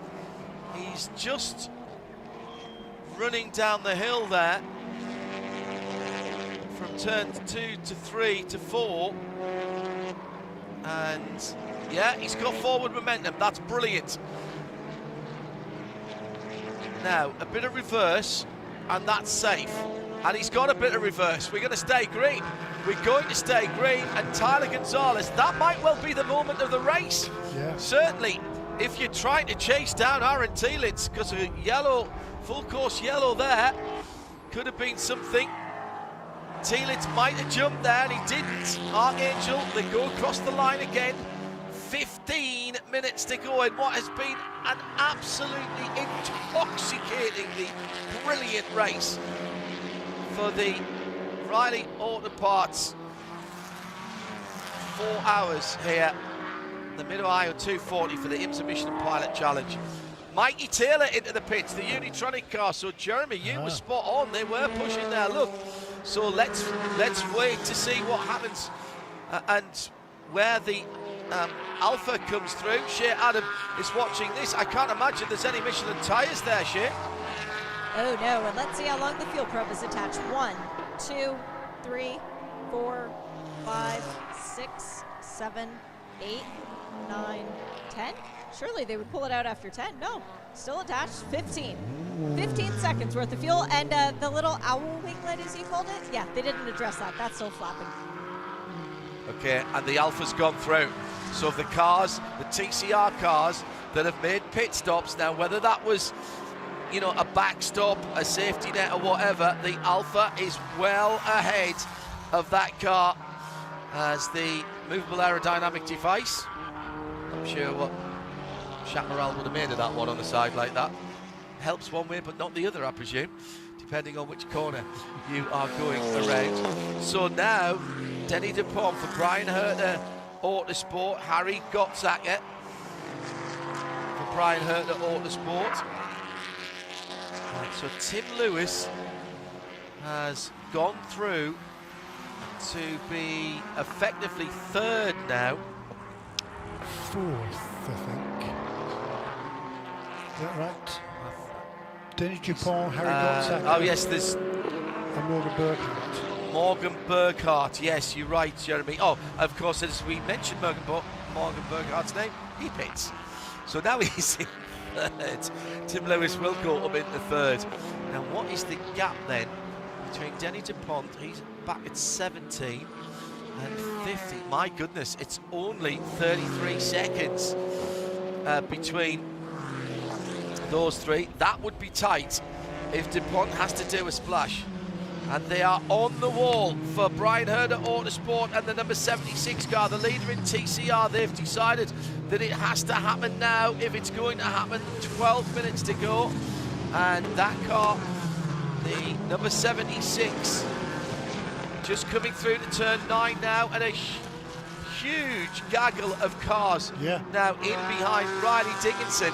6th overall, 4th in class, and that is a bit of a cork in the bottle now as Dickinson is trying to save to the end. Absolutely right. You know, he should be fine, well, relatively okay on fuel. He was one of the first cars to come onto pit lane, I think, to take on his final service. Lap, you know, with about 56, 57 minutes to go, that's certainly stretching it. But as we saw at Daytona in the opening race of the season, he's good at saving fuel because he had a ridiculous number to chase there, and he did it. And right behind him, as you said, the whole bottleneck cars, Robert Liddell coming under pressure. He was passed by JP Sutton a couple of laps ago. Now Luca Mars is going to try and make it around the outside at turn 1. I don't think so, Luca. And there's Mackay Stevens hanging right there as well. He's going to get a run going up the hill, but he's going to be on the outside heading into the keyhole. So the BMW puncture for the number 90 says okay. Robert McGinnis for the number 98 TCR car has brought that into the pits. Meantime, Robert McGinnis has got his elbows out as he goes side by side with the Core Motorsport Mustang, the number 59 car, as they're battling for what could be, and this could end up as a battle for the podium. Yet Luca Mars is giving it everything he's got. So is Robert McGinnis, and right there as well is Mackay Stevens in that red, white and black AMG. No quarter asked or given here. Who's behind that as well? That's the RS1 car of Trent Hinman. And Jared Thomas is in there as well. Jared Thomas, where's he come from? No, we talked about him a little while ago. Yeah, right in there. But Robert McGinnis, he was a big charger there. He dived down the inside of 2 cars going into the keyhole, and he made it work. And he is now up into, is he right behind Riley Dickinson, is he? I think so. Just wait for them to come across the line. Matt Plum is 18.5 seconds behind Aaron Telitz. Took half a second from him last time around. We are under 10 minutes to go. We've heard from the team that Archangel are not coming in. They are going to drive it till it coughs. And at the moment, on a 28.7 last time around, that's pretty much 2 seconds slower than the car can go. If they pull this off, that is a work of genius. They are already working lap number 47, but don't forget there's been quite a lot of yellow in that. JP Southern now having a go at Riley Dickinson and gets the over and under done round the outside. It's going to be very, very dirty offline, and Robin Liddell says thanks very much. But now he's on the outside, the dirty side of turn 6, but only puts part of the left rear Michelin into that, kicks up some dust, but makes up a position, now up to 5th place, and he gets the chance to attack Riley Dickinson. They've all had a go at attacking Riley Dickinson, but nobody, Jeremy, has unlocked the combination to getting by Dickinson in that Porsche. You're absolutely right, and JP Sunday, he'd passed Robin Liddell a few laps ago. Now he's had that favour returned, unfortunately for him, but this is a super battle. Look, Robert McGinnis right there behind them as well, along with Mackay Stevens, Trent Hinman, Jared Thomas, and Luca Mars, who was a kind of bit of a loser there. He lost 2 or 3 positions over the course of the last couple of laps in that Ford Mustang. Here is the leader in TCR. Shea Adam has this BDO pit lane report. Oh, that was a very, very, very short splash of fuel. It was about 4 seconds. That's all he needed to make it to the end of this one. Where's the Alpha? There's the Alpha. The Hyundai got out ahead, but does he have enough to be able to run full rich to this one, or is Tim Lewis Jr. with the full head of steam going to be able to get back around him? Well, this is going to be a great run to the end. There's a couple of GS cars between them. Tim Lewis backing the Alpha into the keyhole. He's up to pace and speed. That was a super stop by the Brian Herter Autosport crew and Denny DeBon. Both of those cars have pulled brilliant pit stops to get where they were. Remember, the Alpha came in 4th at the full course yellow and went out in the lead. And now they've made their final pit stop some time ago, so hopefully the numbers are right. And that was a timed pit stop for Denny DuPont and Brian Hurd at Autosport. It's a thumbs up from the pit wall from Brian Hurd at Autosport. It's now down to Denny to see if he can keep the pace up. And at the moment, he's in behind the number 97 BMW, which is a few laps down. And that might just be hurting the pace through the middle part of the track. 7 minutes to go. Don't even think about moving anybody at the moment, because this is not over. 17 seconds at the front of the field. Matt Plum has now started to speed up. No, he hasn't actually. Aaron Telitz has started to slow down. A 1:28.9 now, last time around. Aaron Telitz is either going to win this or run out of fuel with a lap and a half to go. Matt Plum for Team TGM, well, he could be second or first. Daniel Morad at the moment isn't a threat to Matt Plum. He isn't lapping at the time. Riley Dickinson has picked up his pace a little bit, but he's defending against Robin Liddell. The top three, well, I'm not sure Daniel Morad is safe if Robin Liddell gets past Riley Dickinson. If Riley Dickinson stays in fourth, I think Morad and Winwood Racing are okay for third place. You tell that I was going to say, you tell that to JP Southern. He wants to get back past Robin Liddell. He's done it once, and he wants to do it again. This is a fabulous battle. Riley Dickinson at Daytona, he was completely unnoticed until the last few laps. But now, he's been in this position for a long, long time. Almost an hour, about 57 minutes. He's been running with a train of cars behind him. As Aaron T is once again 1:28.9. Those are the lap times he's been doing. He was doing high 27s, high 28s. That's fine. He's still got 60.5 seconds in hand over the. Trent Hinman trying to make a pass there on Mackay Stevens. But Telitz he's still got 15 seconds or more in hand over Matt Plum, so he's not going to be caught. The question is, can he stretch out fuel mode? Robin Liddell tracking behind Riley Dickinson. Dickinson's taken the defensive line early. Liddell will roll up on the left-hand side and then try and cut back and get the run up the hill. Almost gets there, but Riley does the block pass, and here's JP. There's 3 into 1 that won't go, and Robin Liddell is on the high side and on the dirty side. Now he dives down the inside of turn 6, can't afford contact there as JP goes through, and the Aston Martins change position again, and Riley Dickinson goes, thanks guys, you've just given me another lap where I won't have to worry about you, and off goes the Skip Barber Aston, the 16 car, as that car has had an eventful day. Will Lambros in 18th in GS, 27th overall. Car looks an absolute picture with that livery. That's another turn 9 run on there. Another understeery moment. And again, that's about getting half a car's width or so offline.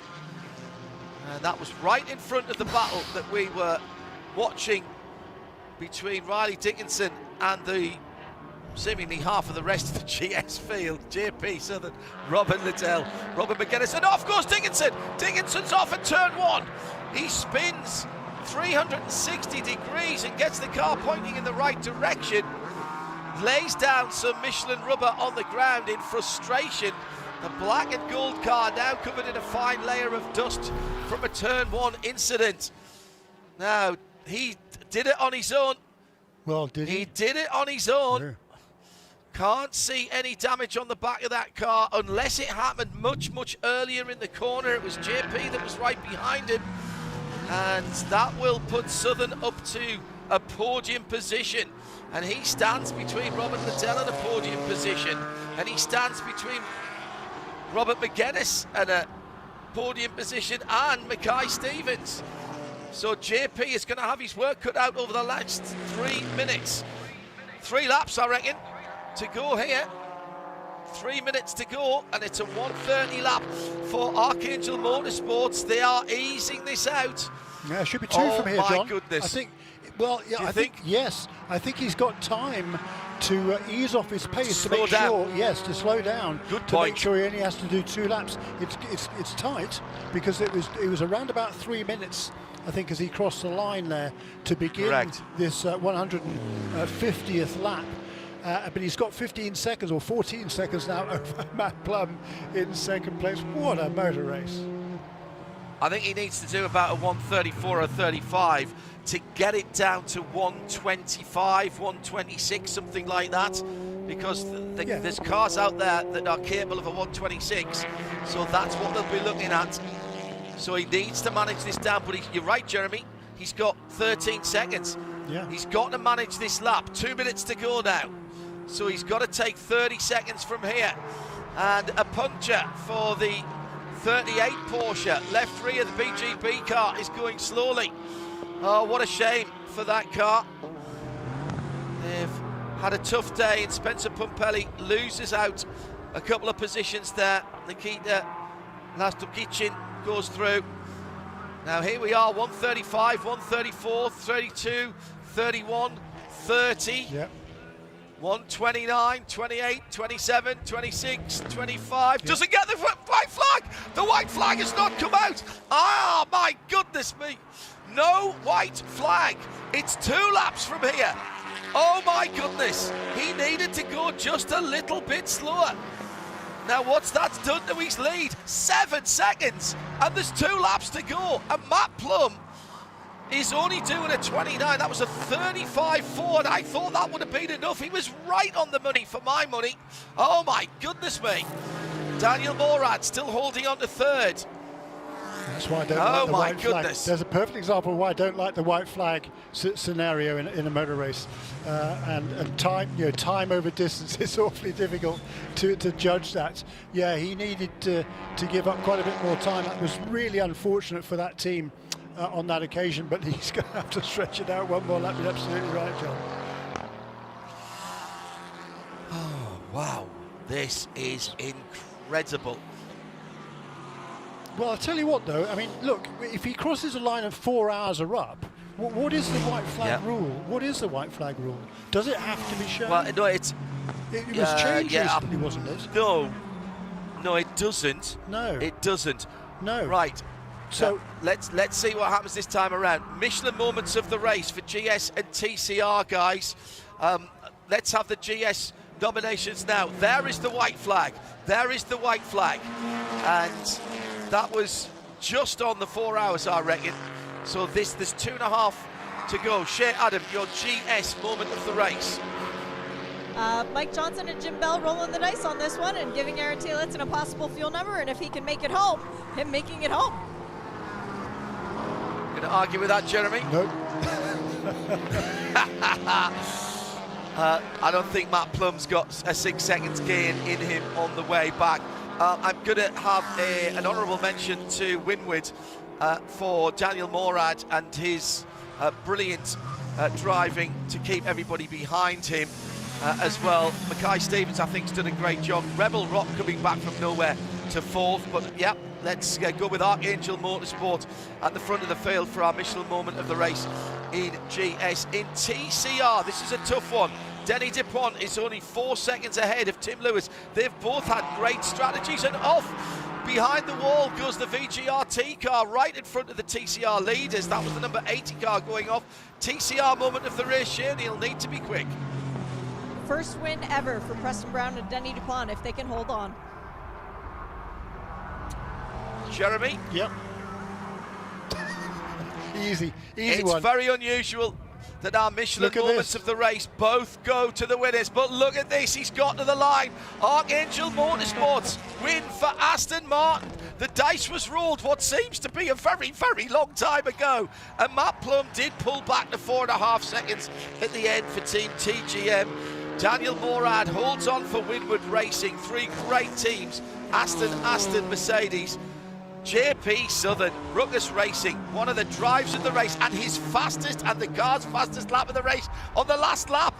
Same for Robin Liddell as well. Come on, why weren't you doing those laps earlier? That's what your race engineer is going to say for the top 5. Robert McGuinness brings Turner Motorsports, number 95, home to the 6th position. And the cheers for Brian Herder Autosport. They were up against it. They had to work today. But what about KMW Motorsports? They led the race with great pit stop work at that last full course caution. Did they pit slightly too early to give Tim Lewis what he needed? 4 seconds at the end of the race for the Alfa Romeo, and making it 3 different manufacturers on the podium for TCR. It's the number 17, Mikey Taylor, anchoring that one home. Absolutely brilliant. Let's go to the front of the field and to share Adam for this PTO pit lane report. And he is over the moon because Preston Brown is now a Michelin Pilot Challenge race winner. Did you ever think it was going to come here at Mid-Ohio? I wasn't sure, but I think we had a lot of really good prep for this weekend. And I mean, obviously, Denny is an incredible driver, and I'm so lucky to be paired with him. Brian Herta, Autosport, and our Hyundai. I mean, solid the whole time. We were here for a test last week, so we had a little bit of time beforehand, but it's amazing. It's amazing. It was a nail biter, obviously, with the fuel situation and everything that was going on, but you know. Congratulations. It's a very short walk to the podium. All right. Well, the emotion was there, you could hear it, and why not? That is an absolutely cracking result, Jeremy. That was a decision that was made a long way out, and you've got to be bold on that one. And just incredible to get that car to the end. And what great strategy by Brian Herta Autosport and KMW as well. That was a worthy win.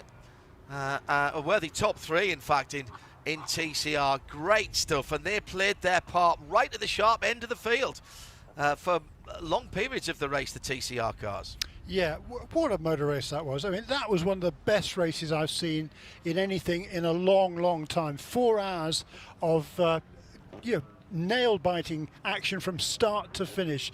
Different strategies, some great driving there. What a performance by Aaron Tielitz and Todd Coleman. Boy, they will be thrilled with that for both of those two. Of course, this is a first win in the Michelin Pilot Challenge. It's just the 5th start only for Aaron Tielitz. Todd Coleman, it's only his 12th start in a championship. But for a gentleman driver like Todd, to have his driver coach here driving alongside him, doing just a fantastic job. I mean, Aaron, he's obviously been speaking to Scott Dixon lately because he's got some tips. He's picked up tips over the years. Of course, he drives for Jimmy Vassar's team in the IMSA-WeatherTech SportsCar Championship. These days only in the long distance races, but boy, that was a fantastic performance by that entire team. And hats off once again to Mike Johnson. We haven't called his name an awful lot over the last few years, but it's great to see Archangel Motorsport back at the front, and for Mike to call this sort of strategy, which is what he's been known for a long time. Provisional results then see Archangel Motorsports from Team TGM from Winwood Racing on the podium for GS, and it's Brian Herta Autosport number 76 from the KMW Alpha and the Unitronics Audi. Fuel capacity check being called for by the race control officials on the number 88 Aston Martin and the 57 Mercedes, and I say that with no hint of irony in my voice. It has gone to that in the past. It was Rebel Rock, wasn't it? I know it was Winwood that lost a race win on a fuel capacity check at Canadian Tire Motorsport Park, was it? Or was it Road America? I can't remember. It was one of those two. I was trying to remember where I dropped the car off. I think it was Road America. And I was back down in Chicago when I found out that, after I dropped the car off and was on the way back to the hotel at the airport. So very much not to take away anything from those guys, and nobody's suggesting anything other than everything has to be done properly. Our Michelin moments of the race in GS going to the 88 for that very bold call, and also great strategy and pace from the Brian Herta Autosport winners in TCR. That's really unusual. So the unofficial results behind the top 3 that we've mentioned. Ruckus Racing, what a run for them. Rebel Rock Racing and Robin Liddell coming back from almost a full lap down, not once but twice during that race. Robert McGuinness anchored home the Turner Motorsport, the best of the BMWs in 6th position from JMF Motorsport. What a day for them, inside the top 7, and you know, with a little bit of luck and a fair wind, that could easily have been a top 5 finish, maybe even better than that. Behind the TCR winners, we've mentioned the top 3 there. There's another Brian Herter Autosport car in 16th position for Harry Gottsaka and the rest of the team. Further down the field, there were problems for a number of drivers, and sadly, we had a few not making the end of the race. The big incident, of course, with the Jeff Westphal car going into the wall very hard, being helped there by the random vandals. Kenton Cook car that was given a 5-minute hold for that. Jeff out of the car. We wish him well for the next round. Final thoughts from Jeremy Shaw before we try and get a word with Aaron Telitz when he gets out of the car. What a cracker, Jeremy. The O'Reilly Auto Parts 4 hours here at Mid-Ohio has lived up to every bit of the top billing that it was given. It certainly has. Yeah, that was tremendous fun from start to finish. And quick look at the points, if you like.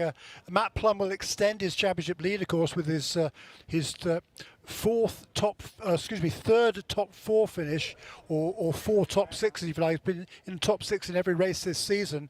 He's now got 1,150 points to the unofficially Frank Depew and Robin Liddell. They'll move up to second, I think, on 1,020. 10 points ahead of Daniel Morrid and Bryce Ward.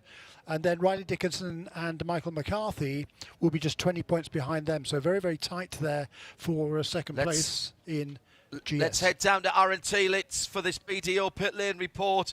I don't know how he did that, but he made fuel share, Adam, and a win for Archangel Motorsport. They're just doing a very quick shot with the confetti exploding over the car. This is something that these guys will remember for a very long time.